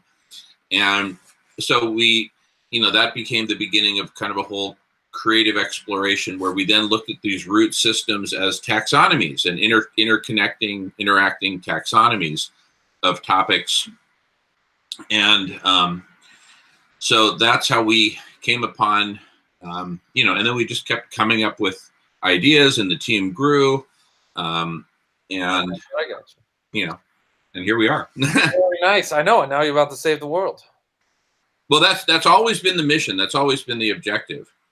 But, you know, and then, so at first, you know, we thought, oh, if we come up with this collective intelligence thing, then that, you know, that'll be kind of like the core engine.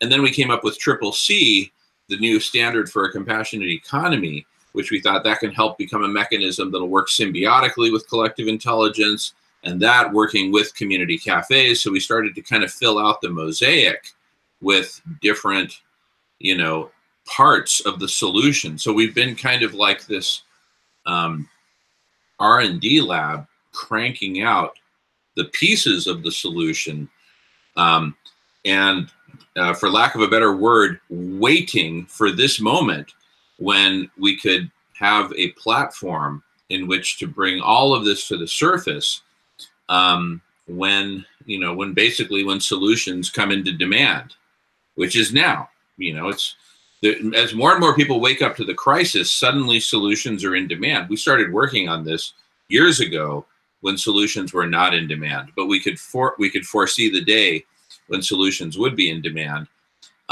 Radical collective intelligence is sort of the mother of all solutions because it's an engine to generate solutions. So we've both been working on that engine to generate solutions as well as working on specific solutions simultaneously. You're a genius. I've been accused of that. I don't care about that. I just want to get the job done. And the thing is, it's not me, it's us. I mean, you could say, oh, Jamin, you're a genius, but look at all the stuff that Michael came up with. He came up, you know. And so it's really the community. It's like going up to the guy in Barcelona at the top of the Human Tower and saying you're really tall. It's, you know, it's the whole tower. It's the whole community. So, well, Jamin, all I care about is you. So we can forget about Mike. I'm kidding. No. You have a good team, it seems. Oh, I don't know. You're the only person I know who's trying, right? Except I mean, it's you and the other environmentalists, right? Yeah, we're all trying. Look, we're all coming to this with what we know and what we think, and, you know, the whole matrix of garbage advertising meets quality education meets good parenting meets bad parenting. You know, we're just the product of all these streams. And, you know, I'm really grateful for Extinction Rebellion, right? They're helping sound the alarm, just like I'm really grateful for Guy McPherson. He helps sound the alarm. I don't see either of those entities coming to the table with really big radical solutions, but thank God for them for sounding the alarm. You know, they do have their contributions to the solution space. I'm just saying that's not that's not for me their main characteristic is solutions. They're sounding the alarm. Yeah, they're just, well, Extinction Rebellion is going to try to take action, but yeah, Guy is strictly I'm here to tell you and you know, go away. Yeah, and answer questions, which he's really good at. That's what he's a teacher. He's a teacher. You can tell. I can tell he's a good teacher because he answers the same questions over and over again because that's just the nature of what he does. But yeah, man, I think more people are going to learn it's a big problem, and what I'm really worried about is the response of the government, because the government knows, or at least like the Pentagon's preparing for it.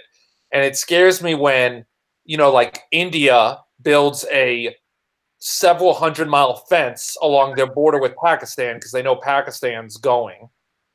Partially electrocuted fence. And so it worries me a lot just how in lack of a public conversation of what to do in dire times, a private conversation is going on that seems very scary. Yeah. Well, see, we're about to counter that private conversation with not just a public conversation, but a whole constellation, an intelligently designed constellation of public conversations, the sum total of which, combined with the bots that help do the switching and recommendations and all that, connection making and all that, all of that together. Hey, Charles, I got to say goodbye. Thanks very much. Hey, thank you, Miles. Great to see you, buddy. Thanks. See you next week. We'll see you next time. All righty. Thank you. So,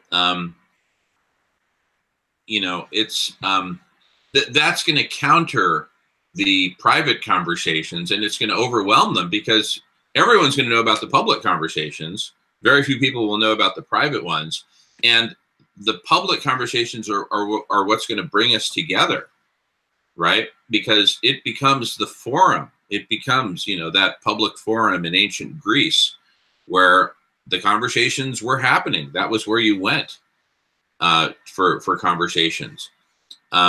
so we lack that public forum at a planetary scale, and that's what we're seeking to create here as kind of a weird hybrid between, you know, the platform for collective intelligence, the pilgrimages. You know, we're going to be like hermit crabs also inhabiting all the various social media platforms and leveraging them. That's what they're built for. So through this hybrid, we seek to create the planetary forum where people like us come together to sort this stuff out. Woohoo! That sounds good. I know I mean, what else are we gonna do? We're gonna give up?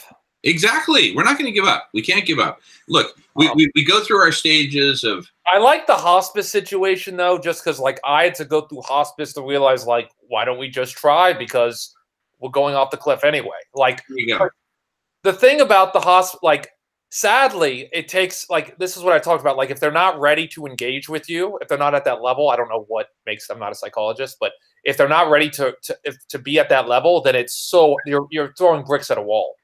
Right, but instead of turning it into a binary thing that, okay, therefore it's a waste of time, let's create a platform that essentially becomes a really nice, smooth, well-greased on-ramp, you know, that helps people go through the stages. You can go through the stages organically and in an accelerated way. Those two aren't contradictory terms, organic and accelerated. We can help people accelerate onto the high-speed lane, the HOV lane with us, so that we can, you know, do this together. And I think that's what I think this pilgrimage is so beautiful, because, you know, you could be a 15-year-old, you know, son of an oil tycoon in complete denial, learn that, hey, there's a party happening in Sao Paulo this afternoon and the hot chicks are going to be there. You'll be like, hey, mom, dad, can I go there? Yeah, sure. Yes. Jamin's sexiness will save the day. Well, what else? It's actually Michael's. Michael's going to be Michael. Oh, you are the sexy one, Jamin. I'm not too good looking. I'm not too good. Michael, you want to show your face and dispel that myth? No, but really, but you know, look, the bottom line is it is a sexy platform and a sexy community, because it's going to be young people who are progressive, and it just works, right?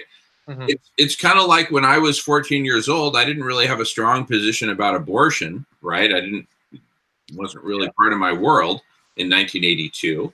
And there I am living in Spain, going to a Spanish public school that my aunt taught at. And I hear my friends say, hey, after school, we're going to a manifestación. I didn't know what that was, but it sounded like fun. So I went. Well, it was an anti-abortion rally. And next thing you know, I'm chanting, aborto no, vida sí. Why? Because it helped me to both do something fun and social with a lot of other people and engage in virtuous signaling. That's always in demand. I agree with that.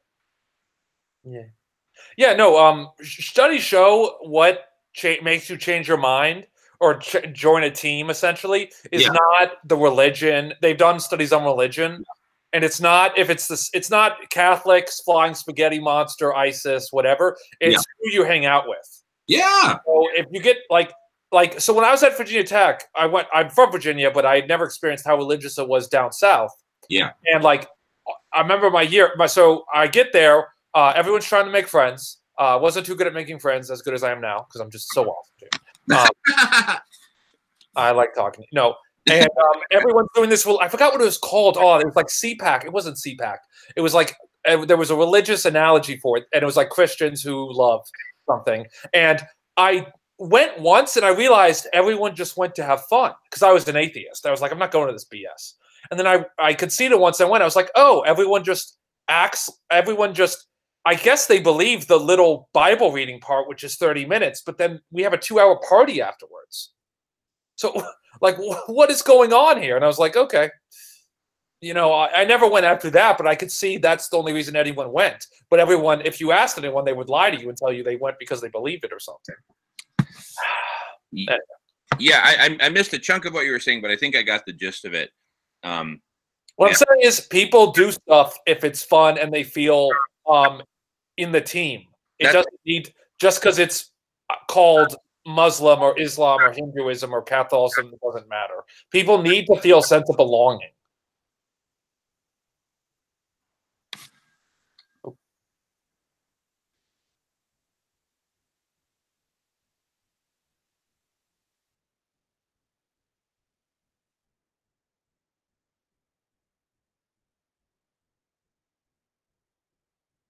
Hey guys, I was trying to walk around the house, but apparently I got a little bit too far from. Michael, are you there? Can you hear me, Michael? Michael? I see Alex dropped out.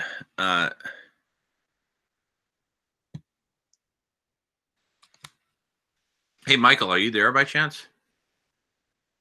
Hello? Hey, can you hear me okay? Yeah, I can. I was on mute. I'm actually getting ready for the day while I'm listening. Oh, okay. So I had my mic on mute, and I'm running around brushing my teeth, making coffee, all that Okay, stuff. gotcha. But I was listening to you and Alex talk. Did Alex fade away for you too, or only for me? Only for you. He did not fade away for me, but then the next thing I knew, he was gone. Gotcha. Okay. Yeah, I started moving around. I'll tell you what, I'm going to take a little bathroom break and then I'll be back. Okay. If Alex comes back, please let him know that I'll be back very shortly. Yeah, I'm actually going to take a break myself, but we'll just leave our things on so you can see. Okay, very good. Maybe leave your camera on or something. Yeah, I'll leave my camera. I'll leave my camera. Okay, thanks. Good to see you.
Hey, Michael, I'm back.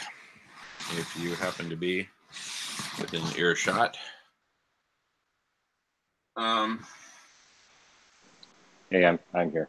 Okay, now we're still recording, so we're still broadcasting and recording. I can't see if anyone's watching live, but anyway, I hope you were aware of that. Anyway, so let me just recap kind of what I think have been some of the most important points from today. Now, basically, there's it was like a really good focus group earlier in the meeting. We're now 5 hours into it, believe it or not.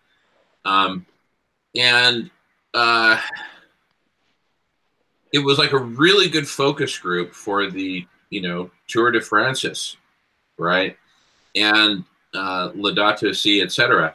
And here are just some of the highlights that have emerged. One is that it's controversial because the Pope is controversial. There's the Catholic Church is now super controversial. There's all these people saying, oh, between 60 and 80% of the upper echelons of the Vatican are homosexual, and and just like it's hopeless, and I'm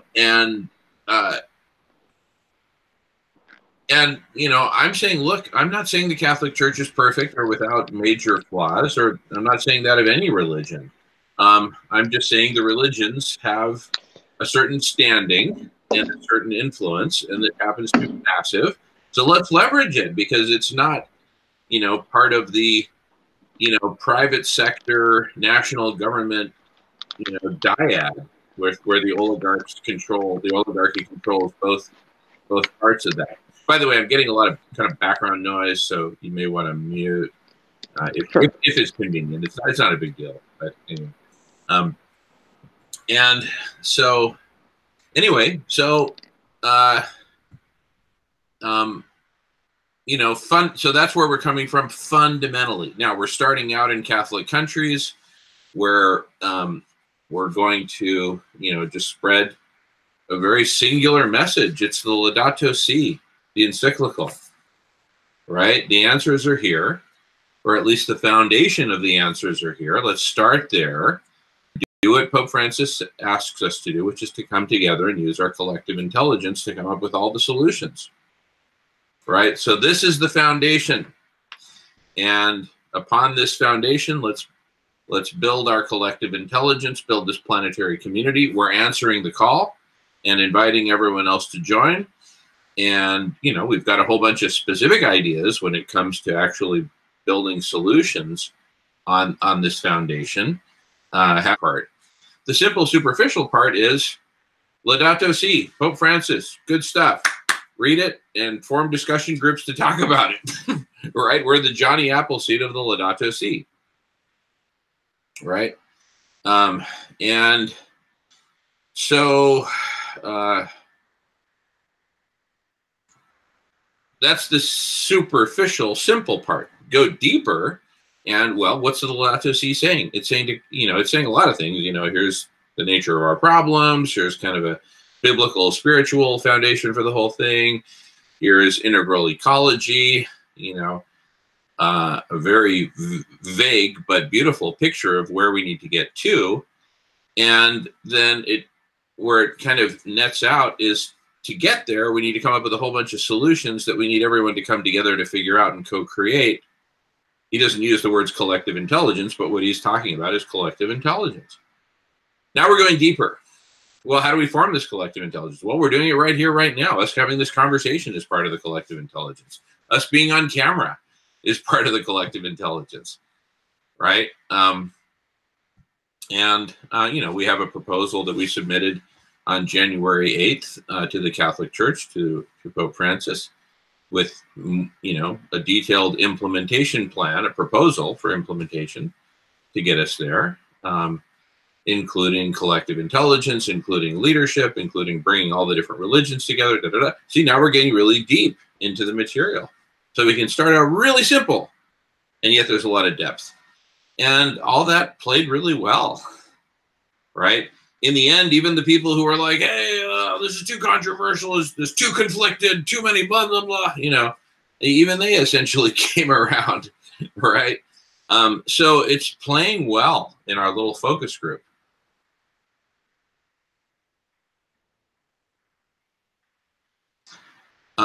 And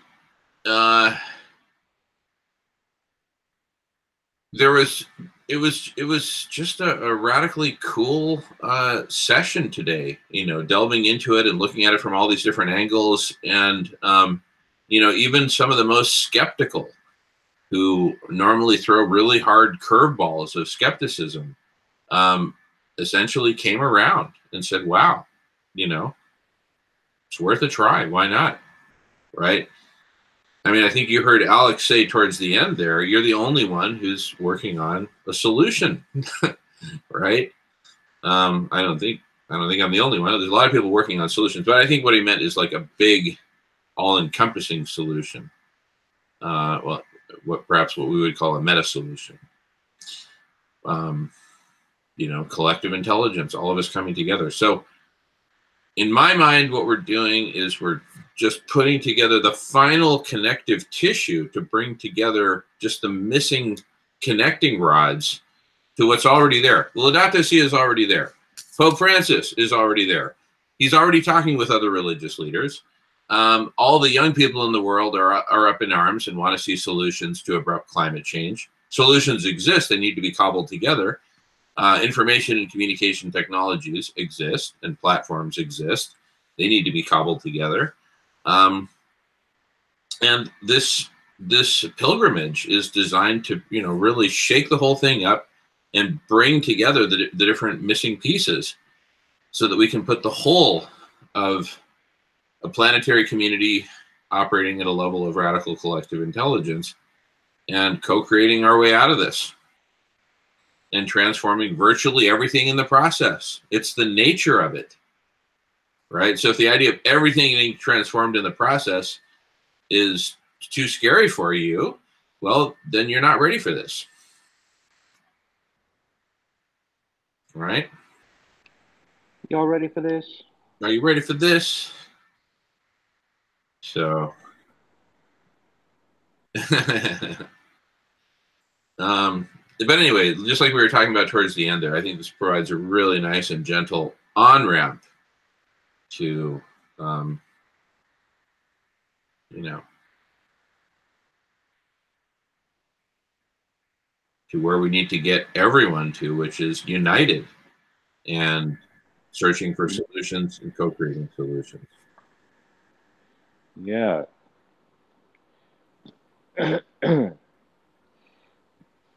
So you see, we start out simple, very simple and identifiable. And whenever you're ready to go deeper, just here, you know, the door is open. Just walk right in. And then people can walk in slowly or quickly, depending on their appetite. That's what I said about meeting people where they are. I don't know if you were here for that part of the conversation, but I basically said wherever people are at in their, you know, ride up the elevator of consciousness and understanding about what's going on in the world, and they're part of it, they're part in it. As people's consciousness goes up and up and up, wherever they are at any given point in time, that's where we meet them. We don't meet them way up here if they're way down here, right? And this kind of pilgrimage is just, it's so inclusive. Any 10-year-old can pick up this book and read it and go, right?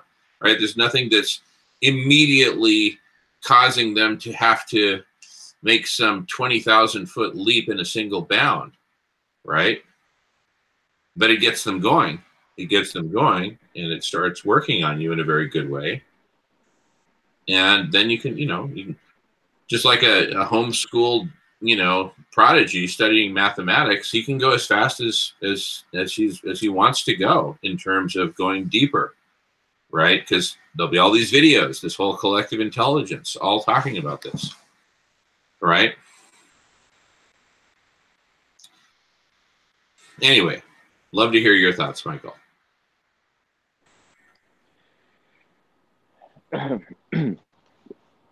Well, I think the simple message which we need to nail is going to be the primary one that's communicated, and probably the only one for, you know, most people. Yeah, and that's the Laudato Si. Yeah, but the Laudato Si, saying, as we talked about yesterday, Laudato Si is not a message because it's like speaking Latin. Oh, okay. Yeah.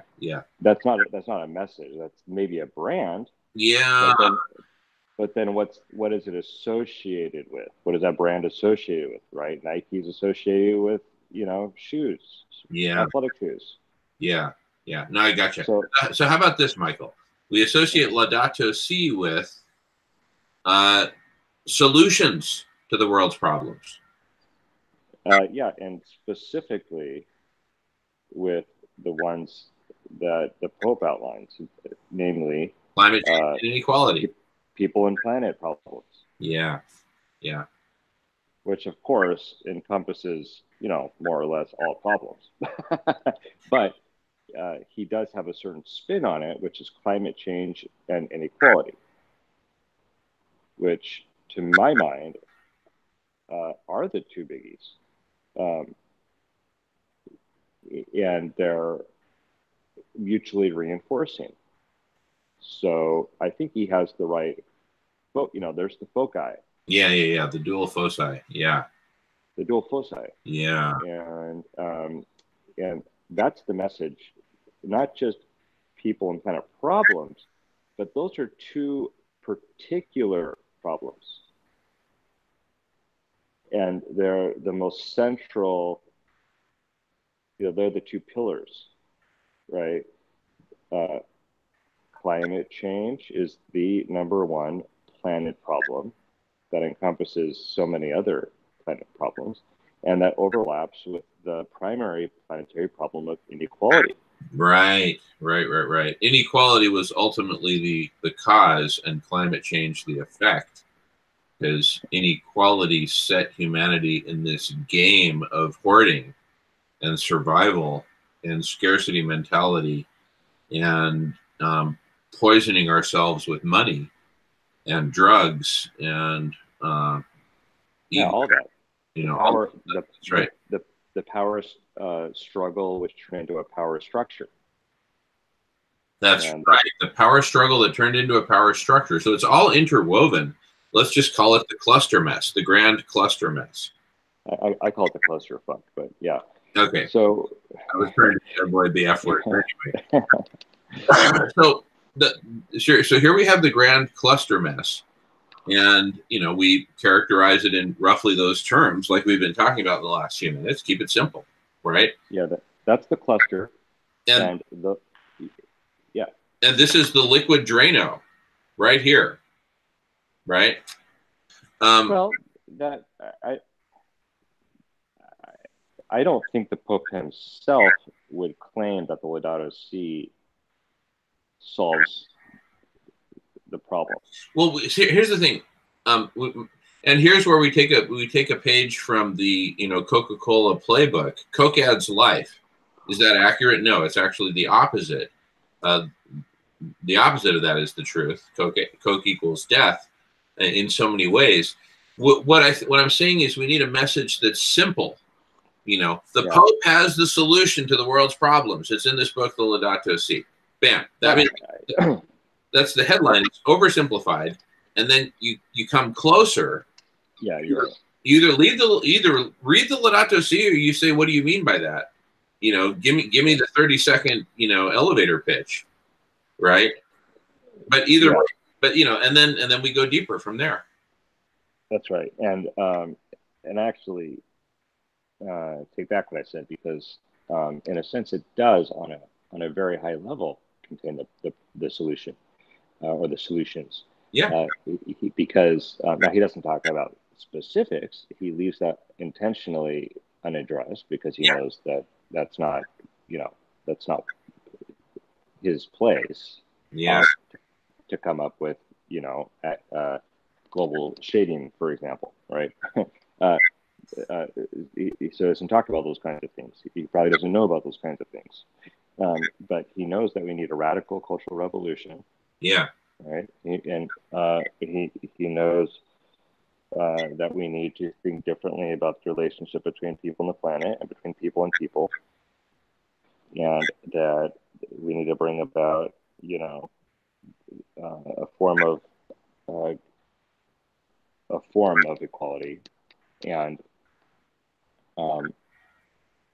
and to address climate change directly.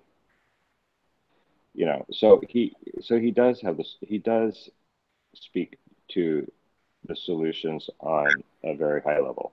But there's one thing. There's one thing I would add to that short list, and then I'll let you keep talking. Is collective intelligence. Back to you. Back to you. Yeah, collective intelligence. Engaging in dialogue, having the conversation. Yeah. Even though he doesn't use the words collective intelligence, it is. Yeah. Anyway, I would just add it to your excellent short list, Michael.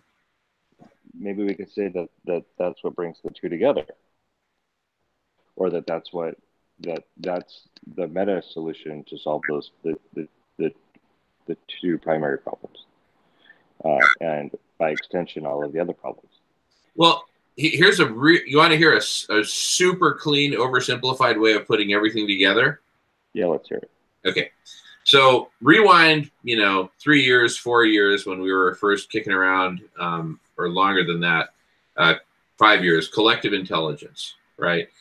And we said, okay, collective intelligence is like the grand meta solution because it will beget the myriad, thousands, millions of solutions that we'll need to solve our problems.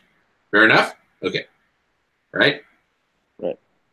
So if that's the grand meta solution, collective intelligence, think of the encyclical Laudato Si as the grand meta solution, because we need this to bring people together to do this collective intelligence to generate this, all the solutions that we need. 1, 2, 3. Laudato Si, radical collective intelligence, solutions. But it's not just Laudato Si. It's Laudato Si and the leader, right? And the implementation plan. But that's details. Let's oversimplify it. COCAD's life. Laudato Si. Solutions. Right?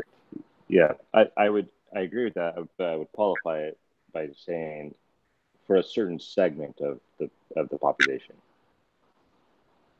Sure. Because frankly, a lot of people won't know about the Laudato Si, and even if they knew about it, wouldn't care. Not because they don't, and not necessarily because they don't care about those other two problems, the two problems that the Laudato Si talks about, and perhaps they're relieved that the Pope is at least talking about those two things, right? But they're just not engaged in Catholicism, and in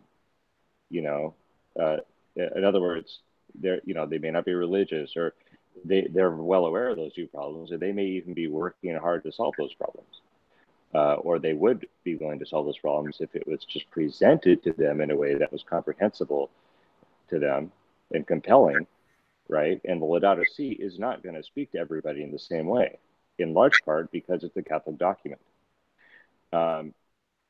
So it's going to speak to a certain segment of the population. I'm not saying all those people are going to be Catholics, and I'm not saying that all Catholics it's going to speak to all Catholics, but that segment of the population that it's going to talk to is pretty big. If you consider that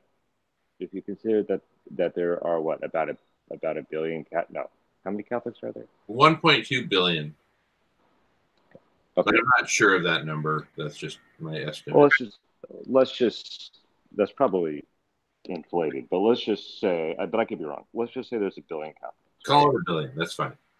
And let's say, let's say a high percentage of those find the Laudato Si,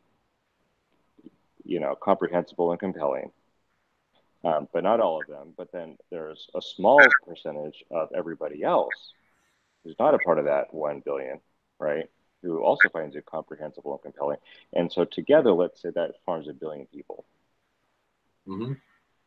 Well, that's like a seventh of the world's population. And it's basically the billion smartest / most educated, most compassionate. Wow. Most open-hearted, right? I mean, it's a great filter. It's not the perfect filter, but it's a good filter. It's not a bad filter. Let's put it that way. It's not a bad filter. That billion people. I'm not going to say that billion is representative of the best and brightest per se. Yeah.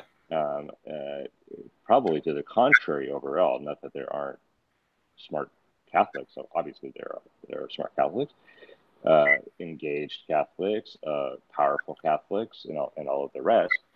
But of course, a lot of the very well educated people who care about all of this, they're working hard to solve these problems. They're not Catholic.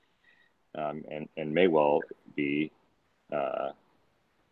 non-Christian or non-religious or whatever.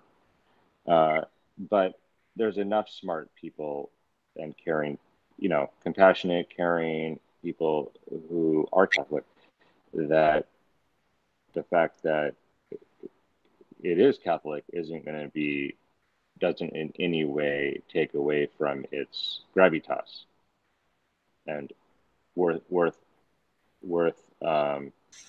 if it's about these things, it's not about abortion, right? Which is, like you had mentioned earlier, abortion being a Catholic issue, not only Catholic, but it's largely a religious thing that has entered into politics. Fine, but that's one thing, right? The point about the Laudato Si is that it's dealing directly with social issues, and I suppose we could say economic and ecological, but it is dealing with the temporal world, right? Not just the spiritual world or the afterlife or the realm of catechisms and sins or whatever. So that's what's noteworthy about this particular encyclical, and that's why people are paying attention to the Pope in a way that they haven't really paid attention to other popes. I'm talking about try this as the synthesis. The one-liner, right? Our Just Do It or our COCAD's Life one-liner imperative will be the Laudato Si is the solution. That simple. That's the ultimate synthesis of this, look, there's the 1 hour lecture on meta-solution, myriad solutions, modeling, collective intelligence, There's the 1 hour lecture. The emperor walks up and says, listen, give it to me in 5 words or less. What does it boil down to? The Laudato Si is the solution. I like that. Period. Yes, I like that. You want to know more? Come to the lecture. Look, it's open to everyone. Click on the link, right? The Laudato Si is the solution. Yeah, it's not the only solution, but in marketing terms, we don't need to, say that. That's in the fine print somewhere. Exactly. I'm sorry. What did you say is in the fine print, Michael? It's not the fact that it's not the only solution. No. It's a solution. No, but our one-liner is the Laudato Si is the solution. Yeah, because it's marketing. Exactly. And people say, what? Well, now you got my attention. The solution. Solution to what? To the world's problems. Which ones? Whichever ones you're big enough to be able to stare in the face, not the others. So if you think that traffic congestion is the only problem, guess what? We got a solution, right? It's the solution to that. Or if you're all the way to Guy McPherson, we got the solution to that too. The Laudato Si is the solution. That's the one. That's our slogan. The Laudato Si is the solution. If you want to learn more, well, it's the solution because it's what's going to bring us all together. You know, now here, this is like prophecy. Why is it the solution? It's what's going to bring us all together. It's what is bringing us all together. If you're in the conversation, you got brought to it because of the Laudato Si. So if you're listening to this, it's because you're in the conversation, and the Laudato Si brought us together. So the Laudato Si is the solution. Why? Because it's bringing us together under leadership we can trust, you know, and through coming together and applying the principles of the Laudato Si, integral ecology, among others, will generate all the solutions that we need, including veganism, which we know Pope Francis doesn't even know about yet, or is not even sold on yet, right? He doesn't have all the solutions. He's not walking and living a perfect life, right? He's a human being like us. Yes, he's the Pope, but he's also a human being. So yeah, but he's infallible. Well, anyway, look, let's not go there. The point is, the Laudato Si is the solution. You want to know more? There, I just gave a tight little imperfect, you know, synthesis of why it's the solution. And there, it doesn't even matter. I can get a B- on that paper. What we're figuring out here, and imagine this sticker, Michael, that says Laudato Si on it. We make 10,000 of those and give them out. You know, now we're talking. Okay, Laudato Si. Cha-ching! There's the money shot. Laudato Si. It is the Laudato Si is the solution. That's it. Laudato Si, that's the swoosh. Laudato Si is the solution. That's our just do it. Yeah, and, I like it. You know, the unspoken subtext is just do it. It's the solution. Do it. Well, what does that mean? Well, step number 1, read the book. All right. Step number 2, join the conversation. So it's got this really great onboarding education track written by the person you trust the most. Read the book and then join the conversation. Yeah, the person you trust the most if you're like, you know, a certain kind of Catholic. Yeah, well, you know, look, I'm doing broad brushstrokes here. Gotcha. I'm saying boy meets girl. Well, what if the boy is gay? I'm not. Somebody you can trust, namely Pope Francis. That's it. And it's readable. I mean, we're standing on the shoulders of giants, and what we're doing is we're creating. Here's what we're doing, Michael. Here's what we're doing. We're creating the category called the solution to the world's problems. It's a category. It's a category in search of a brand, just like the cannabis industry in 2012. A category in search of a brand. What's the category? The problem to all the world's problems? The category is the solution to the world's problems. Yeah. Well, yeah. Essentially, that's the message. That's what we're saying. We're in agreement. You know, not that I believe that 100%, but I believe in the marketing potential of that. And we're talking marketing. Yeah, and Laudato Si. One of the virtues of that name, because it's Latin, is that it translates into all the various languages. Yeah, and also it's directly. It's a name. It's a brand. It's like Diego Pellicer. It's like, what?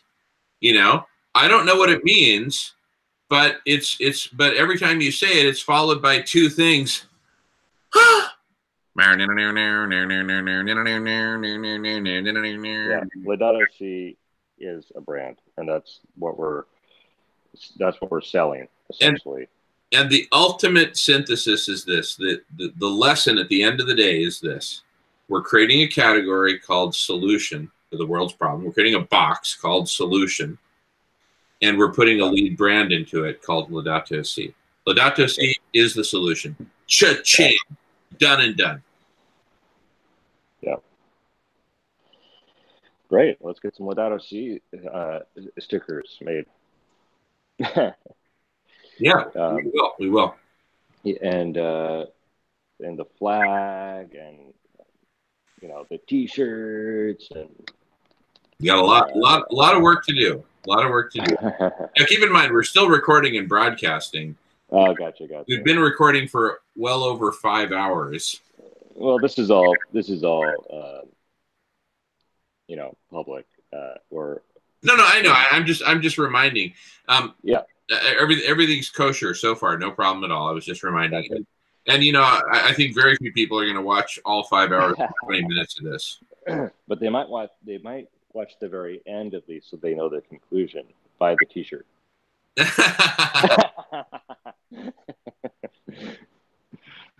Cut to the chase. The Laudato Si is the solution. I mean, that can be the header, right, of our one-pager that we hand out. Laudato Si is the solution. What do we mean by that?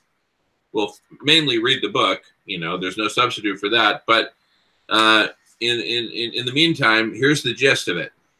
Boom. Dot, dot, dot, dot, dot, dot, dot. Right? Who are we? Well, we're this group that, came up with this proposal and has some ideas about collective intelligence. And if you want to know more about us, go to radish.org or wherever, right?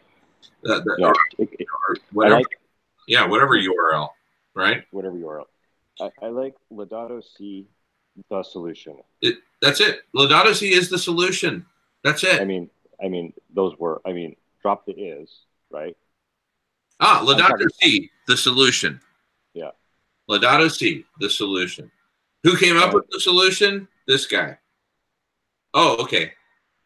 If it was, a guy named Jamin Shively, well, screw him. I never heard of him. Give me a break. He's not even on my radar, right? That's like saying some unknown writer, some book that somebody left behind on the bus by some unknown writer, and it says the solution. I'm not going to read that. Right. Yeah. It's a solution, and here's the guy who came up with the solution. I just had an insight, and I think you've had it any number of times before, and that is, and this is incidentally why I'm drawn to the Pope's Laudato Si. If you think about the people in power today, right? I'm not talking about just people in general, but people in power, right? Because it's not that the Pope has, written something that only the Pope. I mean, the message of the encyclical is one that I was really well aware of, and it has been, elucidated, etc., by any number of other people. But if you look at the people in power, he is the most progressive person I can think of. Yeah. That's a really good point, Michael. I mean, think about the various leaders of nations. Yeah, right? yeah. Most of those nations, maybe all of them, basically are smaller than the organization that the Pope leads, and I can't think of any of them. There may be a few exceptions, a few small outliers, right? But any of the leaders of major countries that are more progressive than the Pope. Well, and here's the thing. The only ones I can think of are Finland and islands in the Pacific that are in the process of sinking. And the reason that they're progressive is because they're tied to the front of the runaway train. When that runaway train hits the concrete wall at 100 miles an hour, they're the first ones to go splat. They get it first, and they get it worst. So there are a few, right? But they're granted. But for that reason, and also the fact that they're just as progressive, but they're not. Their name recognition is low. I'm aware that the president of Finland is a progressive person. I don't know his name. I don't know his name either. See, and I've cited him dozens of times, but I don't know his name. Right. So there's really no world leaders I'm talking leaders with real power, not necessarily political power, although the Pope does have political power. I mean, he is actually the leader of you know, an internationally recognized state. Yeah, right. After all, that's right. So even political leaders, but just like leaders who hold power. I'm not just speaking of cultural influence. Culturally speaking, in terms of people who have a lot of influence culturally, I can think of some other really big names that are right up there with the Pope, and but they don't have anywhere near his kind of power. Yeah. In terms of politics, even in terms of, you know, allegiance, being able to change people's behaviors, et cetera, et cetera. Yeah. So that, for me, that's kind of like the reason, is that of all people in power, he's the most progressive. That's it. And, you know, it's just all roads are pointing to Rome right now, and specifically the Vatican. It's just, it is what it is. I mean, we can analyze it 20 ways from Sunday, or whatever the expression is, but at the end of the day, you know, he's the man of the hour, and he's written the solution. So, you know, we get to launch it and position it as boof, you know, because it's this gem that got put into the market in 2015, but it's not first to market, it's first to mind. We get to put it in the mind with the Laudato Si flag, and we get to put it in the category that we're also creating called the solution. The Laudato Si is the solution, right? Everyone's running around beating garbage cans, saying Extinction Rebellion, Green New Deal, Green New Deal, da, da, da, da, da. We've got the solution. It's right here. Here, I can hand it to you. Yeah. Another thing I like about Laudato Si is the name. And I'm not talking about the sounds of the word Laudato Si. I'm talking about the meaning of Laudato Si. Praise be to you. Now, I understand that the Pope, Pope Francis and Saint Francis, both, when they say praise be to you, they're referring to the Creator. Yeah. Right. But I think that praise be to you can become an ethos more generally, which is praise be to you, whoever you are. Thank you. Beautiful, Michael. Beautiful. So it's such a positive. It's like a slogan that says you're beautiful, right? Yeah. It reminds me of a book I read, a very well-known book called I and Thou. I and Thou. By Martin Buber, a Jewish philosopher. But anyway, yeah, praise be to you, right? Whoever you are. It's beautiful. And in Spanish, si means yes. So it's like laudato, yes. I still don't know what laudato means, but the second word is very positive. So it's just this uber positive brand. Yeah. It's positive anyway. Like positive and loving and respectful and beautiful and simple. And yet, you know, just that twist of lemon in the shaken, not stirred James Bond martini, right? It's got the zing to it, Laudato Si, right? When we went to the very first basilica to talk with a Monsignor in the Catholic Church about the Laudato Si, we just walked in cold, didn't call ahead of time, nothing, just walked right in, and his secretary was there, and we said, you know, we'd like to meet with the you know, Father, you know, the Monsignor, and she said, great, you know, let me take down your information. Da, da, da, da. Okay. And what's this regarding? And Jamie said, the Laudato Si. And her hand froze on the paper, and she looked up, and it was a James Bond moment. And she looked up, And she looks up at Jamie, and Jamie looks her right in the eyes and says, "He'll know what that means." Jamie Bond. Jamie Bond. Jamie Bond. Yeah. Jamie Bong and Jamie Bond. So, That's right. You know, and it was yeah, just, James, it was just a James Bond moment. Yeah. You know, he just said he'll know what that means, right? James Bond meets the Da Vinci Code. Yeah, exactly. It becomes sort of a secret handshake. Are you into the Laudato Si? It's the solution. The solution to what? To whatever your mind and heart and spirit, mature, immature, or anywhere in between, is ready to assimilate. If you think that, you know, overpopulation is the problem, great, we got the solution. It's the solution. Solution to what? To whatever is in your mind is the problem. Wherever you're at, that's where we meet you. Laudato what? Laudato what? What? Laudato what? Exactly. Hey, do you mind if we stop recording soon and shift gears? Yeah, totally. Good stuff. All right, let's. Anything else to say before we stop recording? Praise be to you. Praise be to you. Good stuff. All right. Thanks everyone for watching. And thank you, Michael. Thank you, everyone who participated. What an all-star cast. Until next time.